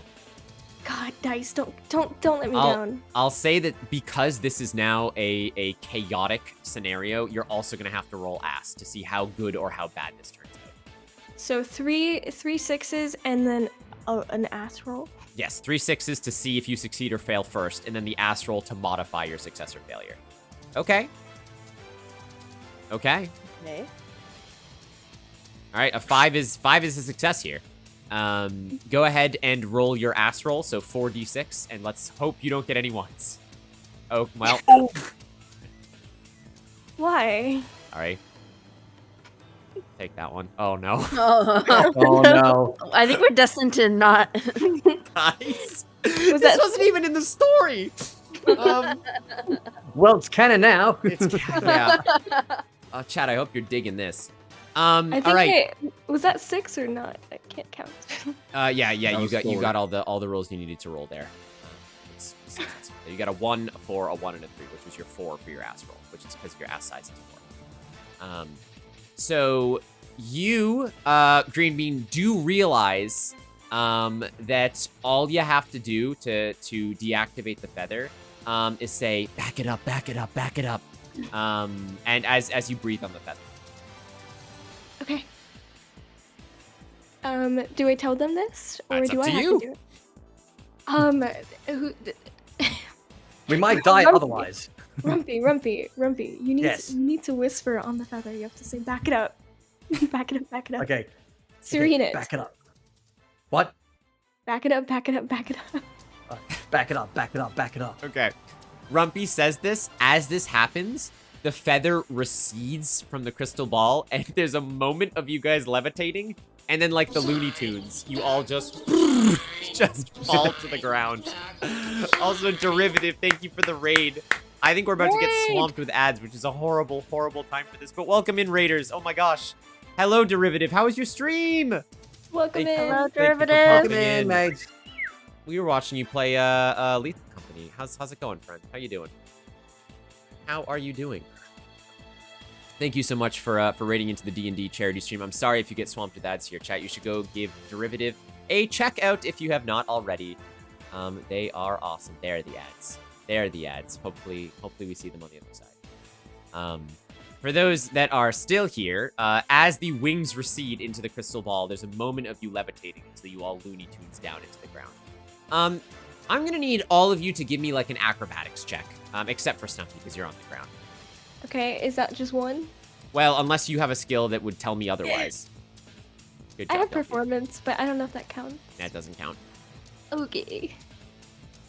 3's a fail. Oof. Green Bean. Oh, okay. Back it up, Pickles. You got a Back freaking it up. moose Oh. in your mouth. I survived. That's true. That's so true, Impa. So you got, was that a 6, and a 3? That's pretty good. Yeah. Impa has said, now whenever the goblins fail, we ensure there are 2 consequences instead of 1. Oh boy. Okay. Yay. This is a method of stuff which is just chunky right now. So here's what's gonna happen. Dumpy and Green Bean, you guys actually land on the ground pretty safely. Okay. As you land on the ground, Rumpy lands on top of you both. And with Rumpy's superior derriere, you both take 1 point of damage. My back. Ouch. So you can mark that Hey, off on your Hey, it's trackers. free chiropractor. As soon as you all land, the crystal ball and the feather fall out of the sky, and as they both hit the ground, they both instantly shatter. Ooh. The crystal ball and the feather? The crystal ball and the feather. While they stand there and all Stumpy yells to them, Stumpy's friends, we must leave! Leave! And there's nothing else to steal. No, everything's on fire, you gremlins. Get out of the tower. I am running. I'm gonna steal the fire. I'm grabbing Green Bean as I I have see some- her. I have some vials. Can I grab some fire? No, no, you can't. I just need to steal something. You are leaving. No worries, Derivative. If you have to raid and run, please do. Thank you so much for popping in and bringing your community, though, and enjoying the chaos that the party has ensued here. If anyone wants to know, we are fundraising for Calm as part of the Jingle Jam. You can donate money to the Tiltify links to enact special cases to change people's fate in tonight's interactive D&D stream. Okay, so you guys, we're dropping it low, says Prince. Dumpy is inspired with divine will. Well, Anxious, just so you now have another use of your prayer. If you ever, thank God. We all praise the Gluteus Maximus. Also, Necro still does have their ability. They haven't used theirs yet. Right. All right, and do the three of you follow Stumpy out of the burning wizard tower? I'm grabbing Beanie because Beanie seems to be wanting to die. I am running very. I'm just booking it out of the tower. I'm just booking it. Yeah. I get my wits about and I start running as well. As you are scrambling around looking for something, Green Bean, and Dumpy starts pulling you, your hand does clutch around something, but you can't tell what it is until you leave the tower. Gosh darn it. So you guys make your way out of the burning wizard's tower. All the way back out. As you head outside, you can see the tower is now up in smoke, as there is smoke billowing from the smokestacks and the windows up top. You all kind of look back at it, wondering about the fate of Armaldo, but with the Nautilus shell and the Ocular Daisy in tow. Well, if we didn't get all greedy with the crystal ball, maybe. Yeah, well, that was whose fault was that? Huh? Yeah, whose idea was that to steal the ball? It might have been my initial idea, but I was going to let it go. Rare, thank you for the raid. Welcome Oh in. my gosh. Welcome, Raiders. Thank you, Rare. How was your stream, friend? Welcome in. We are doing some Change of Fate tonight. It's late for you, Rare. You're gonna get some sleep. What are you doing up? What are you doing up? Thank you for bringing your community over here, Rare. I hope you're having a good night. We are doing some Change of Fate D&D stuff. How was your stream? Let us know. Some more Persona 5 Royal. Where are you? Where are you in the game? That's pretty exciting. I'm gonna keep pushing just because we can't be here all night. Real quick, Yes. I have a gardening skill. Can I take a look at the, I kind of look over at Stumpy and I notice his plant. Do I recognize this plant or anything that I could discern from it? If Stumpy lets you look at it, I'll let you roll for it. I while Bean is talking at me, I stop listening to her, and I walk over to Stumpy. Like, hey, Stumpy, are you okay if I look at your plant? Stumpy will allow this, as long as you don't hurt the plant of Stumpy. Never. We've worked. Fire. Ignore the fire. Stumpy's plan went out without a hitch. Stumpy, the warlock mastermind. I like to imagine that Stumpy can't actually cast magic. He just throws matches and oil at people, and he's like, "Fireball!" You know? It's like pocket sand. Stumpy, you have been cursed with flat. So your next roll has a minus 1d6 to it. So I get no roll. Can't believe one of you would ignore someone. I know, right? Flat is injustice. Still waiting for Kanashiro's heart to change. Oh, so fair. Big weights on that. It's a good palace, though. It's a fun... The music is baller. I actually have some of that music in this game tonight. See if you notice it.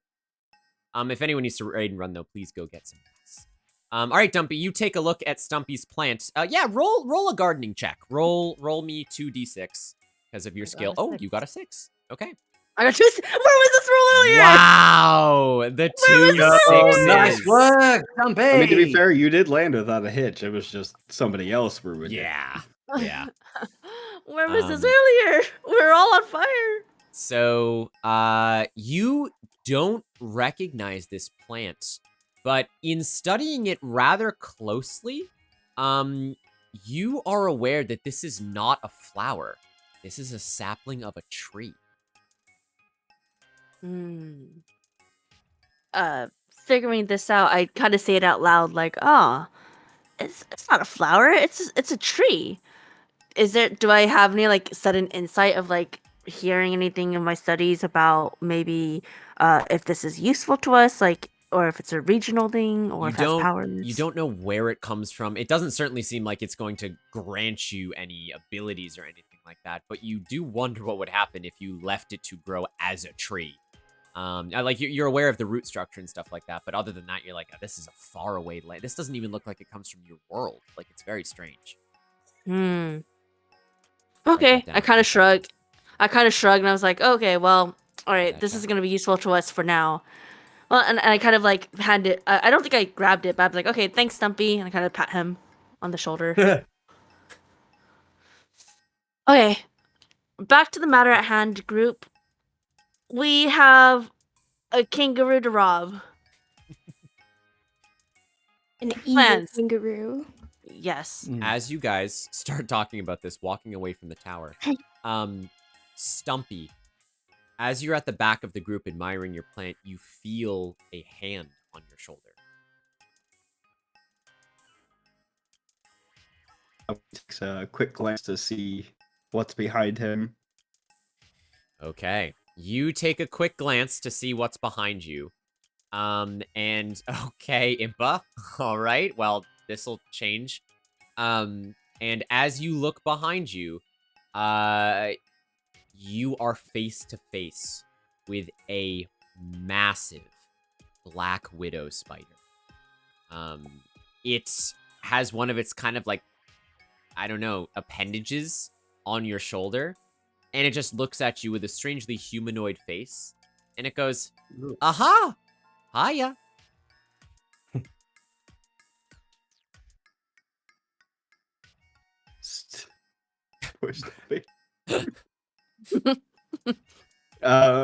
Since a spider is a natural creature, I would like to, take a glance to see if it has any intentions towards me, be it evil or good.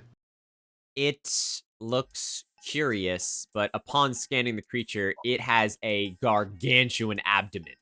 This is a spider that don't, like James and the Giant Peach, like a big old funky abdomen in this thing. Ooh. Oh, well, if it's got a big fat butt, then it's friend of Stumpy.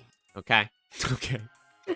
Stumpy, you've been given a thick Stumpy, which has canceled out your other one. Let's go. I'm wondering if we could ride inside the spider. If it's got such a big abdomen, we could ride inside the spider. And it could take You us mean to the on the spider, not in the spider? I know what I said. All right. I think I don't know if riding in the spider would keep it alive.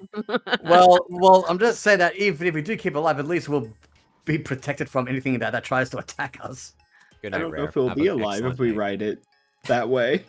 She kind of she looks at you and she goes, I'm sorry, are you deaf?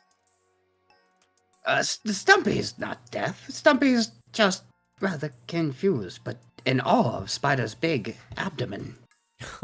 Well, I don't blame you, sweetheart. Most are. She kind of like wiggles a little bit. And she goes, Hey. I was just wondering if you fine folk could lend me a bit of a hand, if it were. Stumpy gestures to the tower behind the spider and goes, Last person Stumpy and friends helped is in that tower. She kind of looks up at it and she goes, oh my. Well, you've certainly added some warmth to their day, I'm sure. I like her. The last day that little armadillo probably has ever experienced. Poor guy. Stumpy looks back at the party to see how they're reacting to the spider, who is, I assume, is still holding on to Stumpy, wondering what's happening. How is the rest of the party reacting to the giant spider? I want to pet the thing. I have a bit I'm of just like starry-eyed at it. What'd you say, Sunny? I have a bit of a fear of spiders, but I'm swallowing it and trying to appear polite. Okay. Anxious? I'm apprehensive. I'm not afraid, but I am weary. Well, you get your party's looks, Stumpy. Seeing as the party has shown no fear aside from Keen Bean, who looks visibly shaken. Yep. I'm just shake. I'm like vibrating right now. I asked the spider. Stumpy would like to know how to help you. Oh, that's simple. I was just curious if you could tell me the directions to the nearest bug bar.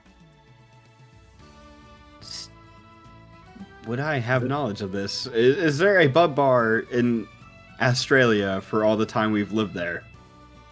Yeah, you know that there is a bug bar in Australia. Okay, then you know what? I will politely give them the directions to it. Stumpy would be happy to help Spider Woman.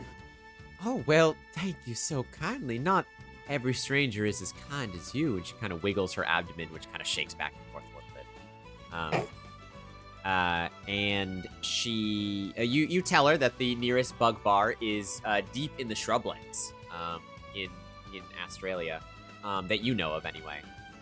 She kind of looks, nods, and listens to you, sort of giving the directions. The rest of your party members are like, what the heck is going on? And she says, oh, well, thank you. I think I can manage that. Do you think our paths will cross again? Stumpy sure hope so. Well, I say don't let us be strangers. My name is Charlotta. What is yours? I go by the name of Stumpy. I'm Dumpy. I'm Rumpy. I'm Green Bean. She's Perfect. the Perfect pyromaniac. unison, everyone. Just like a theme song. Mhm. She looks you all up and down and she goes, well, it's a pleasure, Stumpy, Dumpy, Rumpy, and Green Bean. I hope our paths do cross again, but just to ensure that they might, let me leave you with a parting gift, she says. She turns around and she starts shooting webs out of her ass. Her ass is gigantic, but they don't hit you. You see it coalesces into a pile on the floor, and with lightning fast speed, she kind of, with her appendages, kind of begins to weave something together. And she holds it out to you, Stumpy, and it looks like a big kind of bundle of spider silk. Stumpy yells, Free stuff! and immediately grabs it and jams it into his pockets. Well, you helped me, you know? When you help someone, you should help someone back. And that's just common courtesy. And then, you generally don't end up in a fiery flame. Stumpy agrees. That is why we warmed our friend. He helped us, we help him. She kind of then turns her head at you. And she goes, well, regardless, I'm sure you'll find some use for that. You'll find my silk is especially strong. And with that, she kind of winks 4 of her 8 eyes at you guys. And she scatters off into the shrublands. Stumpy turns around to the party and says, Stumpy is pretty sure them bugs are dead. Jesus.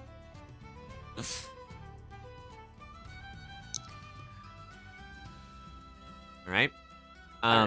Green Bean, you finally open your hand from the thing you clutched in the tower.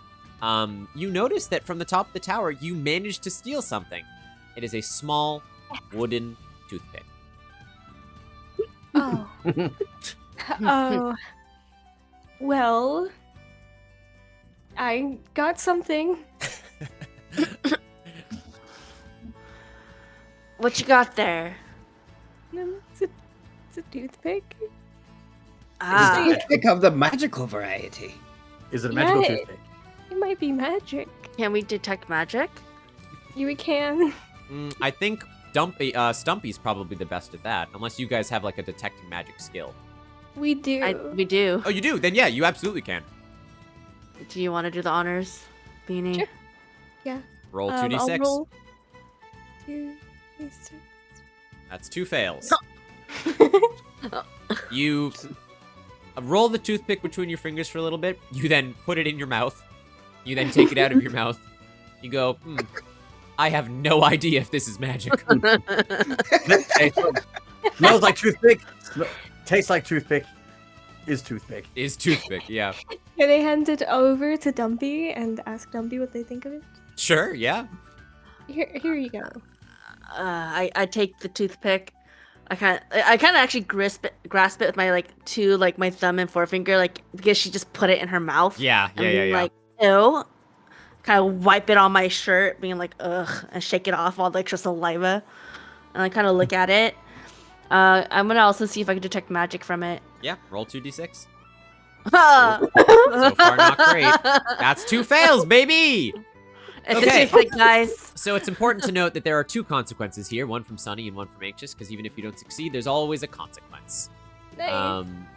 As you are rolling the toothpick around between your fingers, the toothpick snaps, and Oh. it fully breaks in your hand. Well, I hope we didn't need that. Stumpy would like to collect the remnants of that toothpick and stick it into the potted plant. Okay. Just like put it in the soil, not Yeah. even in the plant. Just Give it a little friend. Sure. No friend for it. Make a little trestle. All right, friends. We still have to figure out how we're getting our butts to the kangaroo castle. Firmly grasp it, Dumpy. That's exactly right. Firmly No. grasp it. Never. And Stumpy Dumpy has stated that we need a boat. We need to We need find boat. Okay. Yes. Boats are fun. I have no fear of water. I guess I kind of think about where we've seen so far. Mhm. I think I remember seeing boats in town. Like, we have, like, waterways and stuff, right? Sure. Hmm.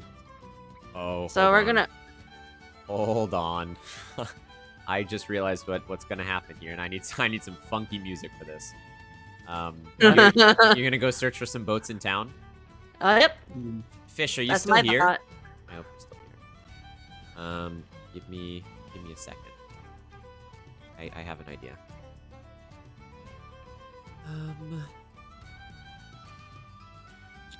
And then while we're all thinking about this, I'm like, how good is everyone at swimming, too, in case? Well, my booty just makes me float. Oh, are you like a corgi? That's Yeah, I'm just float. Corgi. Perfect. You have your own flotation devices, so Well, as a group... everyone can just sit on my butt and I'll just paddle. I was gonna Exactly. say, Worst case I- scenario. I would just hitch a ride on Rumpy. Matcha, hello. Thank you for redeeming that. I have this superstition that the more that I rub against Rumpy's butt, the more that it will rub off against. Right. No, I did not tell them what the silk is. They can make any use for it that they want to. That's what we're rolling with there. As you guys begin walking towards town, Dumpy, you notice on the side of the road someone's left a perfectly good apple. I get an apple. Aw. Now, me and, I guess, like, I pick up the apple. Yep. And I'm just like, I'm excited. I'm about to take a bite. And I kind of look over at Green Bean. And I think about how we both got hurt. I grumble. I, like, break it in half and offer her, like, I don't look at her. I just offer my hand with the apple at her if she wants it. Wow. It is D&D Matcha, it is. I'm kind of taken aback. And I graciously accept the apple, suspiciously. Okay, yeah, sure. I should have licked it first. Damn it. Petty rivalry. Yeah, well, you guys eat the apple? I am. That apple came from Matcha or Chata. Thank you. That's my favorite thing. If you ate a whole apple, you would have regained a hit point, but because you shared it, you gained character arc, but no hit points. Damn it. Oh. This is what I get for being nice. Never gonna be nice again. No. Aw. So you get to see Green Bean just like in tears. for in the background. Matcha and for anyone else who's joining us right now, I've seen we've added a couple new people here. We are playing Change of Fates, which is a D&D game show that I run over here on the Mudkip channel, where chat gets to interact with the D&D story by using channel points, voting in polls, naming things, and solving puzzles in real time with players. Fortunately, my party has managed to avoid most of the puzzles in this one, and have just gone for full arson, but that's fine. So we do this a lot, but... Oh, go ahead. I was gonna say, why don't you tell them the name of the campaign? We right now we're playing Grubles and Goblins, but the addition, what the rule set is actually called, and I kid you not, Goblins with a fat ass. You can do !GFA if you want to see the rule sheet for yourself. It's only 2 pages long. Every time we play Change of Fate, it's with a different rule set. We played with a whole bunch of them before, like Sexy Battle Wizards, Honey Heist, and stuff like that. Tonight, though, we are raising money for charity, so you can donate money down at the Tiltify link below or by typing !donate to take you over to the page. Any rewards you select there and donate money towards charity, you get to do all sorts of fun stuff in D&D, like making your own NPCs, like we just saw Kashi's NPC, Charlotta the Spider, as well as a lot of other fun actions, and all of the money goes to charity in a really fantastic cause. So that is what we are doing tonight. Oh, and of course we are fundraising for Calm, the campaign against living miserably, providing relief and support to young teens across the UK who do not have a network to help prevent suicide. And Calm is trying to prevent that and rectify that all across the UK, because 1 in 5 people in the entire world at some point in their lives will have suicidal thoughts. And not having someone to talk to or reach out to about that is potentially damning to them. So Calm funds life-saving calls to these young teens everywhere, and saves lives is really what the charity does. So it's a really good mental health foundation. Bisa Gamer! Oh my gosh, hello, welcome in! So many of your favorite streamers all in one place. I know, look at them all. They're all so pretty and cool. Blueberry! Hi, Blueberry! Sorry, I didn't see you sneak in there. Change of Fate is the new Critical Role. Not yet. Oh, Bees, thank you so much for the follow. Not the Bees! Just you wait. Just you wait. Welcome back, Detailed. All the friends. All the friends. Alright. Music is in place. You guys begin to walk down to the docks. You've split the apple that Matcha found for you guys on the ground. And you continue walking. Eventually, you come to the river, which you saw in the middle. What would you like to look for, Dumpy? What were you trying to find while you're down here? I'm trying to see if there's any not abandoned boats, but anyone just having their boat moored against the river. Okay. Dumpy, you have been given Thick by Sam Crew. Like I just mentioned, anyone in chat can spend channel points at any time. There is a cooldown on lots of different interactions with the stream to either help or hinder the players that you see. Oh, I almost forgot to introduce. We have Judge Paradox playing Stumpy, Anxious playing Dumpy, Necro Kitsune playing Rumpy, and Sunflower Baby playing Green Bean. That is the casting crew today. So, still looking for a tail. I wish you luck. Maybe we'll find it here. Shake that booty! You've done nothing wrong, but I will inflict a thing on Dumpy. Well, you kind of can't, Impa, because there's no dice that Dumpy has rolled. So, there's no rerolls that can happen. But I will fund you the points back, so you can do it again later if you want. Oh, actually, Prince, I'm gonna need you to do that. I can do that. Yeah, you gotta wait. You gotta wait until the dice are rolled. Alerts. Yes, Blueberry, the bit alerts. Not all of them are here, but there's a bunch of them here. So, they're really, really good. Anyway, so you kind of look around, and sure enough, Dumpy, you see a boat that's kind of up against... My feelings! My feelings, perfect. you see a boat that's kind of up against the river. And it looks like no one's around. Hey guys, group, fanny pack.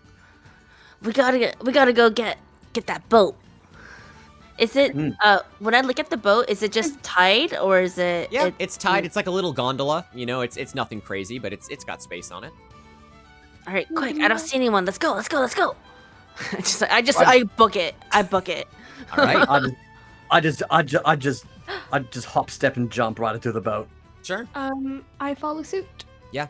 You guys all gingerly make your way into the boat. No sooner are you untying it that from within the little parapet on the gondola, kind of like Beetle ship from Wind Waker, out steps a character who was inside of the gondola that you guys have now jumped on top of. Let's just get that music in there. There it is. That's literally the music I was waiting for. Okay. Stepping out is perhaps the dummiest, thickiest goblin you guys have ever seen. They have to turn sideways to get out of the door. Good luck indeed, thank you, Impa. As they turn sideways and kind of sidle and sneak through, they kind of step, they're for real, Kashi. Their feet on the boat kind of make it rock a little bit as they are packing a dump truck to rival Rumpies. Ooh, all right. This individual is, in fact, a goblin.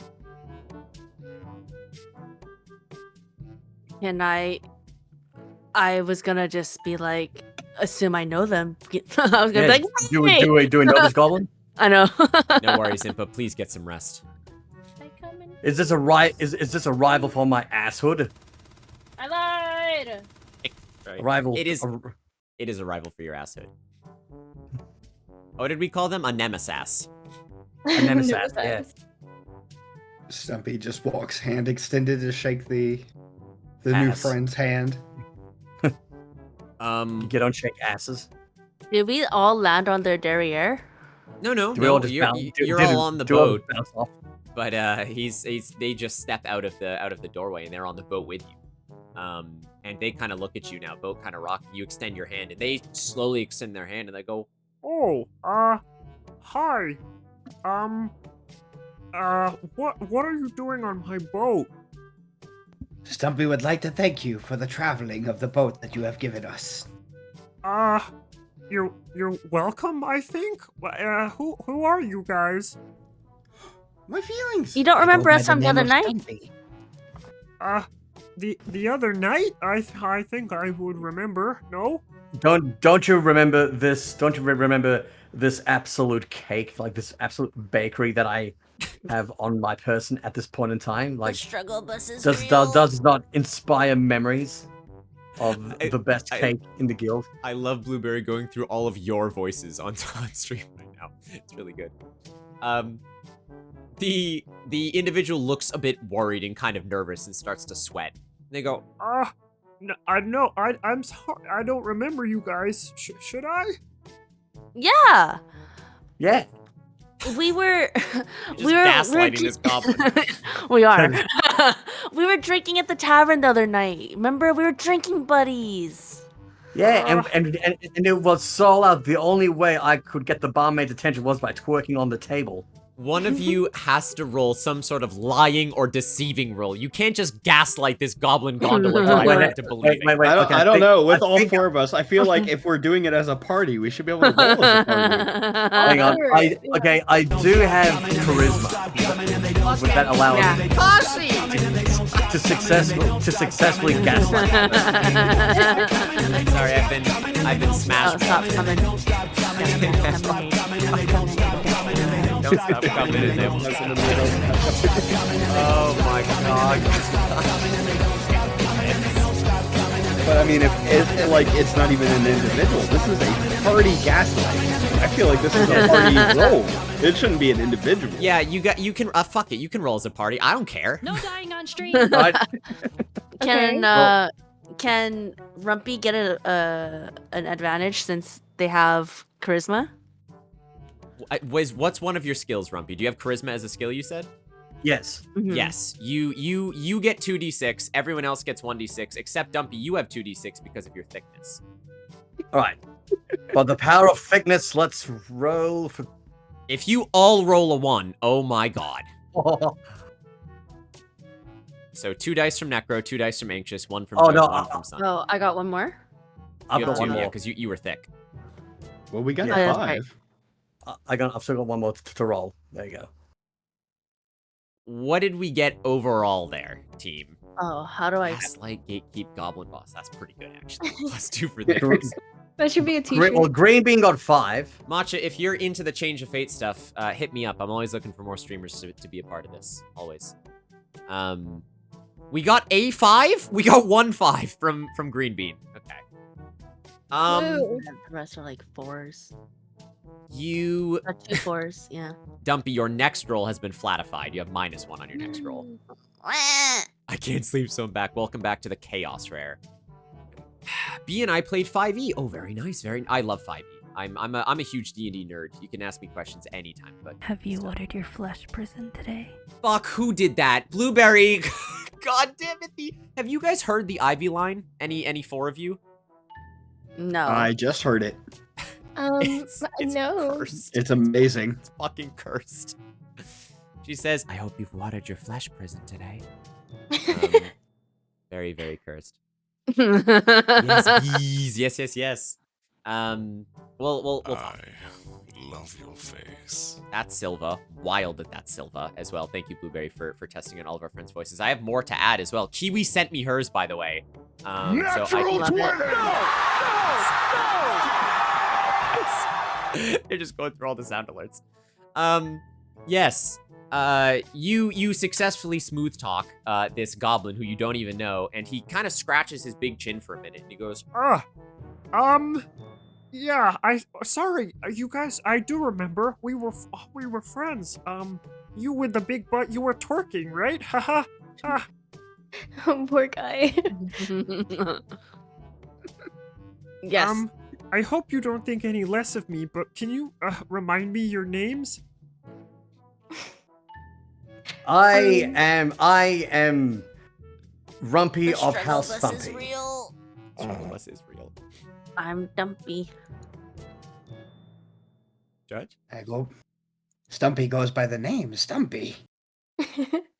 And I, of course, am Green Bean.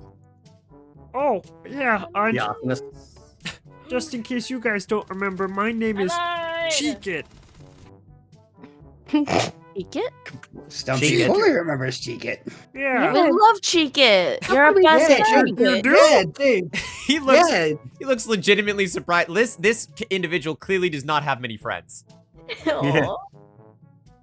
Yeah, he looks you- good, yeah, he goes, Heck you! Yeah, we all remember Cheekhead, yeah. You turned that So- guy into a newt. Yeah. Why are you guys on my boat today, though? Oh, we missed you. Yeah. Not friend of Stumpy, Yeah, remember? You Yeah, promised remember- us yeah. ride. A Yeah. boat?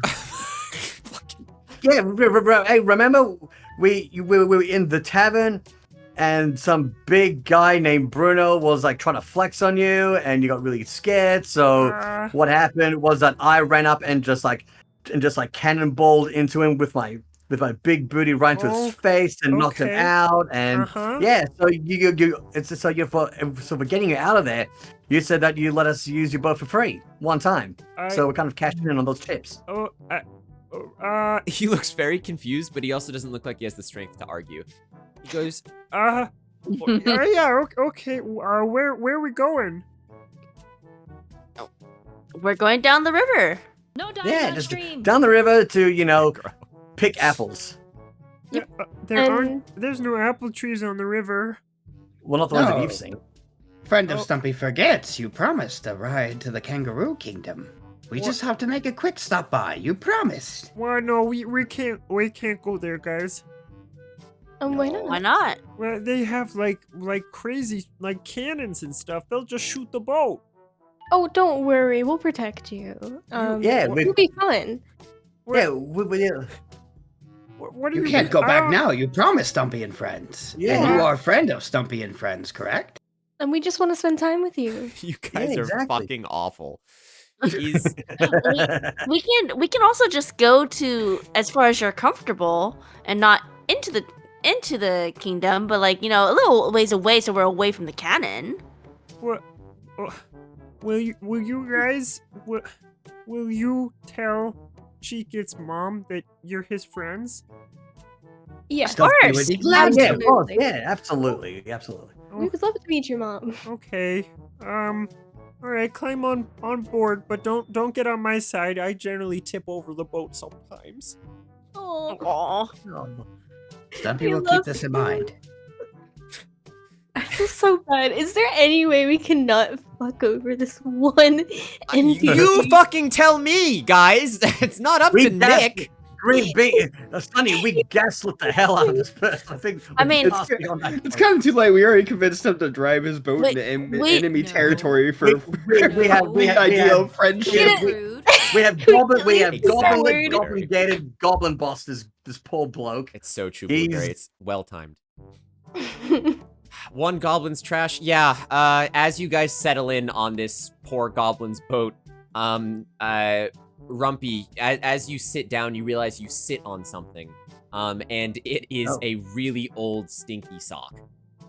Oh, that's ew.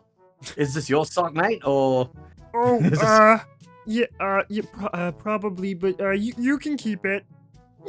Oh, of course. As we all know, a gift from Chica is a gift from the gods. So yeah, I will definitely keep this on my possession for the rest of my life and not throw it into the nearest No, furnace it's, whenever I mean, it's not like that. I just don't have a washing machine. Ew. I mean, go fine. That's, hey, look, we don't have washing machines either. I just clean all my stuff in the ocean and pray for the best. But it's yeah, don't worry, I'll take care of it, mate. We'll take care of it. While Ruby and the captain are talking, Stumpy runs over and takes the stock and jams it into his pocket. Okay. Hey, bettier than me, mate. The goblin Cheek-It grabs an oar and starts paddling you guys down the river. Yay! Cheek Hey, it! cheek it. Cheek it! Cheek it like a Polaroid picture. Oh We Cheek it like a can, Polaroid picture. we do a little group huddle right now. Yep. I'm feeling some feelings. You guys are on the boat. Do a group huddle while you're on the boat. Do a group huddle. So I know we're being assholes right now, right? But is there Not a way we can keep our word and just stay slightly out of enemy territory? This poor dude. He has no life. Stumpy agrees. He gave Stumpy Sock. Sock is friend. Y'all know. Wait, hang on. Wait. So that's a question, Stumpy. If you got given a sock, are you now a free goblin? Stumpy was always free goblin, but now Stumpy has free stuff. Cheek-It is giving Stumpy a sock. Stumpy is free. Yeah, I'm wondering. We just do one nice thing for this poor dude. Stumpy agrees. We'll stop short of enemy territory. All for the sake of Sock. I look over at Stumpy. I'm like, Stumpy, keep your candles to yourself. Yeah, we don't want to light this mother up. Again. I have an unexploded artillery shell in my back pocket, and I'm really surprised it didn't go off while we were in a burning building. But we're not talking about that. Yeah, we're not doing. Shh. Oh. We're not supposed to incriminate ourselves. Are you guys talking about something? No, we're just talking about how awesome your sock is. Discussing dinner Guys, ideas. It's not that cool, guys. It's just a sock. Yeah, but it's We like so Sock. Thank fragrant. you, friend. Yeah. I mean, Yeah. I have like more. I just put them on my feet. You have more stuff for Stumpy? I mean, if you want to give more socks, it might be useful. Well, no, I only have one more. Well, can we have that too? No, well, that's on my good foot. Okay, Why did Stumpy you will good allow foot? you to keep good Sock. Stumpy will Yeah. keep good. Exactly. Yeah, we'll let you keep the good sock. Thank you. I just feel so bad. I know. I'm like, I whisper over at Rumpy. I'm like, stop trying to take his shit. Come on. Oh, dang it. I think we're feeling a little bit of survivor's guilt from last encounter. The magical towel. Stumpy feels nothing but glee from the items Stumpy has collected. Dude, mate, you have a smelly. Dude, you have a sock that smells like it could outlast sin. All right, I wouldn't be too happy about that one. Guys, Stumpy can feed this to plant. you make it down the river through the shrublands. Yeah, the poor goblin indeed. Wow, we're just like bickering the whole time. With that, we're gonna take our final break so we can stretch before the last leg of our stream tonight. Fucking hell, how's my voice cast doing? Great. Good. Yeah. Yeah. I haven't been coughing at all. Yeah. I noticed that. Okay. Cast, you guys get five-ish minutes. Go stretch, get some water, get some snacks. We'll come in for the last leg of you approaching the kangaroo castle and how you're gonna steal the treasure. Good luck. And yeah, you guys go take 5. I will deafen and I will say goodbye to chat. So we'll see you in a little bit. Okay. As for the rest of you guys, yeah, I hope you're enjoying this change of fate for charity so far. You guys have been incredibly generous with all of your donations. We're at just over £1,000 right now. Remember, even the smallest amount helps during the holiday season. From £1 all the way up to £100. Anything that goes to charity is such a good cause and such a good flow to put something towards this holiday season. Now, I didn't talk about it earlier. You obviously can get any of the D&D things specifically tonight, which are all of the, like, you get to make your own NPC in the game, or you can give someone an item of your choice, or all these other things. But if you are feeling generous and you have 35 pounds, roughly $42, you get a bundle of 70 plus games. 70 games, 70, which is worth $1,300, but is a value of 42, which is amazing. And if you've already bought the bundle for yourself, you can, of course, buy the Jingle Jam collection and give it to a friend. Force them to play multiplayer games with you. Give it to your dad. Get your uncle into gaming, but not the weird one that always comes to Thanksgiving and talk about how much the back of his truck smells, but never lets you go into the back of the truck because he doesn't want you to find what he has underneath the tapestry. But anyway, you should at least give it to people that you care about this holiday season, right? That's what giving is all about. So consider heading over to the Tiltify page using !donate. You guys have all been very generous. And even if you can't donate anything, just hanging out here and boosting the name of Calm and the charity is more than enough. We are doing fantastic. I will give you guys a little break here. I'll run an ad, and then we will be back for some more Change of Fate, with hopefully you guys solving puzzles and more polls in chat. So we will be here. I'm Michael, the Gaming and Creator Lead at the Campaign Against Living Miserably, also known as Calm. And we're taking a stand against suicide, which is the biggest killer of people in the UK aged 16 to 24. We do this through our life-saving services, our culture-changing campaigns, and by working closely with creators and gaming communities like Jingle Jam, so that no one feels suicide is their only option. But we can't do it without people like you. Last year, Jingle Jam raised enough to fund 32,000 calls on our helpline. That's every call we answered from a young person for 8 whole months, listening, talking, and showing them they're not alone, and there's always a reason to stay. Your support was unreal, and it's why Calm is super proud to be back for Jingle Jam 23. Jingle Jam 22 was a lifeline for the young people we support, but more and more young people are struggling to see a way forward. In fact, since 2020, demand for our helpline has increased by 72%. And right now, for every call that we answer, there's another that we can't. And that's not right.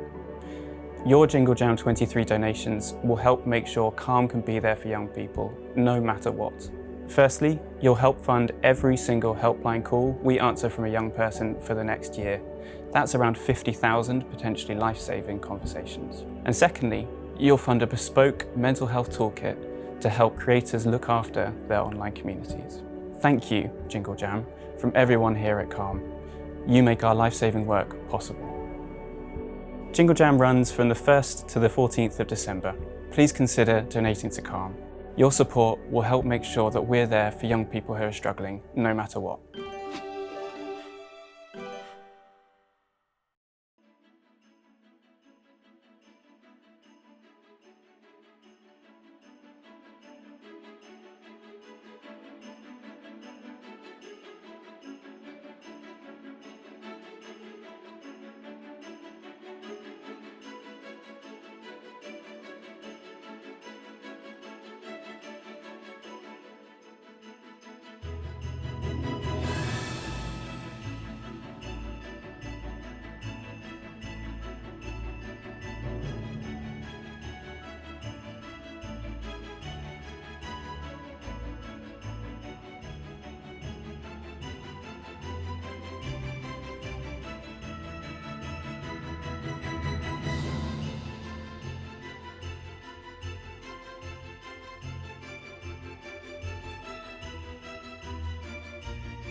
back. How is everyone doing? Let me undeafen so they can hear us. Come too. on. There we go. Hello. Get everyone. We're back. Welcome back to the final stretch of tonight's Change of Fate D&D charity stream of Grubles and Goblins playing goblins with a fat ass. How is the party feeling about their actions so far? I regret nothing. Stumpy Except is happy with the items he has obtained. except bullying our friend here, but yeah. Just gaslighting the hell out of him. There is a new poll for chat. As we come to the final stretch of tonight's episode of Change of Fate, we shall see what trials and tribulations await our party at the aforementioned Kangaroo Castle, of which they know very startlingly little about, but still seem gung-ho nonetheless. So that is where we will be headed tonight. Chat, the poll is up. Do not forget to vote. Okay. Are you guys ready to get back into it? Yep. Yeah. Okay. Let's... I nodded visibly like you could see me, but yes. Okay. Then our party takes their new goblin gondola. Hi, Zero. Out from our little goblin friend. Cheekit, who they have commandeered to take them on a little trip through the shrublands. Luckily, as they're not on foot, they have the chance to miss a lot of the dangers of the shrublands. But in Australia, there are many large creatures, jumping spiders, to name a few, dragon spiders, water spiders, a lot of spider-related things, to be honest, which is never a good thing. But luckily, Cheekit is able to take them up the stream until they get close to Kangaroo Castle. And we have some voting wars in chat. Remember, if you are new here, you can augment Change of Fate. You can control how the story is told via your votes, and naming things, and of course just donating to charity and all sorts of crazy stuff. Looks like we have our answer of how the rules do look out. All right. So my party, anything else you want to say or do on the boat with Cheekit before you reach your destination? I do have some. You cut out a little. Oh, the old wire, the old cable. Death of us all. While that's being worked out, Stumpy pats Cheekit on the back. And goes, Stumpy can't wait to meet Cheekit's mother when we return.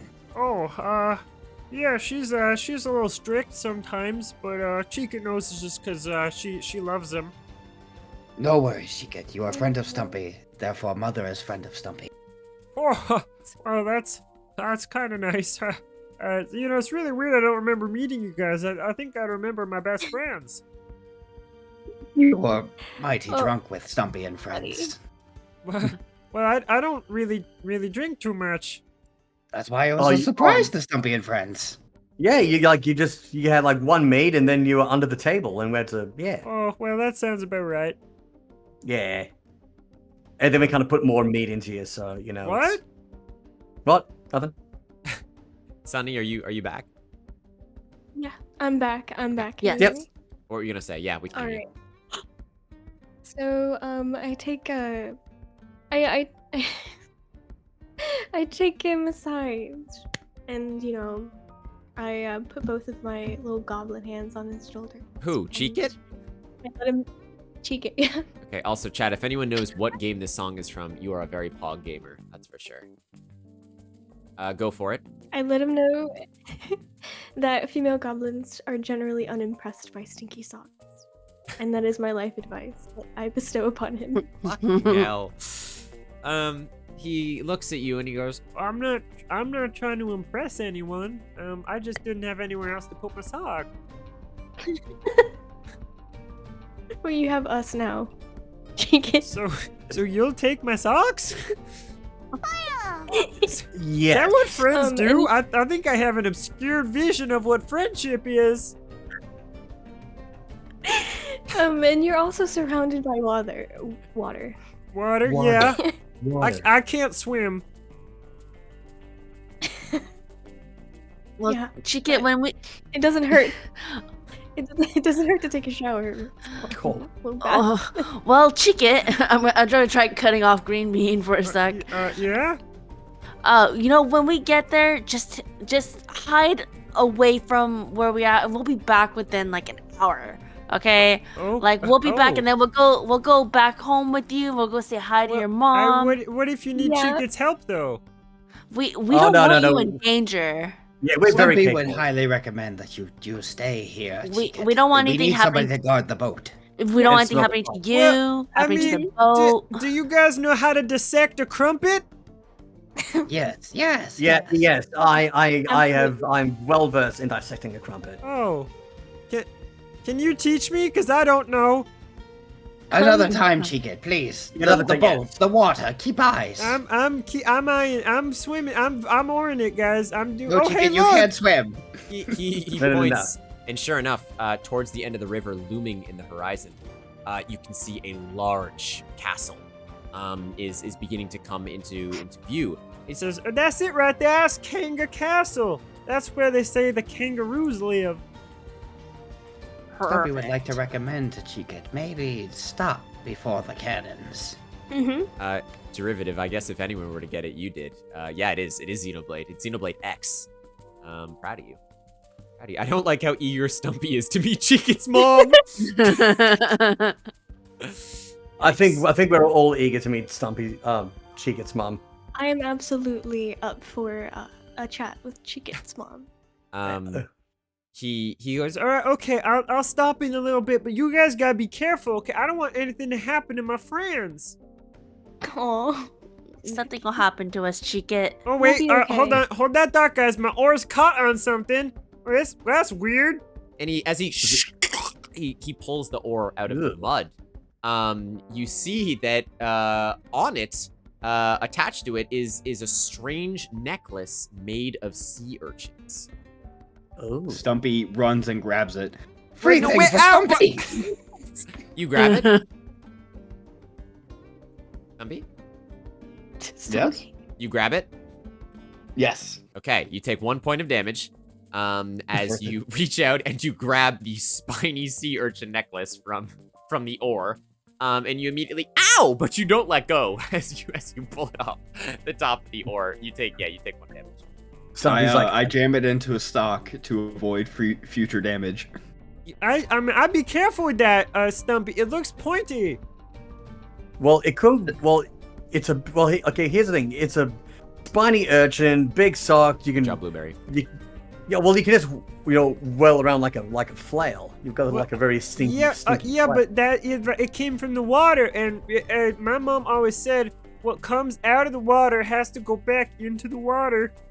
Stumpy will return it to the water when Stumpy returns. Is that fair to friend? Like, I mean, yep. What are you gonna do with that though? Probably hit some people with it. You gonna eat it though? Stumpy would not eat thing from water. I bet Water you thing probably. is spiky. I bet you probably couldn't eat it though. So Stumpy agrees to this bet. Stumpy does not wish to eat the spiky thing in the stock. And from not speaking from experience or anything, it seems a little sharp in the mouth. Stumpy squints his eyes at him.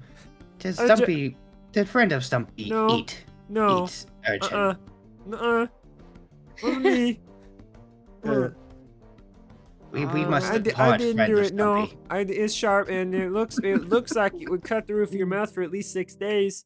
But I don't know. I don't recommend. It's less recommended. I mean, if someone were to eat it, though, it probably because it smelled really good, because it came out of the water. I mean, I think like if you wanted to, it'd be okay, like as a second opinion, maybe. I guess a first opinion for you, but you know. Okay.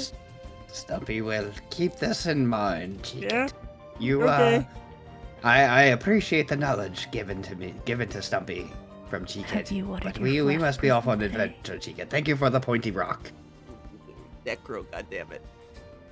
Oh my god. Yeah, well, I mean, it's not my rock though. It's what came from the water. Okay, well, I'm gonna stop the boat here. You guys don't die, okay?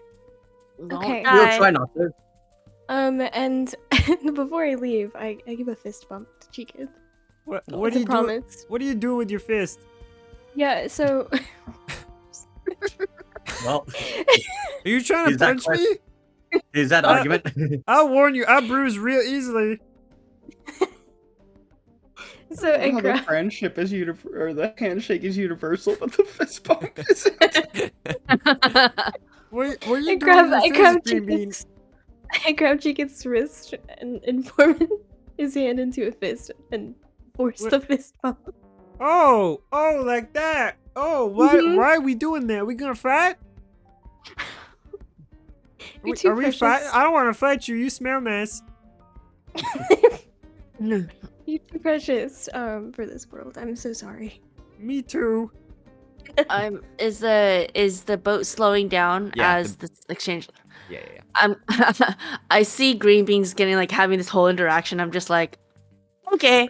I just like jump off. Sure. I'm like, okay, there's a bank. Off we go. You guys jump off the boat, and Chica goes, Oh, bye. I'll still be here later, though, guys. Bye. Be careful. Be safe, Bye. Chicken. Hey, Chica. Don't Are you- launch any cannons. I And won't- don't I eat won't- Say hi any to you. sea urchins. Say hi to your mum for all of us. Yes. Wait, Oh, no, we're gonna come back to say hi to the mom. guys. Hey, look at that cloud. It's getting closer. Oh, Cloud. what The cloud? Look at that one right there. and he points to the sky, and there is like a dark cloud getting close to you guys. Oh no. Wait, Is- do we have the telescope still? No dying on stream. Yeah, you do still have the telescope. Can we see who? I think it was Stumpy who had it last. Stumpy, can you look in? See what it is? Yeah, I imagine with my nature ability, I'd be able to understand a storm fairly well. You don't need to roll. You look through the telescope. It is not a cloud. It is a group of like 50 crows flying towards you very quickly. It's a murder. I turn around and face the fanny pack. Yep. Stumpy would like to inform that is no cloud, but instead an air sea of crows. Are we able to summon 100 very, very, very angry owls to counter? Fortunately not. Okay. Stumpy would recommend getting to the castle quickly and back to our new friend Cheekit. I would probably say we should probably just book it, and I don't feel like getting pecked to death. I concur. I will run as fast as my little legs will take me. So I think we're just gonna go run towards the wall. Yes? Okay. As we We're just run, running I'd over. like to yell back to Cheekit. Stumpy informs you to hide in the cabin and stay in the cabin till we return. Okay, I don't like clouds anyway. Good on you, mate. Good on you, mate. Now let's run. Run. You guys start sprinting. That was on chat that has used crows for the Kanga Castle, so you can thank chat for the airborne ones there. You guys sprint towards the wall of the castle until you get close enough that you can see within eye shot. This is what it looks like. So. Welcome to Kanga Castle. Here it is in front of you. You guys run up to the wall, and it looks like the crows kind of swarm above you, but they never dive towards you. They're kind of just flying above you as you run over the side. Eventually, you kind of sidle up to the walls against Kanga Castle, and as you're kind of sidled up there, you kind of you take a breather, and you're in front of the castle. Ugh. Well, I think we made it. Well, if the crows aren't attacking us, I'd say we made it pretty. We've done a good. We're at a good start. Pretty good start. Better than I was expecting. Yeah, but now the big thing is, where's the treasure? And first and foremost, how are we going to deal with this supposed creature that is guarding said treasure? Stumpy would like to suggest that we melt our way inside. That might be a good idea. We turn towards Green Bean. Oh, that's right. Do you want this? And I pull out my unexploded artillery shell. No. That might- No, not yet. Not yet. Not. Don't put that away. We haven't. Okay. It's not ready yet. I'm sorry. No worries, We need- Blueberry. Get some sleep. We friend. need the Friend of strong Steve. acid. Oh yes, that. Okay. And then I carefully put my artillery shell in the opposite pocket of the strong acid. And pull Okay. out the acid. They were in the same pocket? Yeah. Okay. I feel like we Gr- should- green beans like to live dangerously. Yeah, I completely forgot about it, and yeah. Anyway, yeah. What are we doing with it? You pull out the acid. What are you doing? Stumpy. I don't know, but they wanted my acid. Throw it at the wall, friend of Stumpy. Throw it at the wall. I take a Okay. nice healthy step away I from take Green Bean. I take a hop, step, and jump back in reverse. Stumpy runs and hides behind Rumpy. Everyone just Take- hides behind my ass. Yeah, Green Bean? I do that too. You behind the ass wall. You take the vial of acid and you throw it at the nearest stone brick wall. Now, Rumpy, you know from what you read in the book that this sandstone is pretty resilient, and as the acid splashes against the stone, it does begin to corrode. As you watch, it kind of begins to bubble and hiss, but it's really slow. You guys kind of like peer out from behind Rumpy's butt, and like it's corroding, but it's slow. No. And we do have those crows out above us, kind of like. Yeah. Actually, speaking of which, thank you for reminding me. As you guys are kind of like standing looking at this wall with the crows kind of flying above you, you hear footsteps coming from sort of the left of the wall, or I guess not footsteps, but more like hopping. Oh. Oh. Would that be a kangaroo? Maybe. Sounds the like king- some kangaroo. It could be a kangaroo soldier. guard. I think it is a kangaroo. This is the kangaroo king. We've got kangaroo guards. Before you guys are able to move, if you open tactical mode, there are two kangaroos that bound around the wall around the corner. Kanga guards, as they are. They come bouncing around and they sort of look around and their eyes spot you. Instinctively, you all stand in front of the corrosion so they can't see it. And they kind of come bounding over to you in full armor. And they go, all right, what's going on here? Stumpy has lost. Have you seen Stumpy's pet? A pit? You out here? Nah, what are you doing here by Kanga Castle, man? This is just, it's kangaroo territory. Stumpy has informed you. Why you insist? Stumpy says pet is lost. Why you deny? The second one goes, I'm gonna be honest, mate, if you lost a pet around here, it became one of our breakfasts. Oh. Stumpy pretends to cry to distract them. They Stumpy's seem to pet. give no shits. They just kind of look at each other, shrug, and they go, all right, seriously, we're not gonna ask you again. What are y'all doing here standing outside this wall? Are you from that town? Are you from Newcastle? No, we're just humble adventurers. Town, no town to call home. Just, We are here to perform in front of the king. yes. Hi, Harold, And- your right and- derivative, and Dumpy, you get a thick. Oh, thank God. Oh. I kind of shove Green Bean, like towards the front of them, like, yeah, and like while holding her shoulders, like, yeah, we are a traveling troupe. We're a Troupe. traveling troupe, and we are here to perform in front of the king. And I stumble a bit and give Dumpy a side eye, and Yep. yeah, that's exactly what we're here to do, and I am the bard of our troupe. Here to perform. You- Oh, Sunny. we lost you again, Sonny.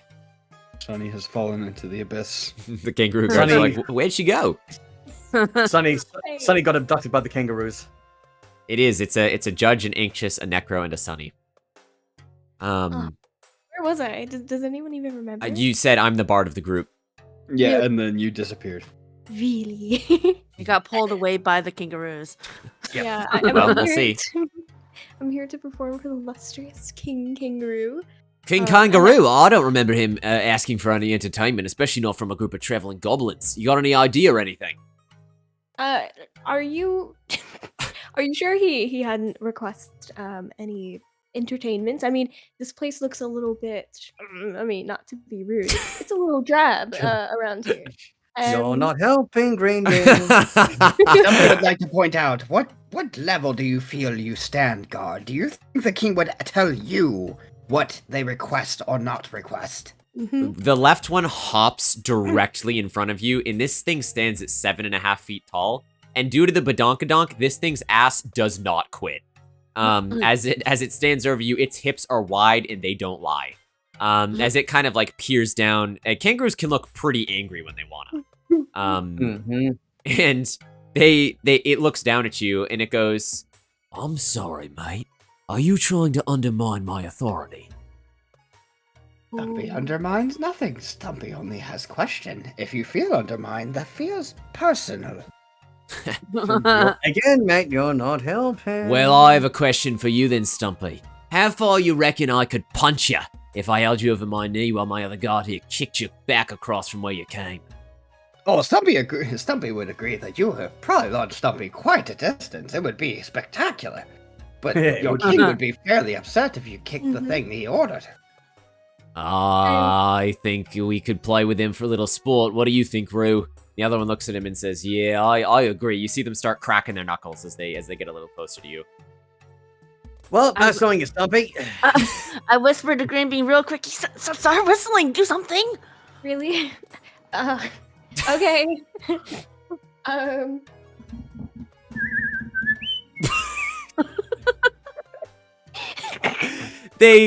Their ears kind of tilt in Green Bean's direction, and they're like, "What are you doing?" She's been Snow White. Your king we're requests performing. a very specific performance from a very specific bard in a very specific part of this country. In a very rare performance talent. And you're telling me something you asked for, and you're telling me that We lost you, Sonny. I heard the cable. Oh no! Oh my gosh! Green Bean gets a flat. No. Green Bean, are you there? I'm here. We can't really You're still hear out. you. We can't hear ya. We can't hear you, mate. The Cable. old cable. We gotta fund Sonny a new cable, chat. Yeah. No, Yeah, right Throw now she's gifts in your viciously cable. shaking that cable in order to get it to work. Kannst du mich rühren? There we go. There you go. There we go. The frantic German. I don't even know. I had like a train of thought. But yeah. Where was- I think. Yeah. They look at you and I'm gonna need you to roll me some sort of bullshit check here, Sonny. They're not fucking around. All right. Also, you on. have flat, so you have to roll twice and take the lowest one. Oh. Okay. Ooh. Let's do this. Oh Best of boy. luck. Gun bar. Oh. Well, one of them's a 6. The other's a 4. That's still a success, to be fair. Let's go. Yes, Let's it's go. Wow. well done, Good Sonny. job, Sonny. Good job. And Bean. to help her with her persuasion, I have a fabulous hat that I kind of put on her to kind of like bolster her charisma, if you will. Sure. Okay. Sure. I had a whole dialogue planned out too. Oh my god. I'm sorry, Sonny. They kind of look at you and they're like, For real? For real, indeed. They look at you and they're like, they're a little perplexed at this. And then one of them goes, "Oh, mate, why don't I stay here? You just go check with the king and see if this was something. There's 2 of us, right?" Zach one goes, "Oh, obviously, that makes a lot of sense."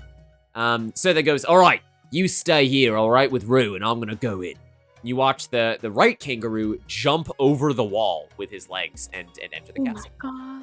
Golly. And the other kangaroo just sits there, folds his arms, and stares at you all without saying anything. Who's the closest to me? Which No goblin one. is the closest to you? Yeah. Rumpy. Lean into Rumpy and go, Stumpy still has half a jar of oil and matches. There's only one. Are you saying that we use it on them or we use it on the bloody wall? Because last time Last time we used oil and matches, we kind of committed arson and murder. The wall is melting. Stumpy only suggests slight murder for one kangaroo. Well, what if the other route comes back? You're just gonna see like a pile of like dead comrades' ashes, and you might put two and two together. Believe you will. While this is also occurring, Kip, I'm just curious. Yep. I have a skill called trading cards. Yep. Would that allow me to like be okay at like card games? It allows you to trade collectible objects like cards with other people that value collectible objects like cards. Got it. All right, I'm thinking. Mhm. Again. I mean, look, if you want to use the oil and matches, go right ahead. But I'll probably use it on the wall rather than on the kangaroo. Stumpy agrees. I look at the kangaroo while they're also still talking. Wait. Actually, no. Dumpy, go for it. I'm not gonna say anything. I just have a thought. Yep. Here's my thought. I'm thinking about talking to the kangaroo and asking him to play a game with us to see if he'll let us pass. Play Exodia Obliterate. Yeah, you got Magic the Gathering here? Imagine. You go there? Oh my goodness. What does Pot of Greed do? I went on a different path though. It's not the same train of thought. I was gonna propose to the kangaroo if he would let us pass if he guessed what's correct in the stinky sock. You can do whatever. You can try to do whatever you want. So I look over at while Stumpy is still talking to Rumpy. I kind of was like, hey, let me see your sock real quick. It has the thing in it, right? The urchins, yeah. Sock of Stumpy? Yeah, sock. Yes, fine. Sock of Stumpy belongs to friend. Let me borrow it. Yes, here. And so I grab it and take it, and I kind of meander over to the kangaroo, slightly intimidated, and go, "Hey, mate. You're looking a little bored. Do you want to play a game with me, to pass the time and maybe see if you're willing to let us potentially through?" There's nothing you can do to make me let you through, but if the game is how far we can punt your little goblin friend, then yeah, I'm down for that. Well, I don't know about punting my friend, but I mean we're here passing the time. Maybe you might want to consider letting us through while your friend goes and checks on the king. No, I'm certainly not letting you through here, mate. That's not happening. Ah, come on. You don't have to be like that. What are we gonna do to you? We're goblins. Look, we take our jobs very seriously as Ruse, alright? I don't know if you know, he kind of like beats on his armor. We fought in the Emu Wars, and we won. I believe you. But I mean, you guys are so big and strong. We're just little goblins. What can we do to you? Like, you don't need to be No. Ah, come on. Ume. While they're having told that us. Conversation, I want to look back at the wall. How far is that acid? It's pretty good. It's getting in there. Oh, is it big enough for us to squeeze through at this point? Not yet. But if you want to add the oil and the fire, you can. That's rock though. Well, yeah, but what are you adding a match to besides oil? True. I mean, plus Sunny does still have something. You had the artillery shell. You know what?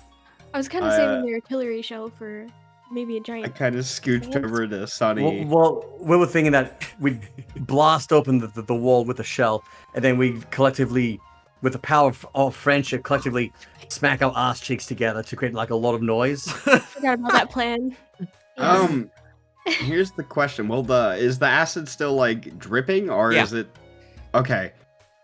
Stumpy wants to scoot his way over to Green Bean. Yep. Okay. Oh, yeah. Green Bean, please hand Stumpy the bomb, the unexploded bomb you had in your pocket. Yes. Okay. Real quick though, and pull out some glass vials. Could we maybe, save some of this? I'd hate the acid. Acid to go to waste. No, you cannot recollect the corroded acid. That is not something that you can physically do.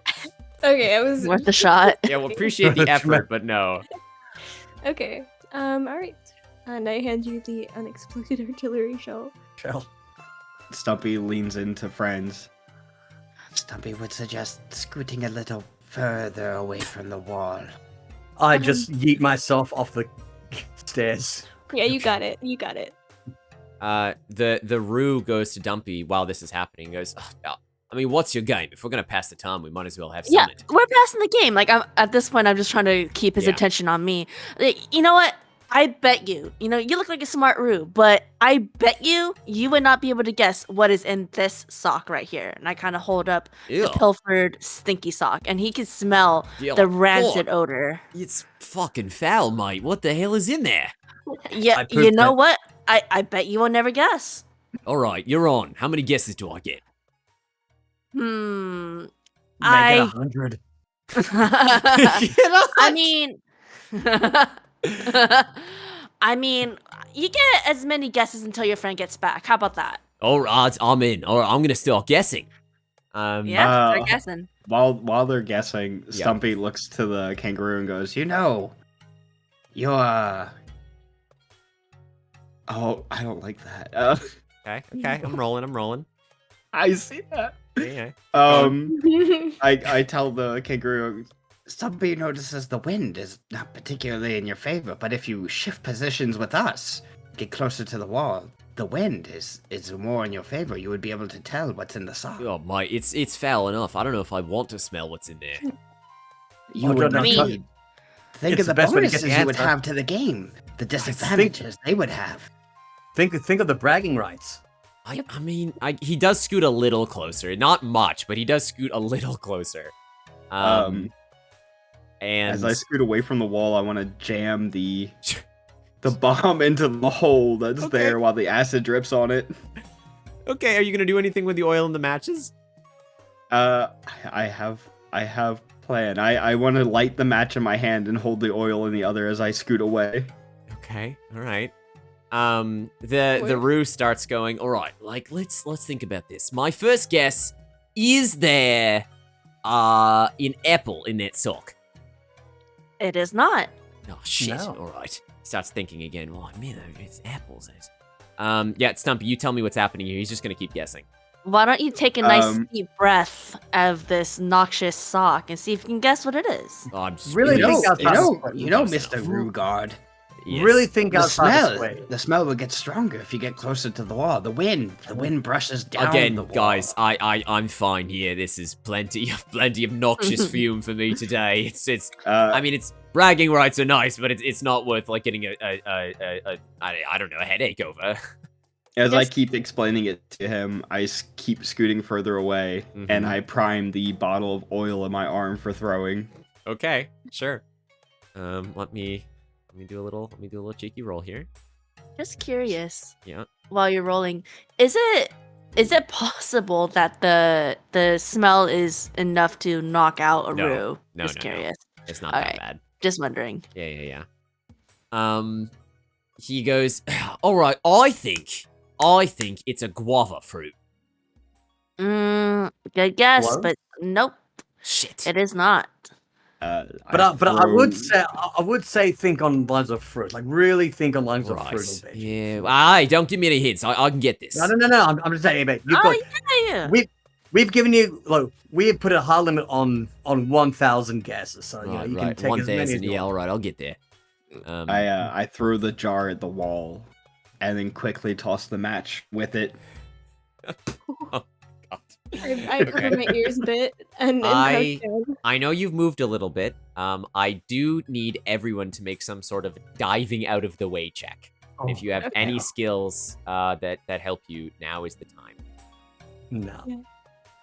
Otherwise, it's just a single d6. But I'm gonna need you all to roll ass as well, because this is very chaotic. Oh no. So Yeah. what is that? A D3 for me? Like 2 or 3D? Uh-oh. Yeah, 3d6. Yeah. I got a 1. Oh gosh. Well, the campaign ends here. This is. I mean, she rolled a 5. So Rumpy, you would need like what? 66, right? I get 5d6, right? You get 5d6, yes. So after you roll to succeed or fail, each of you get 1 dice there. Then all of you roll your ass dice, which is how big your ass is. Dumpy got like a 17 on that one. Yeah, well, you break them down into what they are. I got 2 1s and 1 6. Do we do 5d6? Yeah. You do 4d6 4. because you have a 4 ass size. That's I can't believe we're doing that. Prepare yourselves, chat. But my initial was a 5. Okay. Wait, so I just type in 5d6? You can type slash roll space 5d6, yeah. Or 6d6 for you because of your butt size. Oh, did I already use? Did someone give me something? I don't remember. No, you have thick. You have not rolled it yet, so you can roll an additional to your original roll if you want. Oh, I didn't do too bad. Let's see where we are. So Dumpy originally got a 5, and what was your re-roll there, Dumpy? Did you roll another one? You got to roll it thick. I'll do it right now. I got a 4. Oh, hang on. 4. Okay, so we take the 5. Rumpy got a 1, Green Bean got a 1, and Stumpy got a 2. Okay. That's good. And then make sure you guys are rolling ass. Okay, so how many of you got a 4 or higher on your original roll there? I did. Is that it? I think I'm the only one. Rumpy did as well. Rumpy and Dumpy both got a 5. Oh yeah, Oh, me and yeah. Rumpy. And Green Bean and I did not exceed that. We've got a 1 and 2. Okay. So make sure each of you roll ass equal to your ass size and tell me how many 1s and 6s you get. We're going to start at the top here.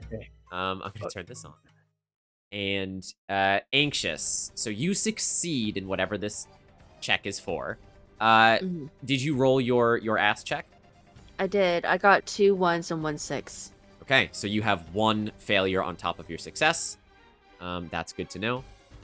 Sunny, you failed, and then what did you roll in your ass check? My ass check, I got 18, so I got a 6, a 5, a 4, and a 3. Okay, so you get a success within your failure, which is interesting. And Judge, you failed originally, but what was your ass check? Stumpy has also failed ass check.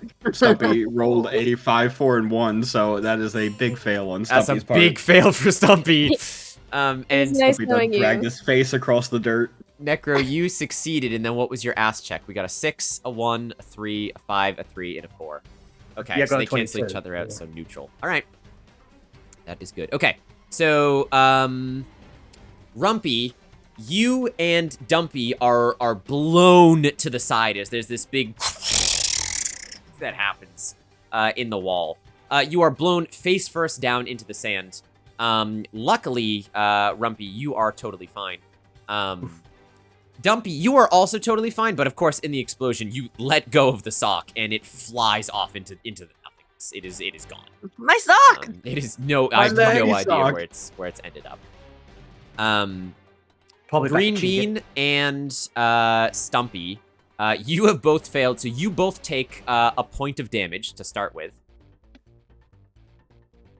And then Green Bean, you do, however, land face first on top of the Rugard and knock him out cold.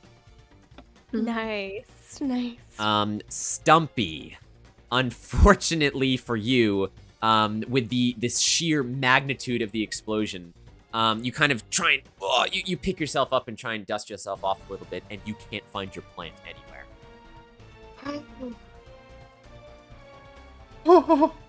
That is the greatest blow to my everything. You can't find it. Do I still have the bulb at least? You do. Yes, you do. Did I just leave? Okay. At least I have part of my new friend. And before any of you can really think, not only has the acid and fire, like, ripped open a hole in the wall, it's ripped open a hole in the floor. And now the ground quicksand falls away, and you all fall into a pit. And you watch as the ground just begins to crumble, and you fall down, down, down into the depths of the castle. And you fall, luckily, on some sand that is already down there, but you fall directly into the vault room. Oh. Bonus. Yeah. Happy I mean, at least accidents. we didn't have to look around for it. Oh. You are all a little worse for wear here. But as you all kind of, oh god, you collect yourselves and kind of stand up in the sand, just like the wizard said, there is an abnormally large snake that is coiled around the vault door that seems to be sleeping. It's sleeping? Seems to be. Well, should we wake him up anyway, just so we can like No. paralyze him? Sir. They need... No, please. What's the plan here, guys? So well, it's asleep, right? if it's asleep, if it's asleep, I think the less dumpy of us should go and get the treasure, because my buns may serve. My buns will literally. I'm literally too dummy thick. It will. The clap of my ass cheeks will alert that monster. No. We need to. We need the highest stealth to go over there, and you also may need to take an item from Anxious to get into the vault easier. Yeah. Or not Anxious. Anxious. Yes. Thinking of what I'm assuming what Stumpy just said out loud.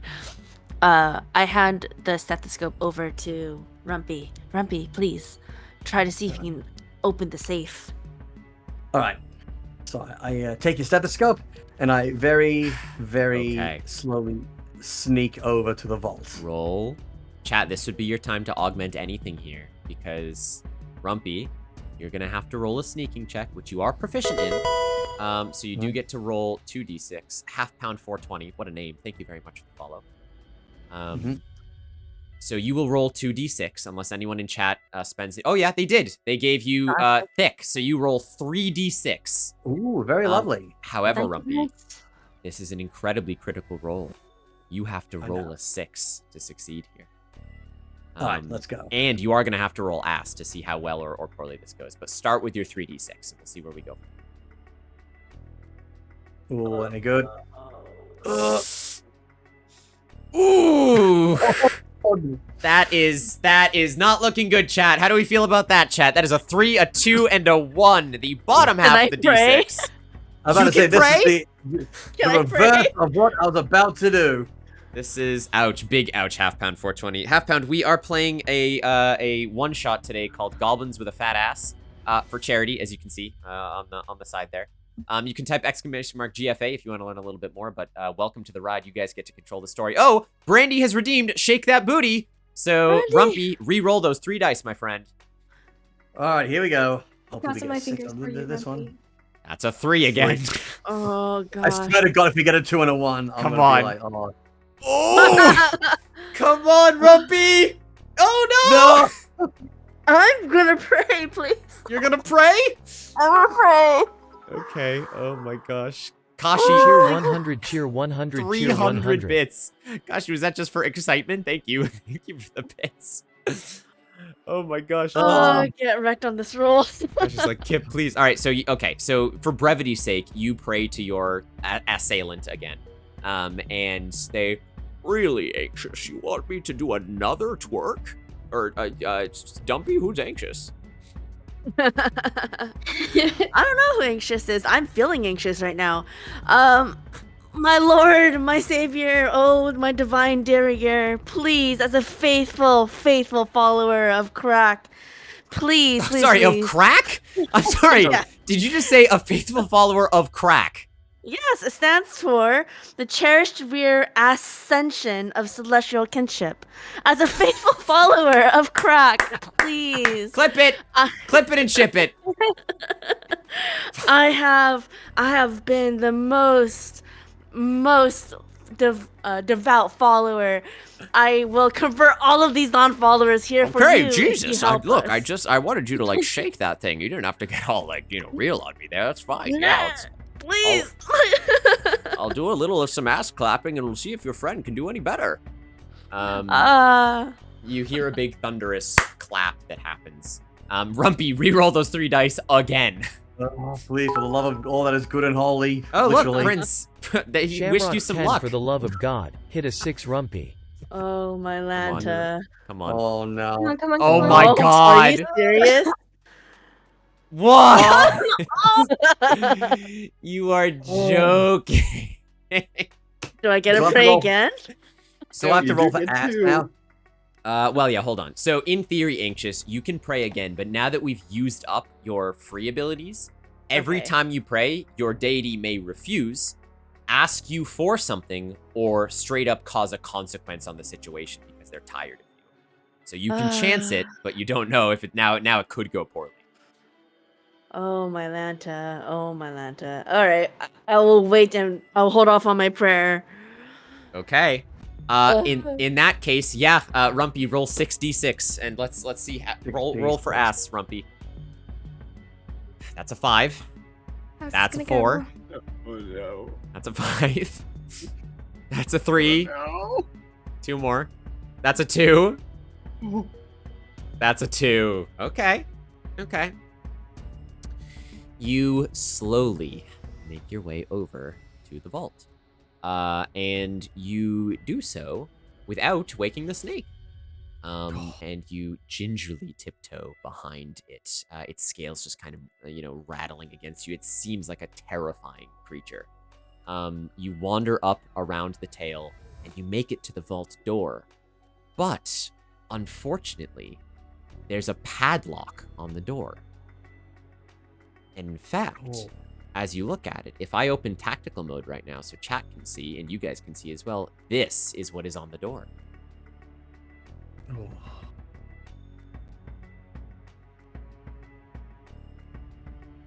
Good luck, chat. So, Rumpy, as you kind of look at this, you shout back to your party, and you say, well, tell me what you say. Tell me what you see. I'm like, is anybody good at puzzling? Oh, actually, wait a minute. I've got a lock picking skill. You do have a lock picking skill, yeah? Can I just lock pick the? Can I just Jimmy open the lock? Well, you need something to lockpick with, like a toothpick or something like that. Oh, If- man. Actually, no. Wait. Now, wait a minute. Didn't Stumpy keep the halves? Oh, of the... I got a screwdriver. I You got a double work. screwdriver. I was not mourning over those toothpicks. Chat, you are welcome to try and solve this puzzle for the party here, if you can. As you shout this, however, Rumpy, the snake begins to stir. As you are not as quiet as you need it to be, and you watch it begin to slither and wake up. There we go. Get the proper music now.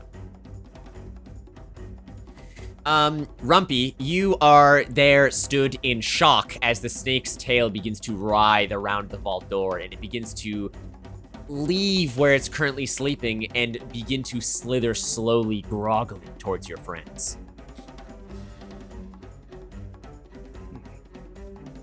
What are you guys doing?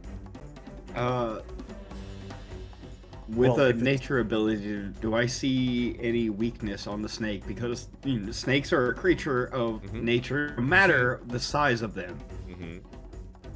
No, even being versed in natural creatures and phenomenon, this looks like a very heavily armored and dead snake. Yes, Kashi, each hint corresponds to one line of numbers, but it's only a 3-digit code. Is there any chance that it's afraid of my fire? You I can have try. I have a stupid thought though too. Uh-huh. No, please go ahead. We still have the spider silk, right? It's kind of like a You big... do. I was thinking, what if we like tried lulling it back? Wait, it's waking up, right? What if we tried lulling it back to sleep? Like, Yes, there tucking it is. Yeah, you can try. There is goblin trash, by the way. Green Bean, you see on the floor next to you, there's a very large pointy rock. Just bash it over the head with a rock. Yeah, Dumpy, you guys got to make a decision though. This thing is coming fast. Let's is it yawning? because it's waking up. Yeah, it is. It's. Can I do something with this rock? I jam the really sticky sack of web that I've gained into its mouth quickly before it even is aware of what's happening? If you'll have to roll for it to do it gingerly, but yeah, you can try. We don't really have a whole lot of time. Yeah. Okay. Yeah, you roll. Give me some kind of dexterity. I don't know if you have acrobatics or nimbleness, but that's what you need here. I have nature and alchemy with my understanding of alchemy to break down the web and the understanding of nature of the snake.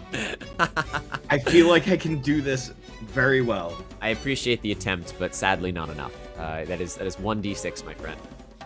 Biscuit. Come on, Judge. Let's see it, Stumpy. That's a success! Let's go. Okay, tell us what you do. I quickly run over while it's yawning, and I jam the web into its mouth and jump on top of its head to really stick its mouth together with the web.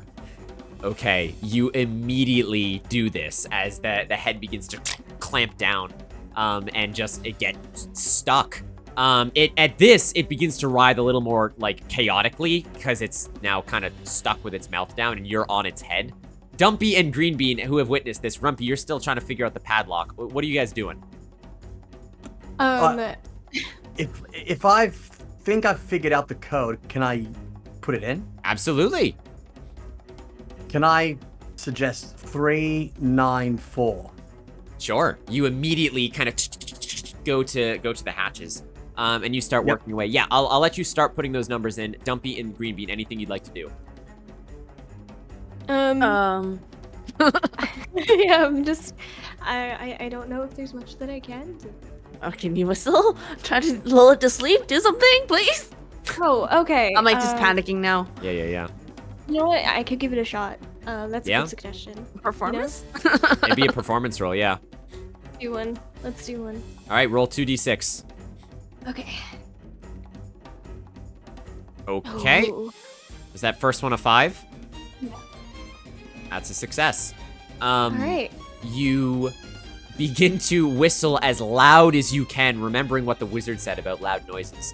And at this, as it's riding, with Stumpy kind of riding it like a carnival ride on top of it, it kind of like looks around at the source of this sound, and when it can't, like, you know, it shreds its eyes on you. And as it begins to slither over to you, you see that its movements get sluggish. Dumpy, anything you'd like to do? I'm just not gonna distract anyone. I'm just like, snake! At this, you all hear a click, and the padlock opens. 394 was the correct answer. Yes. Oh. And Rumpy kind of fumbles for a second as the lock pulls away, and the door begins to slowly unlock itself. Yeah. The snake. Yeah. I mean, Stumpy, you just staying on the snake. What are you doing here? Can the snake breathe through its mouth? Well, it can breathe through its nose, but no. Right now, its mouth is kind of closed. I have a bit of an idea to help out Dumpy. Okay. So I do have a pointy rock, and he is on top of the snake. Yeah. Stumpy is. If Yeah. I'm able to get if I'm able to get this pointy rock to Stumpy. Yeah. Would Stumpy be able to stab? Stumpy has a different idea. Oh, okay. What does Stumpy think? Stumpy wants those shoes that Rumpy had. Stumpy wants Rumpy's shoes? Stumpy has a couple pairs of shoes in his inventory. Stumpy yells to Rumpy, "Toss Stumpy a pair of shoes!" Rumpy?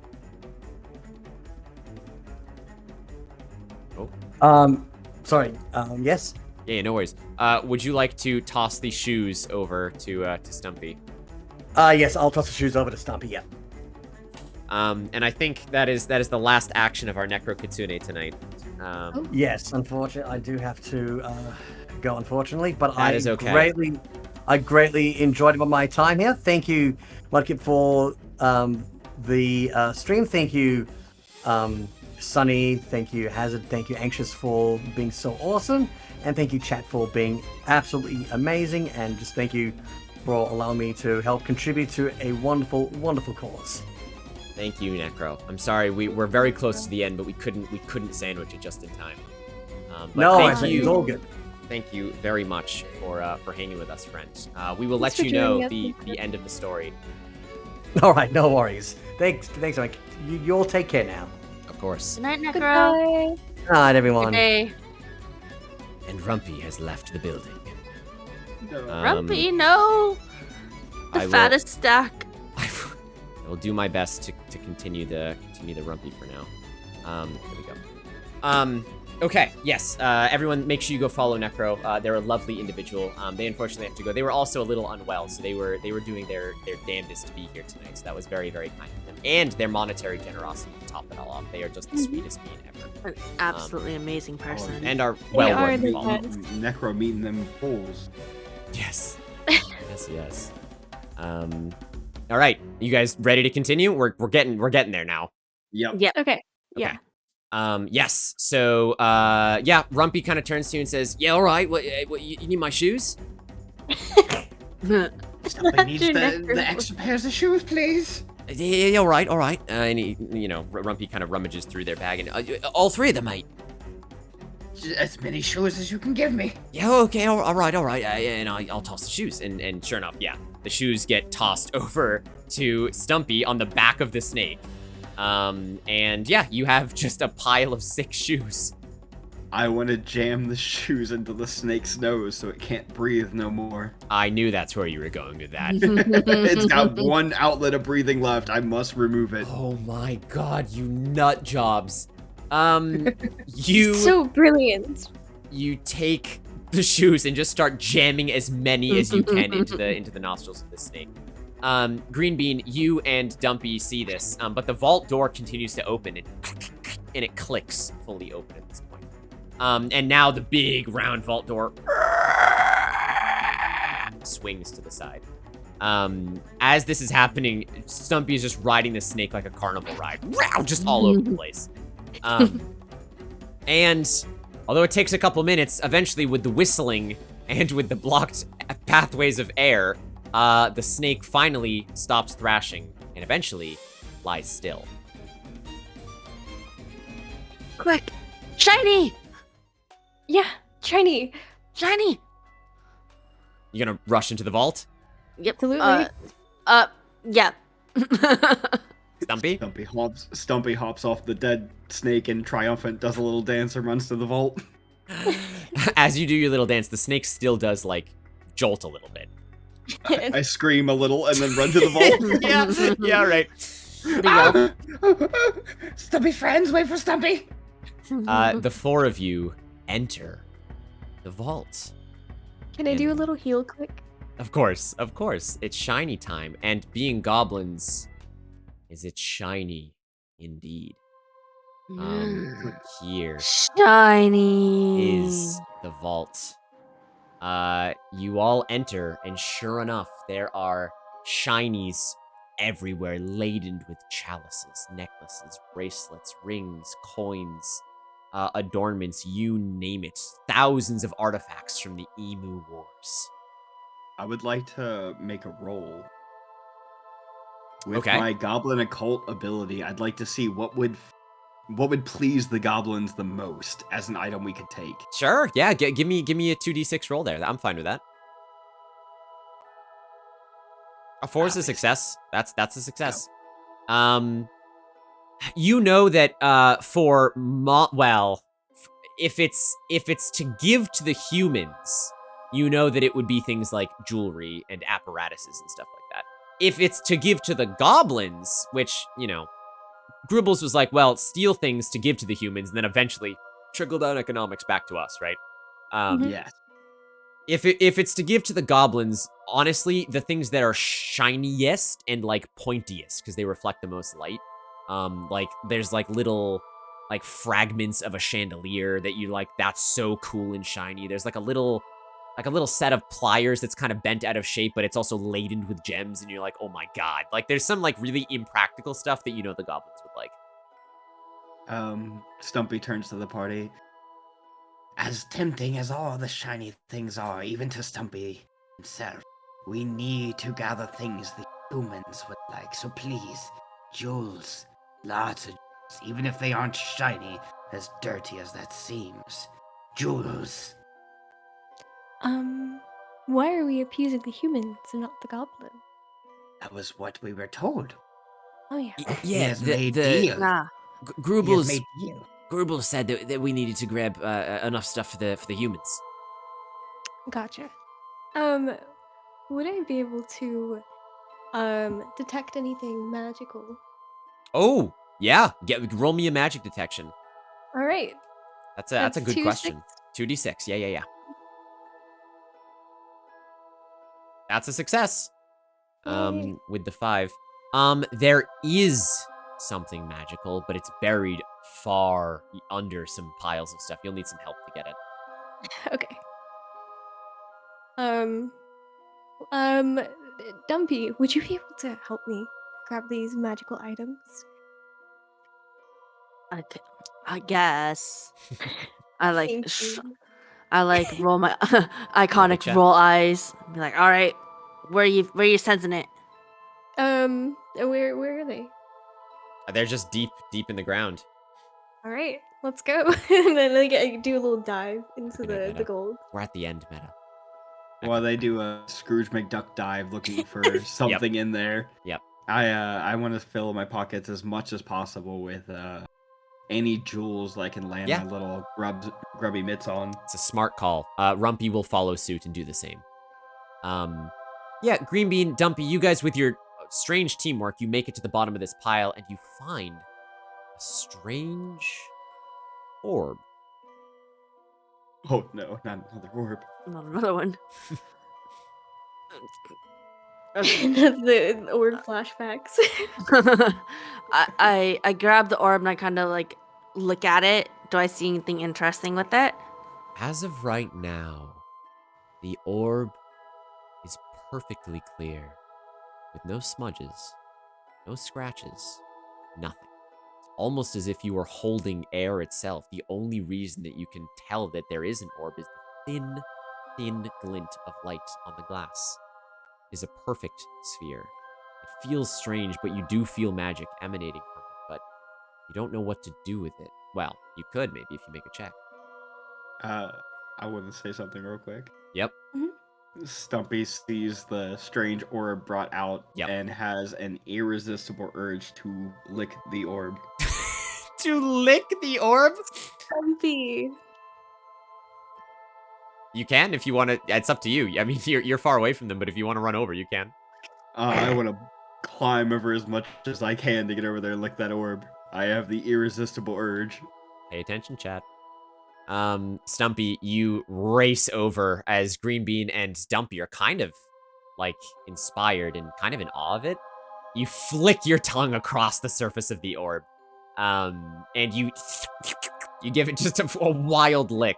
Dumpy, Green Bean, any reaction from you guys? I kind of pull away in disgust. And I'm confused. I just ask, what's it taste like? Stumpy, it tastes like nothing. There is no flavor. Stumpy has nothing from this. Satisfaction is 0. Not even a little bit dusty. Do you want to see if you can figure out what to do with it, or are you just going to pocket it?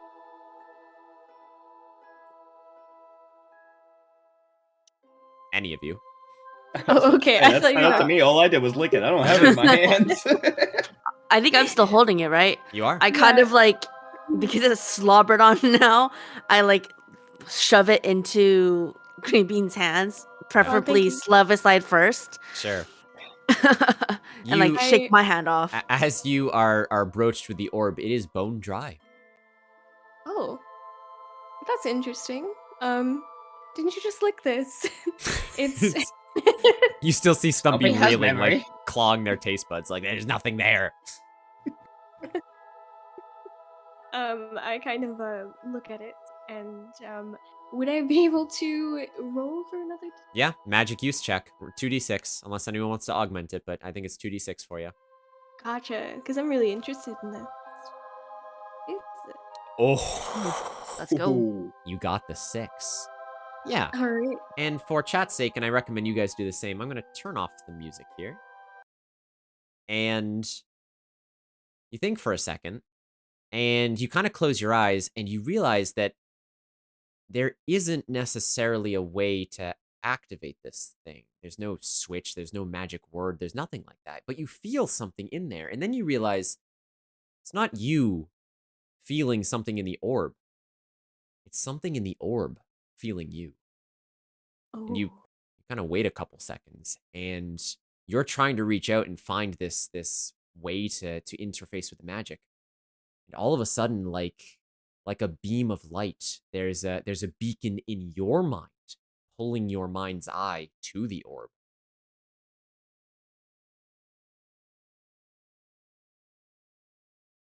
You want to chase it, Sonny, or you want to let go? I'm gonna chase it. Okay. The strange feeling of the orb, you kind of let the pull you in, and it kind of gets closer and closer, and you realize that it's less about you turning this orb on and the orb finding something to interface with.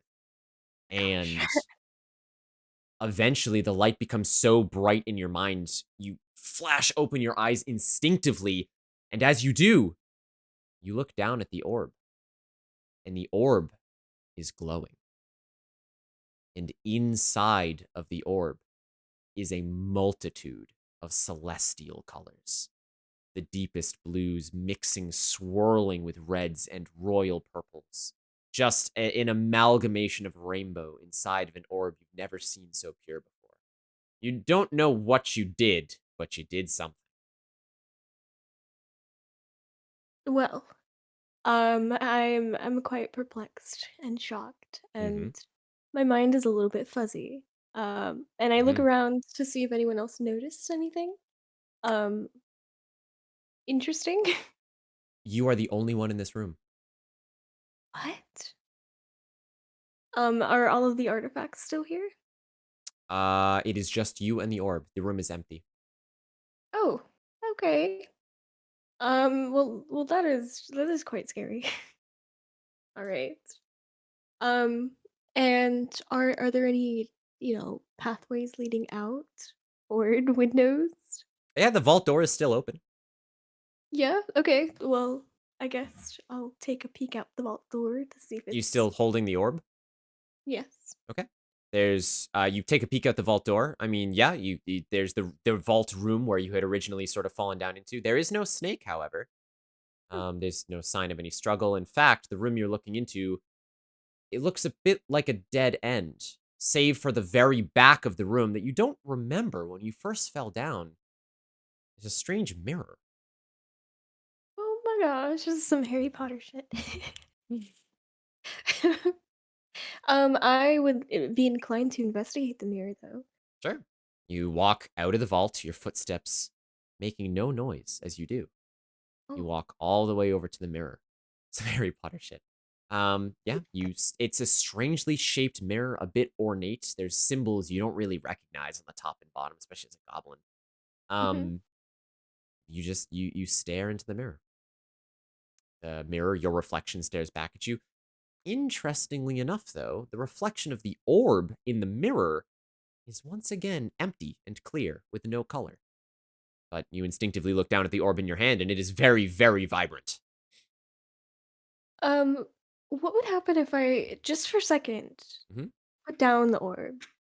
You can try. Okay. That is what You I place the orb on the ground, and you stand back up. You wait for a second, kind of looking to see if anything changes. But you notice the orb is in your hand. Oh God. I really don't know what to do with this. This is quite scary. Yeah, floor is yours, Sonny. You've interfaced with the orb. I've interfaced with the orb. Can I speak to the orb? You can Is try. it is it does it Hello. Hello. Hello. Are you there? I was trying to stay quiet, but that got me. Me too. Is it me you're looking for? Hello. You say hello? Yes. Um, are you sentient? Do you have thought? What is going on? You wait for a couple seconds. Nothing. And then a tickle at the back of your mind. Instinctively, you reach your hand and kind of scratch your head, but it doesn't go away. You feel, not hear, some sentience in the back of your head.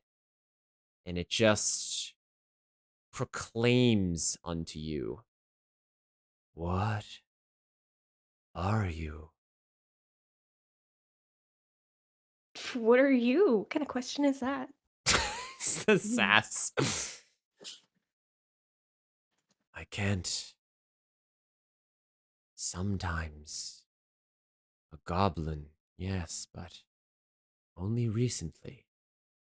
Other times a flower? Huh. You're flower goblin person. Well, nice. I also enjoy pondering on the profoundness of my existence, and existentially, it is dreadful. But I would like to kindly request that you give me my mind back, because I have shit to do. Oh my god. You feel this sentience still at the back of your mind. Where are we? I I don't know, buddy. I Where have where are the others? the others. You mean my party members? No. No, my family. Oh.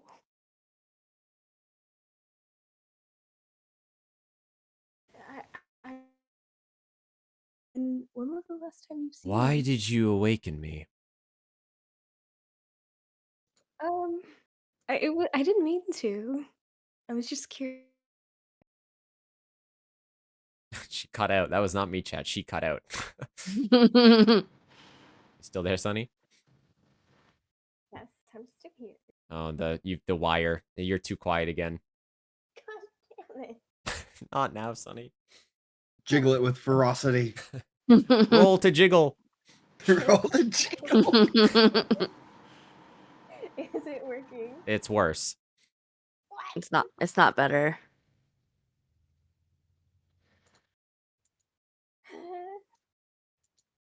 Is it good? Nope.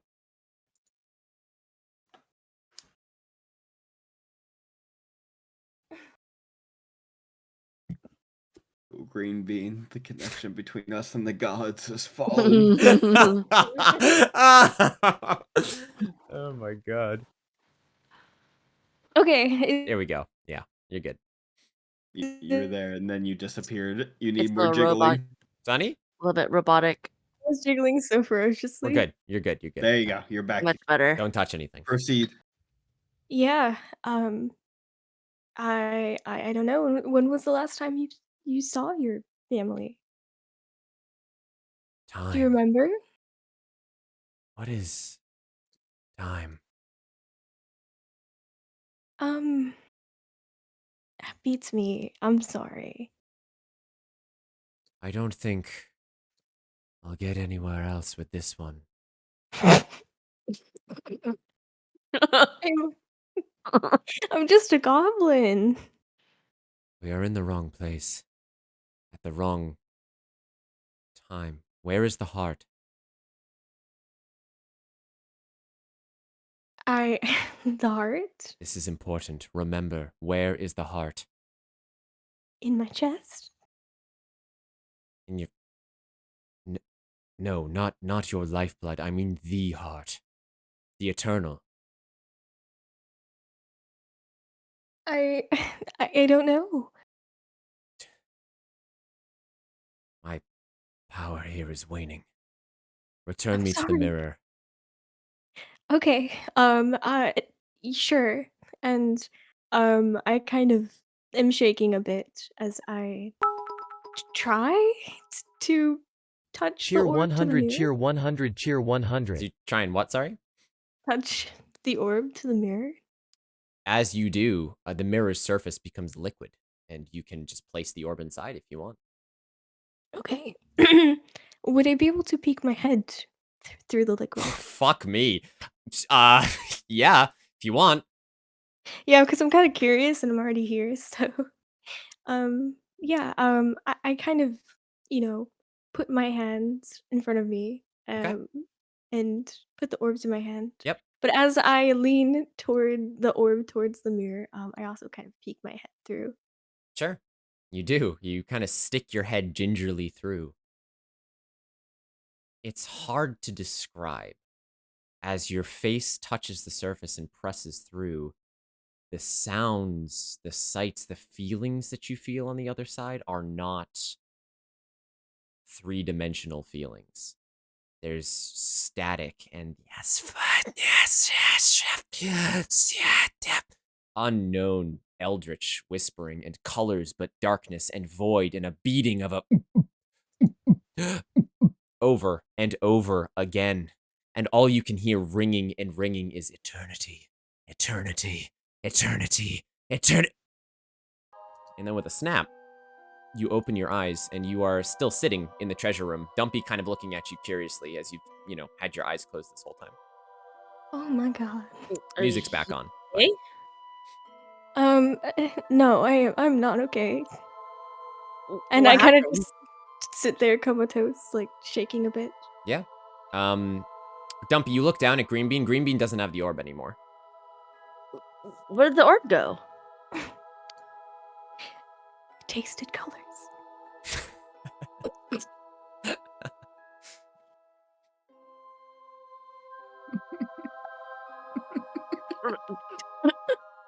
Rumpy says, guys, we kind of gotta get the treasures in our pockets and leave. I'm pretty sure that people would have heard the sounds down here by now. Right.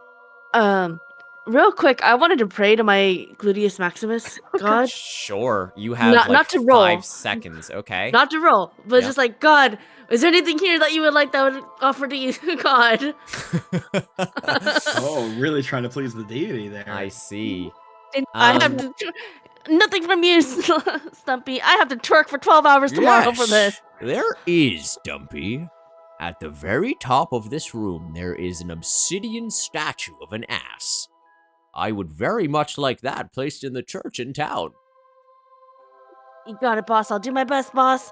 Thank you for all your wisdom, boss. Clap, clap, clap. Clap, clap, clap. Thou shalt twerketh. And I go looking for the obsidian statue. Yeah? You look up, you and Stumpy see it. It's like, fucking Treasure Planet style, like at the very top of the mountain of treasure. It's like peeking out right at the very top. I'm gonna start climbing and running for it. Yeah, you do. Green Bean, what are you doing? I'm trying to kind of snap out of it a bit because Yeah. I realize that there's shiny things around me. Yeah. And it's kind of, kind of coming to. Just slowly, I pull my hands out and start very slowly scooping gold towards Yeah. towards myself, but I'm not really doing much other than slowly scooping things. That's super fair, and you're doing it very well. Rumpy kind of comes over to you, Stumpy, and goes, I think I've grabbed enough gems, mate. What about you? Stumpy thinks that we might need to leave. One friend seems obsessed with an item, and the other seems lost. Yes, it can happen, right? When there's a bit too many shinies here, so we gotta be careful. But I think we probably have enough for Grubles, guys. And Dumpy, hello, mate. Do you need help up there? No, I think I'm about there to reach the statue. I just need at least this. Hold on. I tried to reach for it. With that, you hear something at the entrance of the vault. it is not the snake, but you hear the hopping sound. And as you all look up, you hear a, well, well, well. And sure enough, there is the visage, you open tactical mode, of one heavily crowned and armored Kangaroo King. Oh, we have a final boss. well, frick. Go ahead, Anxious. I was like, well, frick.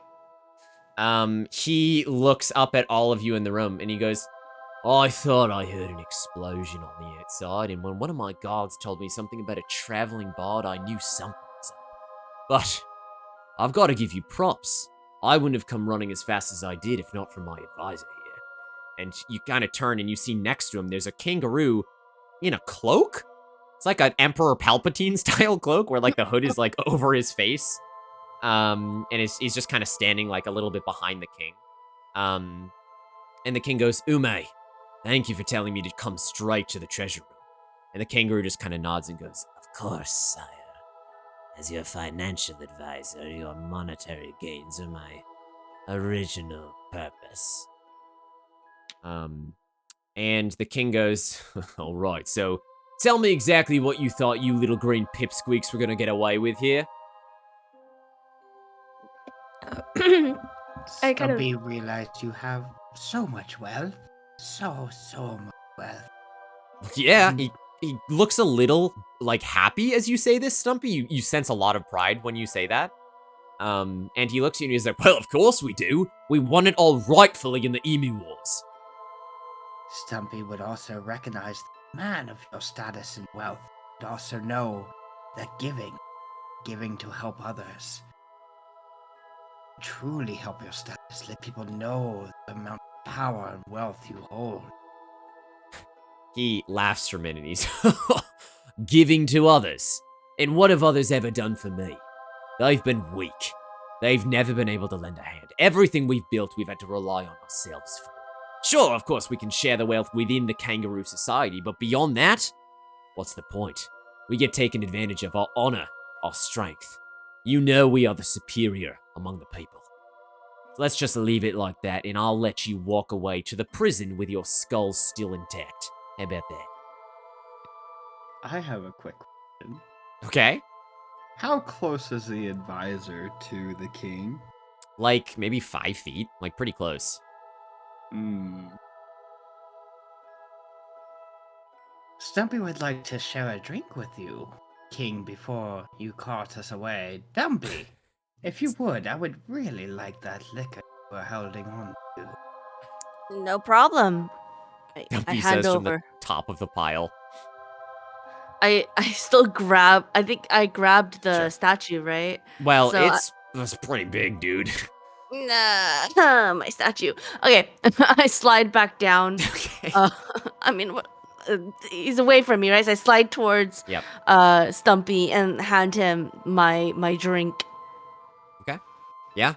Hands it to you, and the king looks at you perplexed and goes, are you joking? You're welcome to ingest whatever filth you have before I cart you away, but no, I will not be sharing a drink with you. And the advisor kind of, careful, my lord. These are goblins. They are crafty.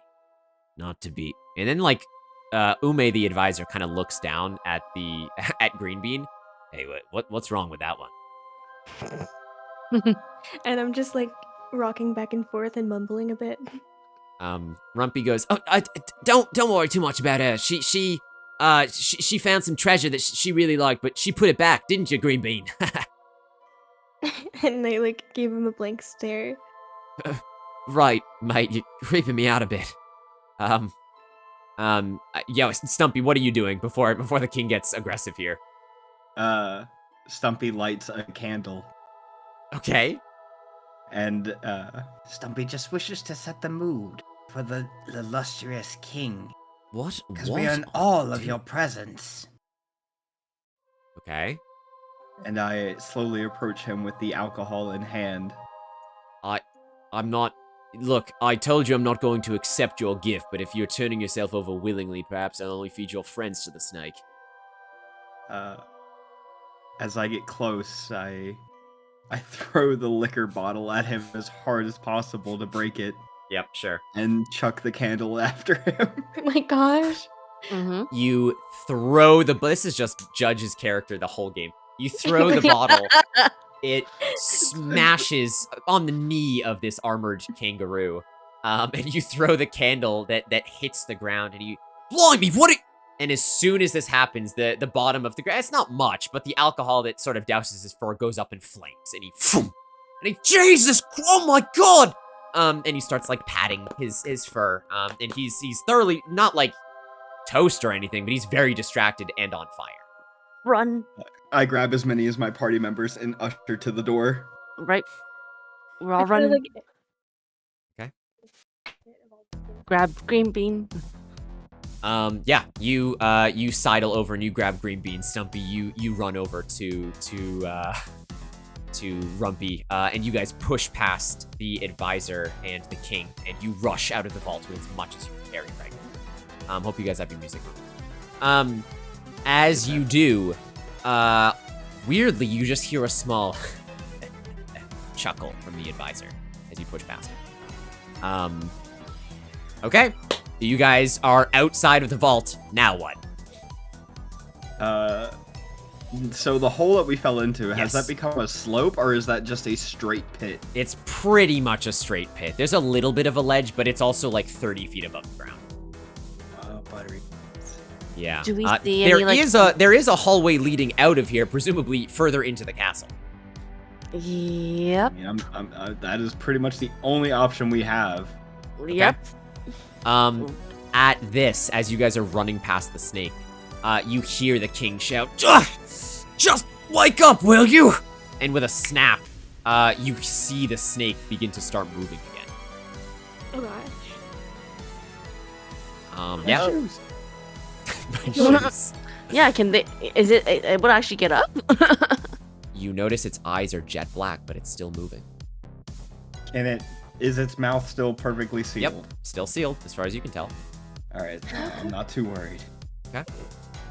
Yeah, you guys begin running into the castle. Alright, we're gonna leave this up to chat. So, chat, Prince, I'm gonna need some polls hard and fast here. The party comes to a break in the road, and they can immediately take the hallway to their left or take the hallway to their right. Make it the fastest poll possible. And let's set it up. Which way is the team taking? Is really gonna be the question. Let's see if chat can guide you guys to freedom. Why does this feel like wine and cheese all of a sudden? Good luck, chat. Can I pray again? Well, you can. It's poll time. You get 60 seconds, chat. Go. Certain type of D&D player, I feel like I'm being effective. Chat is voting hardcore left. To the left. Real adventurers do go left. Somebody just dumped their channel points on the left. It's going. It is going. In the meantime, is there anything you guys would like to do as you're running through the hallway? So we've already passed the king, correct? Yep. Okay. I guess there's nothing I could do. I wish I would have said something, but I done forgot. It's all right. I had another part of that plan, but I forgot it. Chat has voted hardcore left. So you guys immediately take your first left. The left brings you. I'll just. Oh, actually, I can't because the music is only in this scene. We have a mistake here.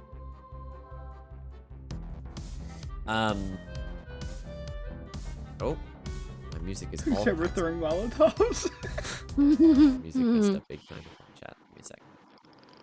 That would be Stumpy. I appreciate you so.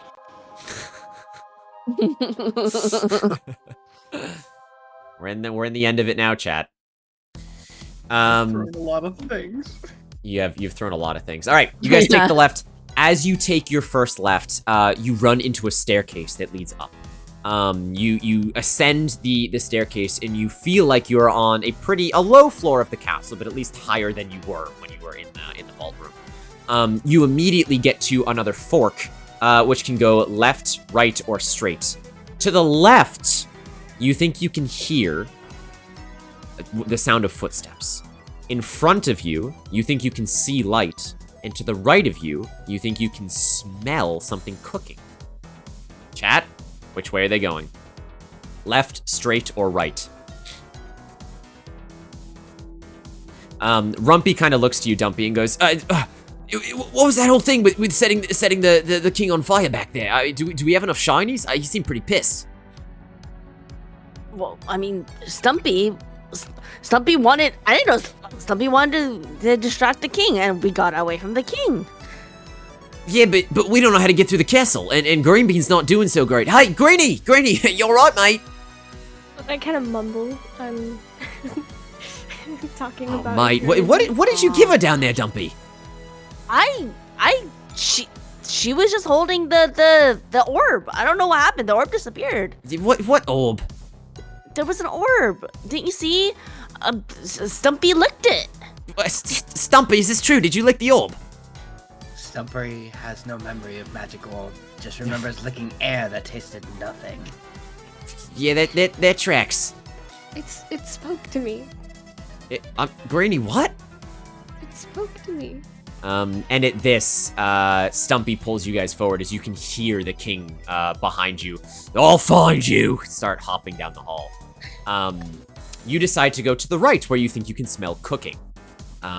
You dart down the hallway, all of these revelations in tow, and you make it into the kitchen.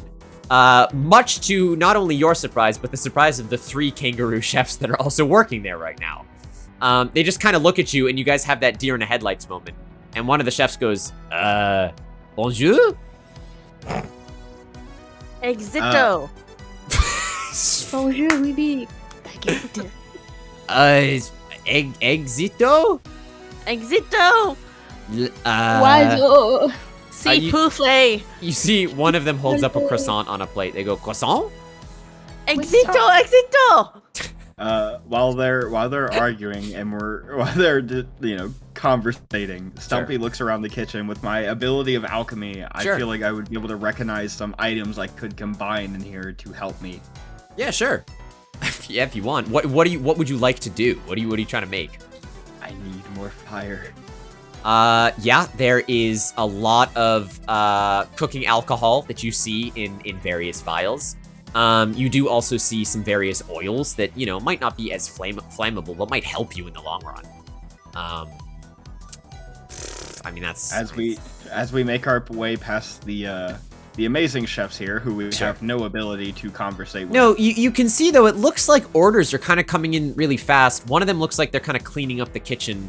One of them looks like they're kind of like spinning in a circle, and the other one kind of looks like they're just putting pies on an oven like really quickly. I love it. They're just very, very quick. They're all speaking French to each other. It's kind of hard to understand, but you don't even know where the dishes are going. I want to assemble as many oils and liquors as I can fit in my pockets aside from the gems. Okay, sure. You just start grabbing so much stuff. There's the 4th one in the corner just punching dough. Yeah, eternally. Rip Cayman. Yeah, you grab as many oils and the like that you can. Exito. I'm trying to signing with my body, trying to sign I want to leave. I don't want to be here, pointing to any direction, trying to ask them for guidance. One of them eventually points towards the hallway on your right, but the other one goes, no, and points to the hallway on your left. Chat, are they going right or are they going left?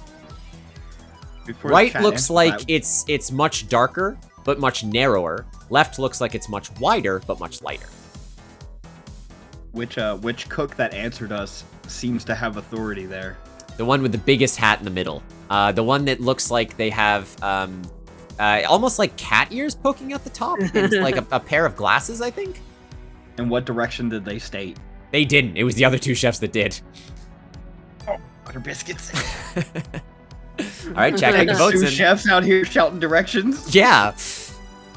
Get the votes in, chat. Can I look around for anything I could use as a weapon? Like a prong or a fork? I miss my sock. I Cheer assembled that 500. sock with such care. Calm, thank I you for the know. 500 bits. Holy crap, thank you. That's so generous. How you doing, Calm? Sorry, what were you saying, Anxious? Is there anything around I could use as a potential weapon or something to Oh, fling at someone as Frying needed? pans, onions, you name it. I'm taking a frying pan. Okay. Green Bean, what are you doing? I don't know what I'm doing. I'm just. She's Oh. still in shock. I hand Green Bean a frying pan and grab another one. I don't know what you want from me. I want you We- to be you. We Okay. run it. Exito. Thank you, Calm. This is a fantastic one. I hope you get some rest. You deserve it. Yeah, you run left. You follow one of the sous chefs and you run left. You run for a little bit until you enter the courtyard. Oh, Calm. That's so generous. Thank you very Cheer much. 500. Means we can keep doing this. We love you, Calm. So very much. Thank you. Yeah, you guys enter a massive courtyard, and from here, you can go any direction pretty much. Although you look up, and the sky is open above you as well. Is there, since it's a courtyard, is there like vines growing up the wall? No, unfortunately not. We are still in Australia, so it's not very densely green. It's more like there's some shrubbery around. How you gonna point us to the sky? We can't get up there. We're short. I'm just showing you. However, at this point, there are kangaroo guards that are starting to file in as well. Oh boy. Which direction are they coming from? They look to be coming from straight. So, chat, does the party try and find a way up? Do they go left? Do they go right? Or do they go straight past the kangaroo guards? That is the question. As you guys are kind of like loaded into the courtyard here, Rumpy is like, we should have came in the front door. I don't even remember where we are. Stumpy would like to say, to be fair, Rumpy, there was no front entrance for us. We approached from the side. Well, I guess. Oh my It's all gosh! been downhill since there. How do you think Chinkit's doing? Oh god. Thumbs pressed, Chinkit is doing great. I hope so. I mean, we said we meet his mother. I want to go meet his mother.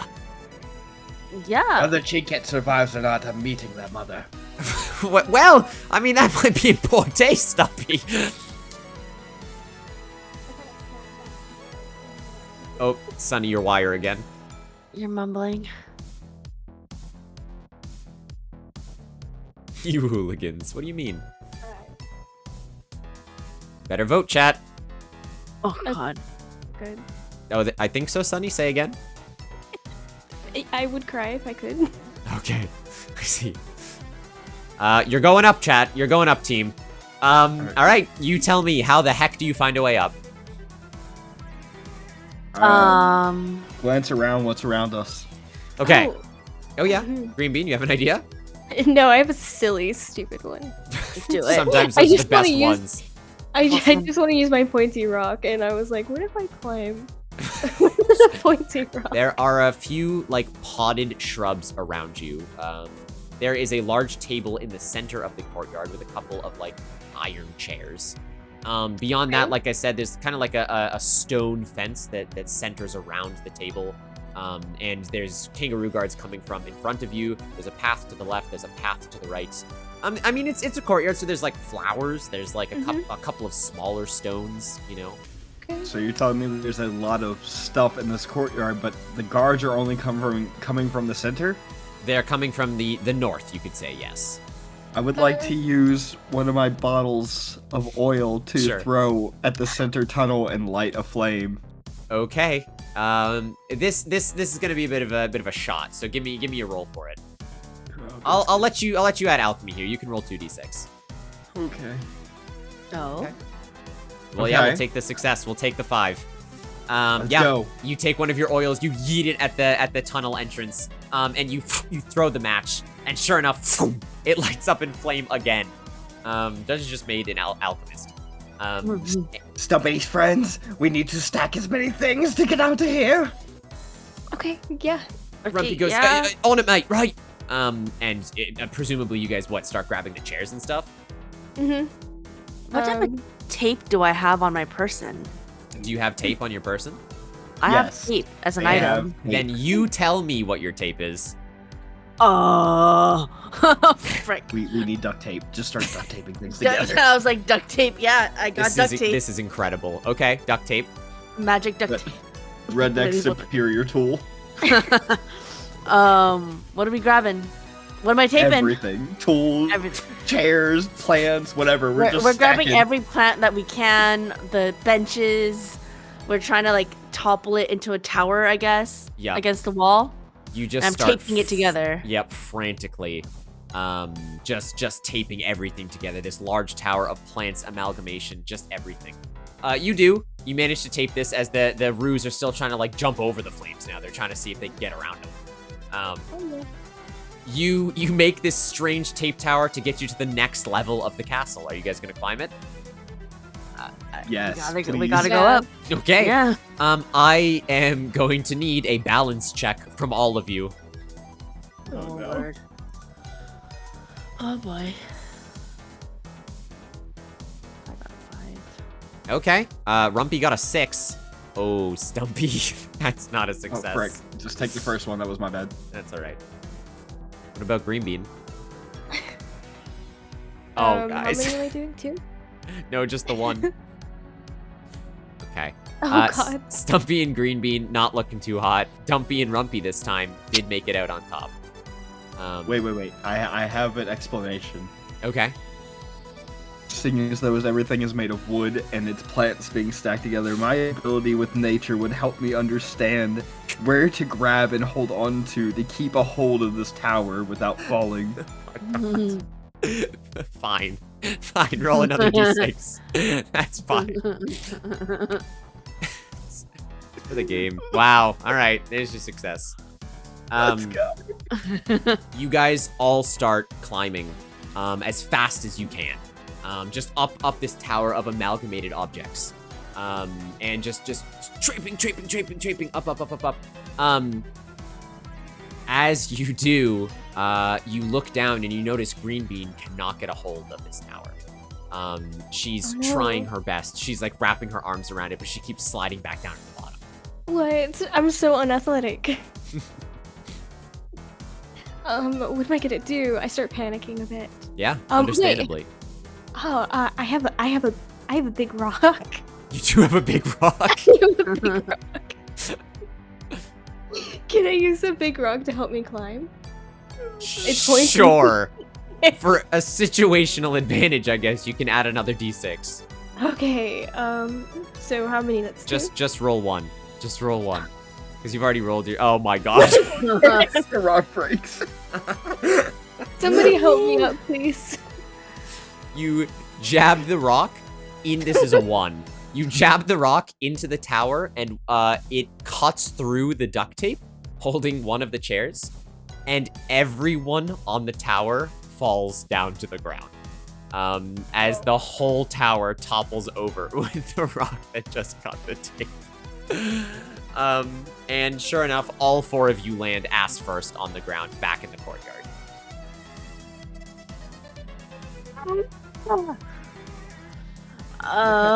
There's nowhere else to go.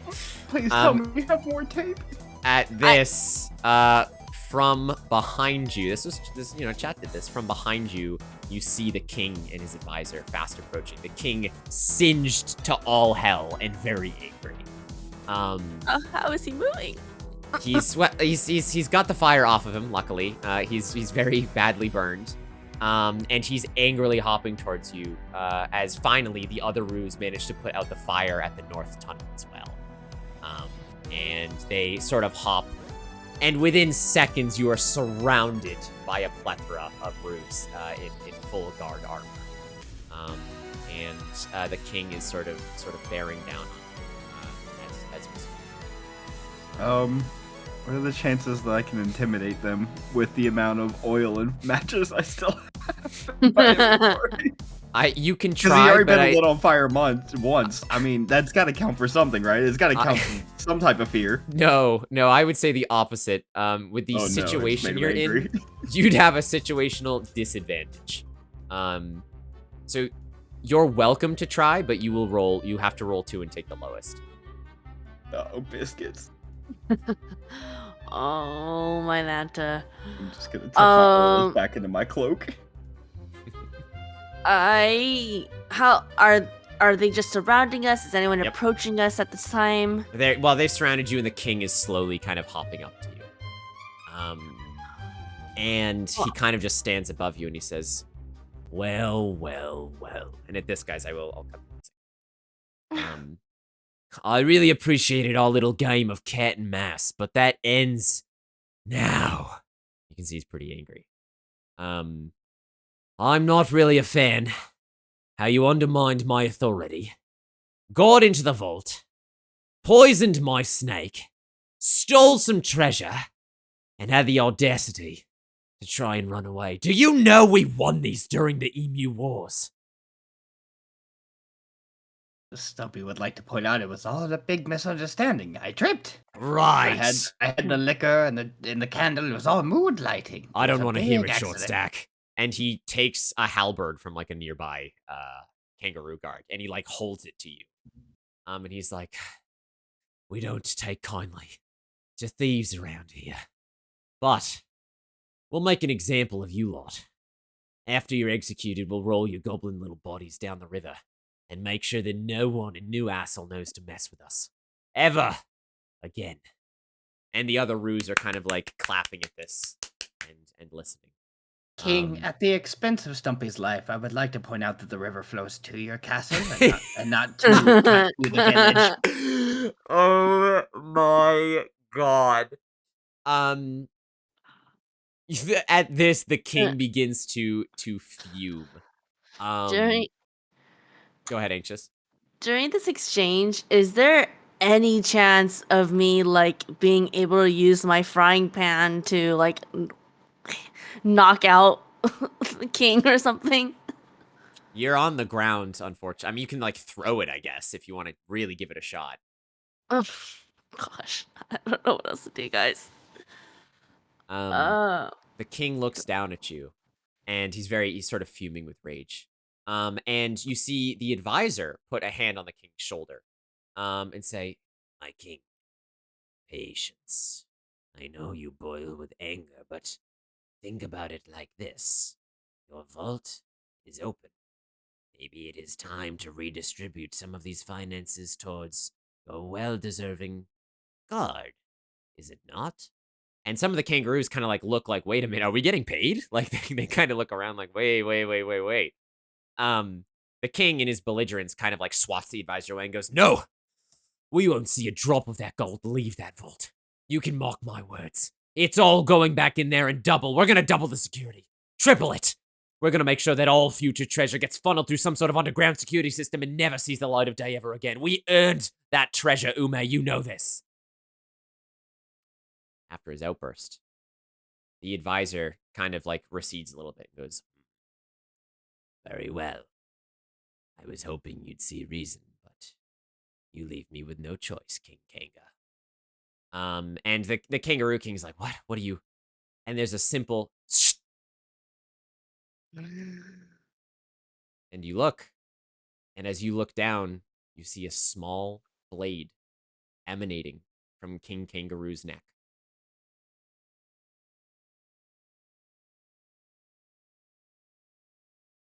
I give a small little applause. What else? Does the rest of the guards rush towards the king?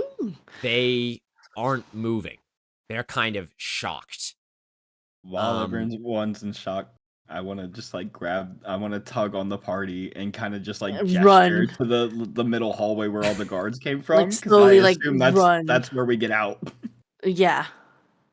You guys sort of Agreed. gesture in that general direction, and as the blade recedes, the advisor pulls back and says, "Listen, you lot. The wealth will be redistributed. The king did not see it fit to even give any one of us, not even his most trusted advisor, an ounce of it. But that will change, just unfortunately. Not for you. and you hear a small click. And before you guys get halfway to the hallway, the ground starts shaking. Rumbling. And before you can think, the ground shifts sideways. And you all kind of tumble to the fence in the courtyard as you, whoa, and all the guards kind of fall on their feet as the ground begins to slowly shift in multiple directions. And you look, and from underneath the courtyard, a large hatch explodes from the ground. What happens next is the true ending that chat has voted for. Music back on. Okay. So, you watch as the hatch explodes and extends, and out from the center of the courtyard comes a massive inflated balloon. And as you are tilting and tipping from side to side, the castle begins to leave the ground that you guys were anchored to with rumbling and dust and ash and lift you into the sky. I just start screaming. Stumpy stands still applauding. Yeah. And at this, the castle just sort of like slowly begins taking off into the sky. You turn and kind of see the advisor, and the advisor looks to you and he goes, "Don't take it personally. I can't leave any witnesses." And he begins to slowly advance towards you four. I want to try to distract him. Okay, with? My oddly shaped key. My oddly sized key. Okay. Play it out, Judge. Like, Stumpy has key. It is weird in shape, but large with treasure size. I can give you riddle, but only if you allow Stumpy and friends to be dropped off in hometown. Think you may have many treasure, but think of the wealth that could be hidden behind with key. If you kill Stumpy and friends, treasure is lost. And the Ume goes, "But if I just kill you, take my force?" Then you will spend the rest of your lives finding where key fits. Stumpy and friends know where key fits. Drop Stumpy and friends off. Key is yours, treasure is yours. All at the small cost of whatever fits in our pockets. During this exchange, are we still kind of like huddled like after being flung from everything? Yeah. And I'm assuming that this person is like a little ways from us. Yeah, they're like 20 feet away from you. While this exchange is happening, I'm thinking to try to go around. I still have my frying pan. Okay. So I'm gonna try and like slowly make my way around, and hopefully he doesn't notice me. He will. There is no world where you don't get behind him without him seeing you. I'm trying. I know. As this exchange happens, Judge, I'll let you roll for it. You can go ahead and do you have any kind of persuasion? I don't. But he said as long as I can argue for something. You can try.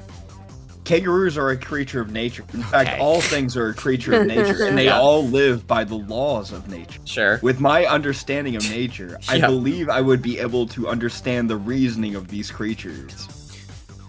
It's a great attempt, Judge, but they are more human than creature. Unfortunately, you're not going to get the dice there. Biscuits. You can go ahead and roll, though. You can roll a d6. Oh no!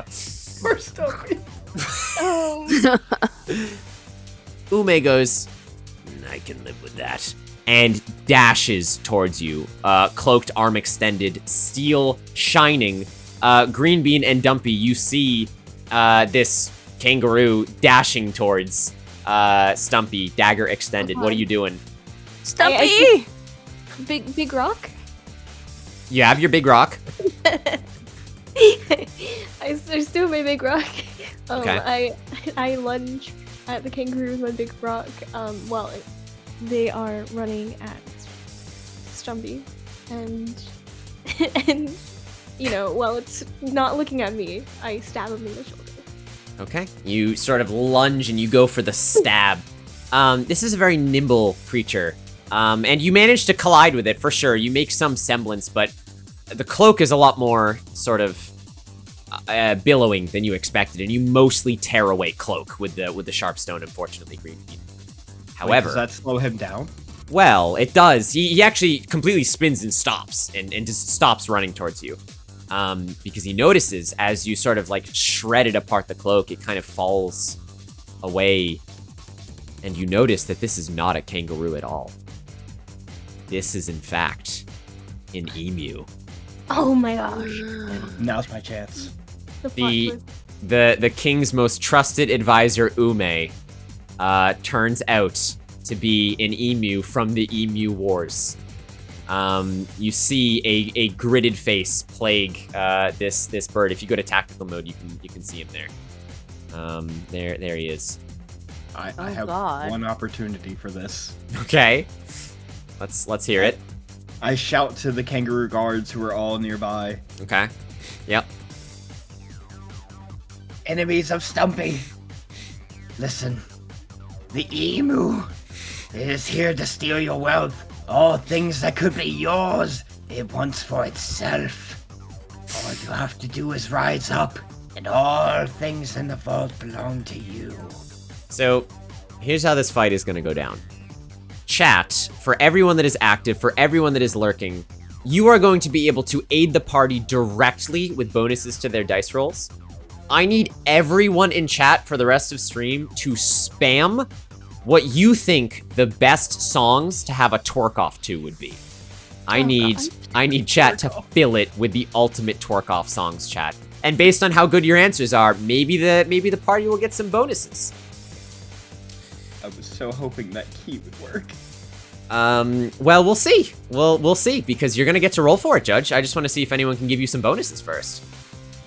I just meant the key, not the speech. Oh, the key. Oh, yes. Honestly, it was a great attempt, Judge. That was a pretty smart idea. I was like, all I have is this key, please. What do I even have for this music? I like Big Butts. It's a great song. I certainly can't play that. Oh, did someone suggest that? Suggest him up, chat. We gotta see them all. Anaconda, great song. Keep them coming, chat. It's the only way. Story. What'd you say, Judge? I said I'm genuinely in love with the story so far. I'm glad. The only thing I want in life right now is to meet Cheekit's mom and tell them that I was their friend. Baby Shark. Let me... You can throw back to some Baby Shark. You can throw back to a lot of songs, friends. Come on. Keep it coming, chat. I'm gonna switch up the music here for the proper encounter. Okay, here we go. You could use the theme song from the game Buck Bumble. Buck Bumble. I'm too sexy. That's a pretty good one. Yeah, Judge, I'm gonna say you get an additional 3d6 to this roll from chat suggestions. Cooking by the Book is a great one. I'm sexy and I know it. It's great. Yep, Bootylicious by Destiny's Child. Let's go. Keep it coming. All right, Judge, 4d6, Chief. Let's see it. 4d6. You want me to go? Yeah. Ooh, one minor success. Unfortunately, this is a critical action. You needed a 6 to pass on that. Oh, that is insane. That is insane. They gotta believe me. They gotta believe me. Chat, we need more songs. They fought emos all their entire lives. Unfortunately, it's not that they don't believe you, Judge, but the consequence in this action is there's actually very few kangaroo guards that are still on their feet. Because of the topsy-turviness of the castle right now, most of them have been thrust into the lower levels. But Prince says it's time to shake it. Shake your booty, Judge. Reroll them. Let's go. Work. Thank you, Prince. Okay, so I got 4. Oh no. Oh my god, it hurts. Gosh. Even worse. It got worse, Prince. It got worse. You actually don't even have a success, never mind a critical success. I didn't get anything. No, unfortunately though. I went to make my speech and tripped over my shoelace. You guys know Wow. the only way to properly defeat a creature with this size ass. As you look at it for the first time now, you realize, oh, wait a minute. Oh, hold on, I have to check something here. I almost forgot there's a special secret. What was the poll there, Prince? Did we get the poll? Flat something. Flat. Really? It said flat. Is that what won? Okay. You all notice its fundamental weakness at the exact same time. It has a flat ass. And in this world, nothing with a flat ass can survive for long. You realize the only way to beat this creature is to beat it in some sort of ass-to-ass combat. I grab Rumpy and shake him furiously. Rumpy, please save Stumpy and friends. Your throwback is all that can save us now. I'll try, mate, but I don't think it's got to be all of us, right? I can't do it alone. You guys have to now follow crack religion because we are going to twerk for our lives. I'll follow crack after this. I'll convert. It's fine. Yeah. Stumpy is sold on this religion if it saves Stumpy's life. Beanie, Green are bean? you twerking? We need every ass in here. Sunny? Yes, I contribute my ass. I contribute my ass. That is a statement. Keep them coming, chat. My all right. sword, my axe. And In a very Harry Potter Expelliarmus Avada Kedavra kind of way, the emu kind of stares at you all as all 4 of you begin to twerk. And with the power of twerking, you need to overpower this creature. I need all of you to make an ass check, which is just rolling based on your ass size. And make as many dice rolls as you can. I saw 3 more good suggestions, so I am going to give you all +3 to your ass size. +3? Mm-hmm. So whatever your ass size is +3, roll that many dice. Tell me how many 6s you get. Wow. Sad. How many did you get? I got 1, no 6. Okay. I got 1 6 so far. Okay. I think I only got 1 6. I'll roll for Rumpy. It's only right. Judge?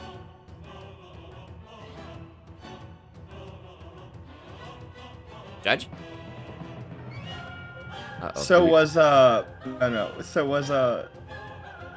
was 7 the limit, or could I exceed that with the +3? No, you can exceed that with the +3.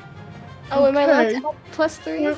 With the Yes, it's your ass size +3. So it's for you, Sunny. It's 4 + 3, so 76. I got 3 more. Judge. Okay, I I still got need no 1 pluses. 6. Rumpy did get 2 6s, and Green Bean, you got 1 6. Yep. Chat, you gotta keep it coming. That's not enough. That is not enough. I need more. How is rolls. this? So How is this flat emu so strong? I'm twerking my heart out here. I got 2 P1s. I keep tripping while twerking. It's You not my do. ability. I talk to pumpkins. Rumpy's like, come on, guys, twerk it like this. I know you don't have big dumpy naturals like me, but it's fine. just I twerk. kind of looking Rushing over out at here, like Monkey. giving his whole playlist. I know. Gosh, she's legendary. What were you saying, Green Bean? My feelings. Oh, I look over at Rumpy and I'm invigorated. I'm filled with inspiration. Yes, you are. You are all shaking to the best of your ability. The emu takes a step closer. He's unfazed. He's unfazed. If he gets close enough, it's game over for the goblins. We pray. All right, let's see what we got here. Throw it back. Super Freak. Yep, baby got back. I'll take it. Shake it like a dog. That's a pretty good one. Back that as up. That's pretty good, actually. Eye of the tiger. Alright, maybe not that one. I'll throw back to Eye of the tiger. Like that by Webby. That's great. That's great. That's a good one. All right, all of you roll ass again, plus 4d6 this time. Okay. You are not twerking to Fat Bottom Girls. I like the pun, but you are not twerking to that song. Okay, can I just use the roll command? Yeah, use the roll command. Slash roll and then however many you have. Can you tell me? Yeah, slash Are roll you serious? 8d6. Slash roll space 8d6. I got 1 + 6. Let's go. I got 0 + 6. Ooh. Alright. Got another +6. Hey, I got 1 6. You got 1 6. No, Green Bean, you got a lot of 6s. How many 6s did I get? You can scroll. You got got 3 she got 6s. 3. Oh! Let's go, Green Bean. You are inspired. And as Rumpy comes over, Rumpy starts rubbing their booty against you, and you can feel it rubbing off. Let's see. Oh, Rumpy did not roll high on this one. Rumpy got no 6s. It's rubbed all off into Green Bean. 10d6, and not one of them was a 6. I knew my superstition was spot on. Judge, you got 1, you said? I did. I got a single 6. An which anxious? is all I need. I got no 6s. Okay, well that's a couple from Green Bean, 1 from Stumpy. The emu still takes another step closer. You won't be able to defeat me shaking like that, you know. Can I slow down the emu in any way? No, Can we- no, this is it. Can we Well, recruit any of the kangaroos to join us in this twerking? I will let you each aid Green Bean in a performance check if you would like to try and summon the Oh. kangaroo spirits. Well, the kangaroos are actually something more natural. Yeah. How many, how does that work? Roll d6? Well, Sunny, you tell me how you would like to summon the kangaroos. Okay. Can I yodel with them? Sure. Yeah. Of course you can. I'm not gonna actually yodel. That's but okay. I yodel at the kangaroos. Green Bean the Bard. Okay, you give a yodel. Yeah, I'm gonna need you to roll performance. Yodel. And then I just need Stumpy and Dumpy. You guys just roll a d6 to help Green Bean I got a 6. No, he got a 6. I got a 1. here. You No. got 1. Good Let's job, go, Stumpy. I get to help her out. Green Bean, I am roll your useless. 2d6. Come on, Green Bean. Come on, Green Bean. Okay. Ooh. Well, with 1 success and 1 critical success from Stumpy there, we'll say, yeah, you can get like 3 kangaroo guards to come and help the twerk. Let's go. Twerk, the power of twerk. All right, We're chat. How making a many more do we twerk have? army. Oh, we're running out here. Make it rain. Okay, yeah, Freako is a good one. That is. Oh, Freako is great. Shake That Ass Bitch by Splackback. I'll take your word for it. Yep. Oh, guys, you need more than that. Twerkcha by K Stylus. Sure. You guys get your ass size plus 2d6. Chat's slowing down. Go ahead and make another twerk roll with your ass size plus 2d6. So, Sunny, for you, that's 6d6.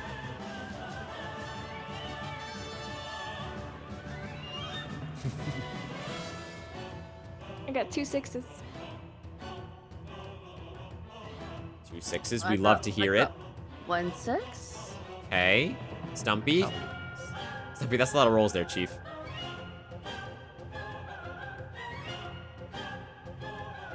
Judge, how many did you get? Oh, we lost Judge. No, I keep forgetting what viewed and what. That's okay. That's okay. Yeah, it was +2, right? Yes. Yeah. Yeah, so 3 + 2. I got 1 6 out of that. Okay. Rumpy got 1. Green Bean, how many did you get? Sorry. You got quiet again. Did you say 2? Yes, 2. Okay. And Anxious? I had 1.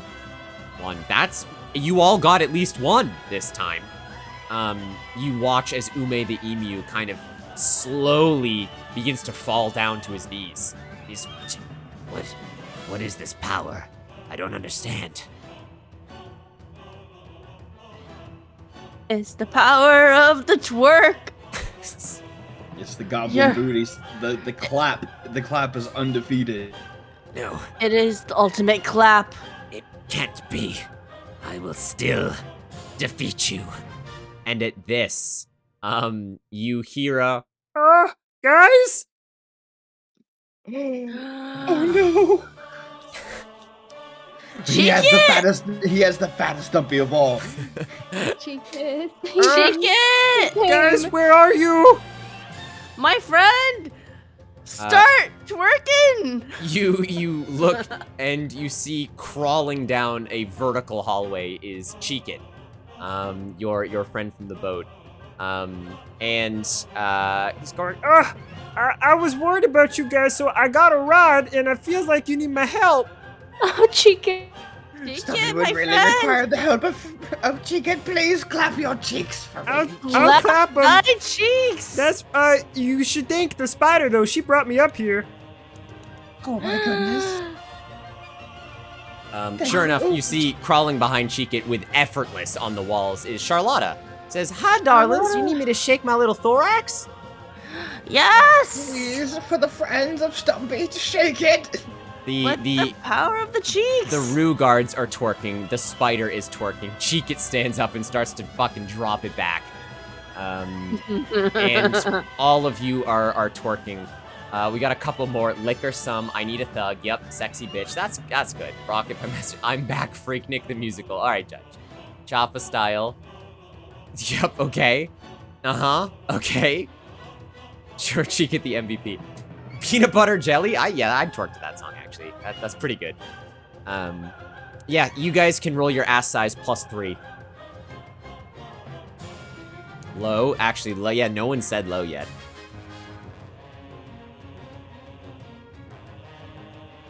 Roll those sizes, team. I got 1-6. Okay. Oh, Rumpy got 3. Let's go, Rumpy. Green Bean? Green Bean got 3! Green Bean got 3. 3. You got 1 in Judge? You won't know till he's unmuted. Come on, little green dump truck. Come on, little green dump truck. Is it +3? Yeah. Oh no. Oh! Canceled it out. Is that a 1? I got a 1 and a 6. Oh, don't worry about the 1s. We're only worried about the 6s here. Okay, I got a 6. Yeah, I got a single 6. Okay. That is 6, 7, 8 6s in this round with the power of everyone. You watch as Ume drops to the ground and it's impossible. Your cheeks, they're too strong, he says. As he's just surrounded by green butts and furry butts and spider butts that are just dropping it back right now. Clap, clap, clap, clap. Just clapping. The weirdest game we've ever played. And he looks up at you and he goes, "No, this was supposed to be revenge for the Emu Wars. You don't even know what to do with all this treasure."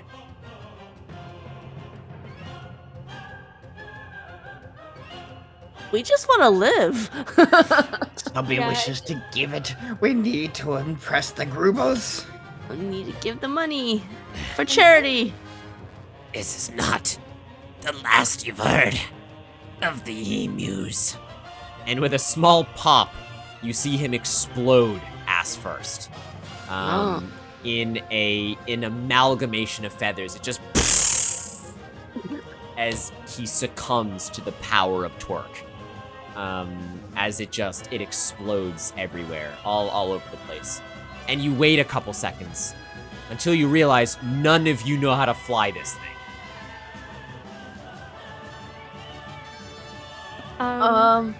Guys. I mean, yeah, you're like floating over the river, but right now this thing is just kind of flying around. Plus, you still have the vault intact. It's in the castle, the floating castle. Oh yeah, no jumping into the water. Stumpy would like to suggest that you do have Pointy Rock. This is only a balloon. Oh my god. Pointy Rock true. MVP.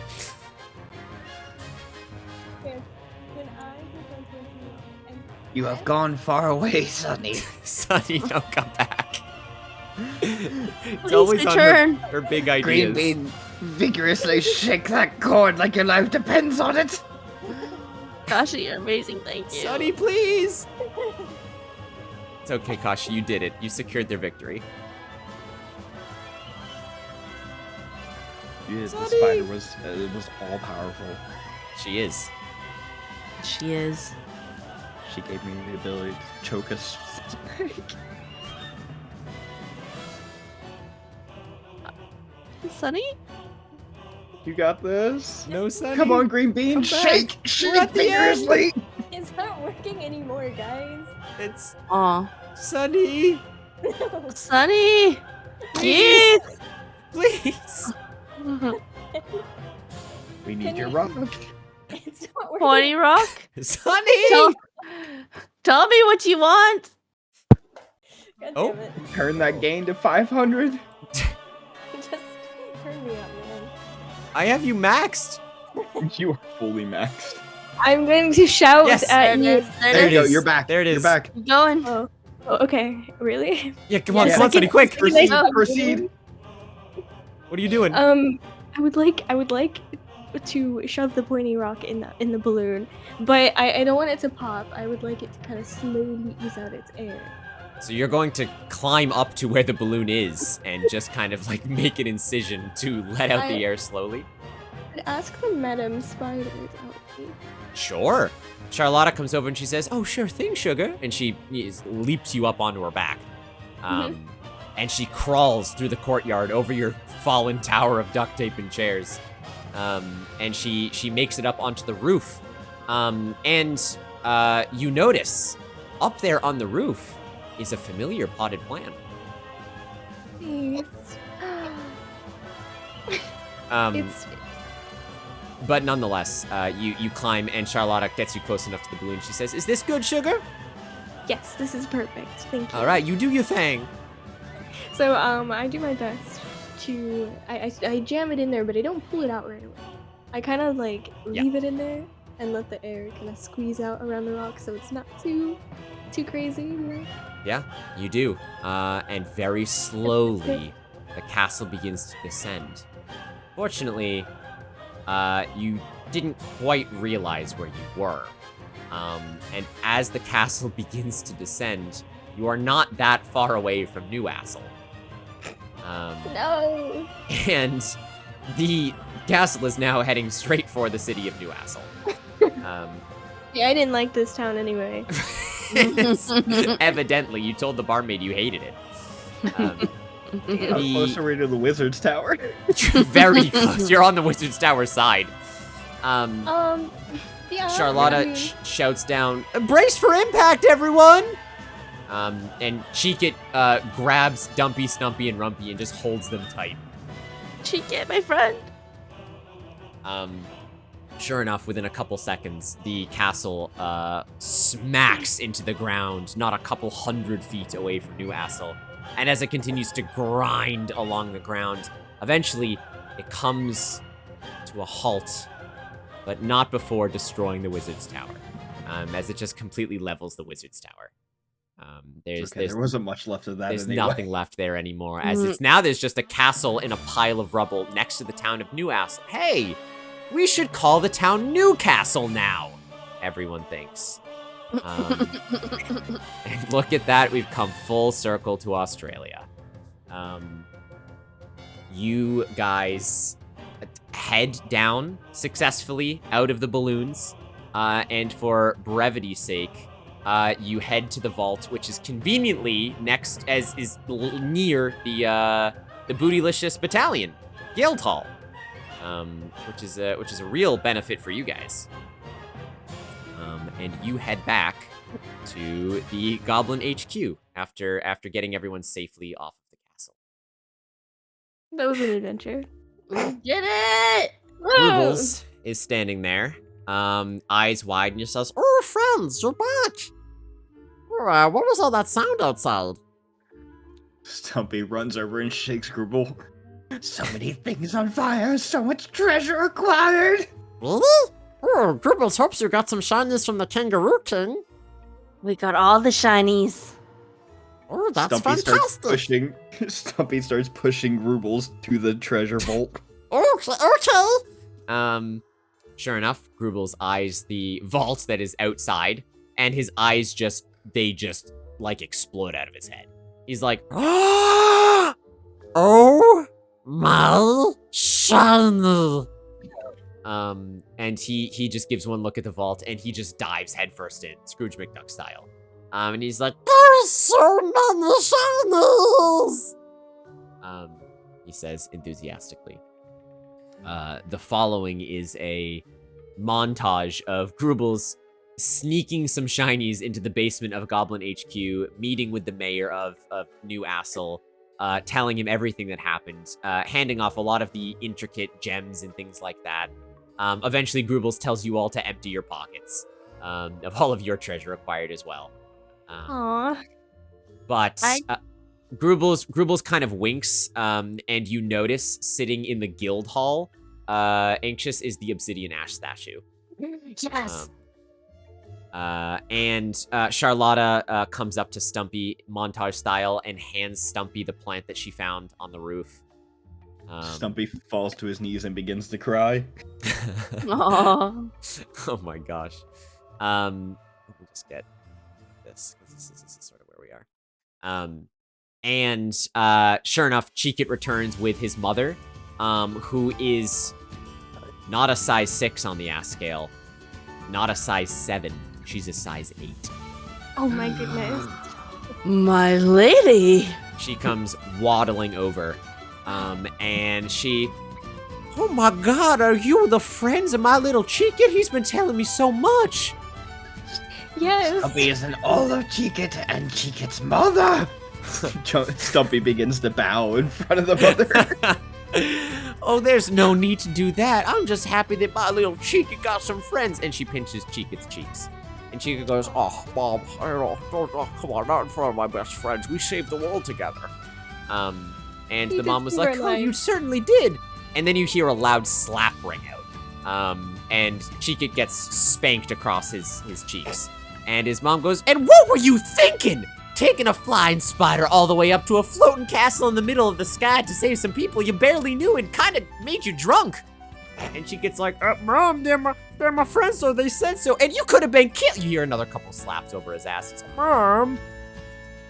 Stumpy runs over and hugs Cheekit. Can we do a group hug? Yeah, you all do a big group hug. The 2 kangaroo guards that you messed with, they come over as well. They also enter the big group hug. Charlotta comes over. Grubles comes over. It's just a big group hug. Bruno comes over for a second. He's like, duh, I recognize great strength when I see it. Sometimes it is not the size of your ass cheeks, but the size of the ass cheeks of your heart, he says. And he kind of flexes and then moonwalks away. Solid. That was a great note to end on. I love him so much. And with that, with all of the goblins and shinies reunited, and the king kangaroo dead, and Ume the emu advisor also dead, in a crazy plot twist. I killed so many people. Yeah, the who knows what happened to the wizard of the wizard tower? Armadillo. Dead. Some of the bar patrons died of asphyxiation and smoke. I mean, I can tell you what happened to the freaking wizard. There were this giant snake dead. A lot of the kangaroo guard dead. According to Judge, the entire bug saloon dead. No, with the spider. But you guys lived. And We so lived. did New We Assel lived. and Australia. And with that, we bring a close to the chapter of Grubles and Goblins as the camera pans out on a happy little green town, middle of Australia. Big round of applause, everyone. Big round of applause. We did it. We lived. We did it. Congratulations, everyone. Big, massive congratulations. Yes, big applause, big poyo. A big round of applause to my cast, who were here for a very long time and endured a wacky and wild D&D story thought up in this chaotic mind. They did fantastic. Judge, Anxious, Necro, and Sunny. Truly phenomenal. With the playing. And of course to you, chat, for all of your interactivity throughout the night, guiding them, taking things away, making them roll, making them re-roll. That was, of course, a true change of fate. So, cast, I'll let you go because I know it's late, but what'd you think? Did you have a good time? Oh, It was fantastic. Yeah, this was all chat's crazy. doing. I did nothing but throw things at everything. And use a warlock ability once in my life. I think that was just a title I bestowed upon myself. I think it was. I finally got to use my rock. You did get to use your rock. That's true. I used my giant pointy rock, and I'm happy. Yeah, that is excellent. Did you guys have fun? Absolutely. It was a blast. Good. That is really what we're here for. We thank Necro, even though Necro had to go a little early, which is a-okay. I'm sure Necro had a blast as well. Thank you, chat, for all of your generosity to the charity tonight. We're already at over 1,000 pounds, with 1,010 pounds, which is really crazy considering where we started. Your generosity knows no bounds. We had a lovely time. This has been Grubles and Goblins as part of Change of Fate here. We're doing more of these in the future. We got a Christmas special coming up with a star-studded cast, which is going to be really fun. But this one, of course, was for charity, so hope you enjoyed it. Do you guys have any questions about any of the story beats you missed or anything in general that I can answer? Oh, I'm sure there are. I feel like we super missed out on that potion to make our butt bigger. Don't worry. But that dude got really obsessed with that feather, and I just had to move on. You guys fucking tunnel visioned on that feather. I needed it. He was gonna give it to us willingly. I feel so bad. I wish someone would have just like tossed it out of their pockets. Yeah. Did the armadillo survive? Well, that you'll have to wait and see season 2, Grubles and Goblins. I don't know. Season 2. What kind of cliffhanger is this? Yes. What did you think about the orb, Sunny? Yeah, the orb was really interesting. I wasn't expecting that. I kind of thought it was the secret ending. I was really confused. Was that a part of another story? Perhaps it was. Perhaps there are small like strawberries or something. Well, Judge, I was kind of hoping you were the one to kind of try and interface with it, because I was gonna say if you tried to lick it while it was glowing all of the colors, oh, did I have something planned? No, I was confused. I was like, why? Why are your my intrusive thoughts? I was like, I know exactly what to do in this situation. Yeah, that was amazing. For my lovely cast, who I will let go, Judge and Anxious, I'd ask you both, but you're both streaming with me again tomorrow. Yeah. Which is nuts. Can't get rid of us. Yeah, so we'll be doing a whole bunch of multiplayer stuff with Zero and you guys, which will be a lot of fun. What about your own solo streams, though? When are you doing stuff on your own? Judge? After all this charity stuff ends, Sure. I am back to doing whatever I feel like from I mean the schedule's on my stream. I will do whatever game I feel like from that time to that time. There you go. That's beautiful. What about you, Anxious? Good question. Got some stuff coming up outside of stream, so I think the next time I'm doing a solo stream might be Friday, actually. Gotcha. Do you know what it's gonna be? More Ni no Kuni? I think I'm finally making progress in that game. Yeah, you are. I'll probably do another twofer Friday morning and then afternoon. I'll be doing Ni no Kuni and then Baldur's Gate. Nice. Yeah. That is awesome. And Miss Sunflower Baby, thank you for staying up so late. When are you streaming? I don't have a concrete time when I'm gonna stream. I have a lot of deadlines this week. Yes. But I'm probably gonna stream towards this weekend, and Okay. we're gonna do some art streams. Next stream we are going to do a drawing request stream. Nice. To say thank you and give back to my community. That's amazing. So, if anyone Love wants a drawing request, stay tuned, I guess. Yeah. Chat, please make sure you follow these lovely people. Necro streams usually on weekends, usually Fridays, Saturdays, Sundays at night. Necro will stream. For our time anyway. For Necro, it's the middle of the day. But yes, go follow all of them. Give them big love. This was all of their first Change of Fate, and legitimately, I thought they all killed me. So that was big ups from the DM over here. You guys played phenomenally. Did I think you were definitely leaning more gremlin mode? Yes, but sometimes that's the fun of it. That is. I was like, we definitely killed a lot of things. We So I killed threw people, everything we I set had. things on fire. We killed plenty of things. That's true. I will deafen. If you guys want to stay in the call, we can have a couple words after stream. Otherwise, please go get some sleep. I gotta sleep, and I'm gonna go. Please, please, please. Sounds Thank you good. guys very much. We will see all of you again real soon. And I will do my little outro here. So thank you to my lovely cast again. And have a good night. Thank you. There we go, chat. There we go.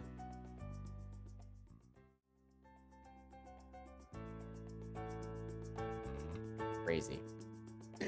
All right, chat. What do we think? What do we think? We can't do successive shoutouts. A big round of applause to Prince for staying up this late. Thank you. Thank you so much. Flapjack, thank you for hanging out for so much of the stream, by the way. I really appreciate you coming in.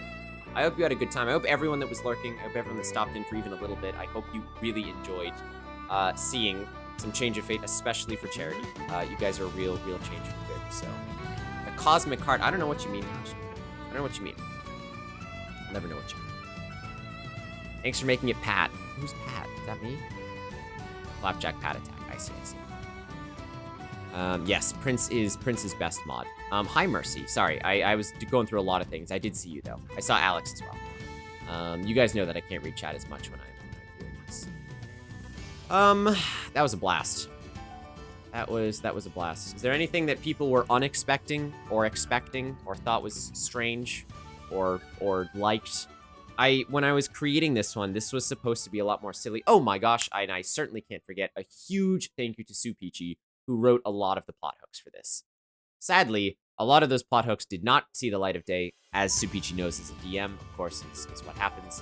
But so many of the plot hooks that were generated for the story, whether or not we got to see them, were written by Sue Peachy, which I loved. Some of the... I'm trying to think of some of the best points that she put in there. She came up with the puzzle, the logic puzzle that you guys solved. The chef thing she came up with as well. There's a whole wagon sequence that I would have fucking loved, but we didn't get to do that. And a crocodile sequence, but we didn't get to do that either. She did great. So make sure you tell her it was awesome when you see her. Sue was cooking. Sheesh. Yeah, Sue was cooking. Judge's voice was crazy. I wasn't expecting it. I loved it. I loved every second of it. Oh my gosh. Yes. I think that's it. So, wildly chats. If anyone knows any streamer friends or ever wants to join any Change of Fate stuff, I usually sort of coerce people that I am either friends with IRL or other streaming friends, just to keep it kind of consistent with the type of media that we produce. But if anyone has anyone in mind you want to PM me my way, please do. If you yourself want to, please PM me. We're doing a Christmas one that I already have the cast for, and then January, all bets are off, baby. The stories are going to be intertwined. It's going to be nuts. It's going to be wild. So, that was a good time. Tomorrow, in less than 12 hours, I will be back. Ash and I are supposed to be playing Fogs. That is the first thing that we should be doing if we can make it at like 12:30. And then from 2:30 onward, we're going to be playing multiplayer games. It's going to start with some Wobbly Life with me, Joy, and Kiwi, Mari, which is fantastic. Then we're going to swap over to do some... I don't remember what I said first. I think Void Crew? I think I said Void Crew, and then... Lethal Company, and then Played Up, I think, is the order of operations. Just some more multiplayer games for charity tomorrow. Constantly amazed by the sheer magnitude of your TTRPG plans. Sometimes I think it's too much, man. Sometimes it's like, I have this, like, this itch at the back of my head that I go, I see 10 years down the future. And I go, yeah, but if one thing fails, or like, there's a part of me that always doesn't want to look that far ahead, because I'm like, well, if this doesn't work out, or I don't have the time to do this, or God forbid something in my life happens, then all of the stuff that I've been building towards will be put on hiatus, or won't work, or that kind of stuff. But it's still really fun to be like, I have these plans, these ideas, you know, Rick and Morty 9 seasons, or Rick and Morty forever. We'll be back. I can try and raid out. The Eastern world is now awakening, so maybe there's even people that are around. Do I have anyone online? But let me just quick see if there's anyone jingling and jamming first. Let me start there. start there. That is down here. No. Wow. That's crazy. I guess, I mean, it makes sense for the time, right? Unless they are, but I don't actually know if they are. Hold on. Let me...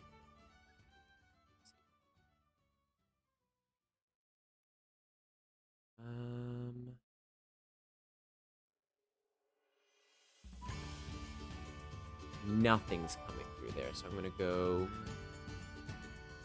with no.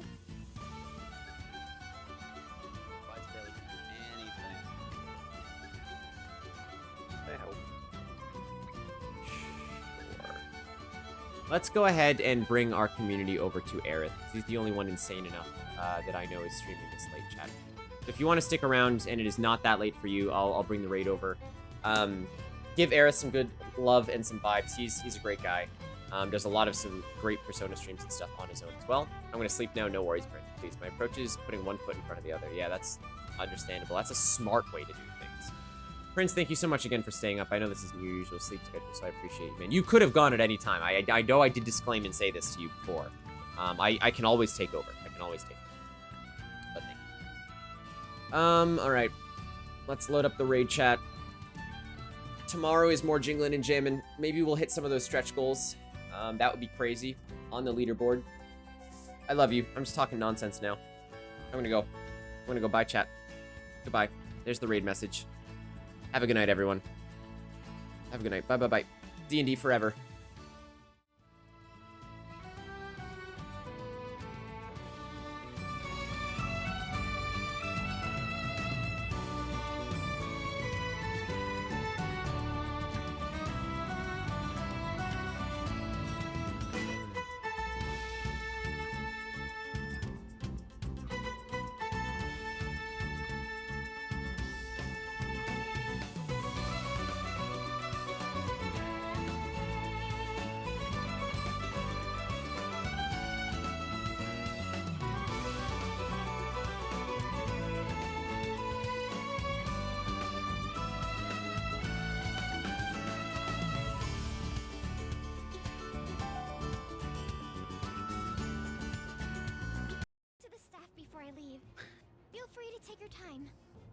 What's up? Oh. Hello. I just looked over and I was like, I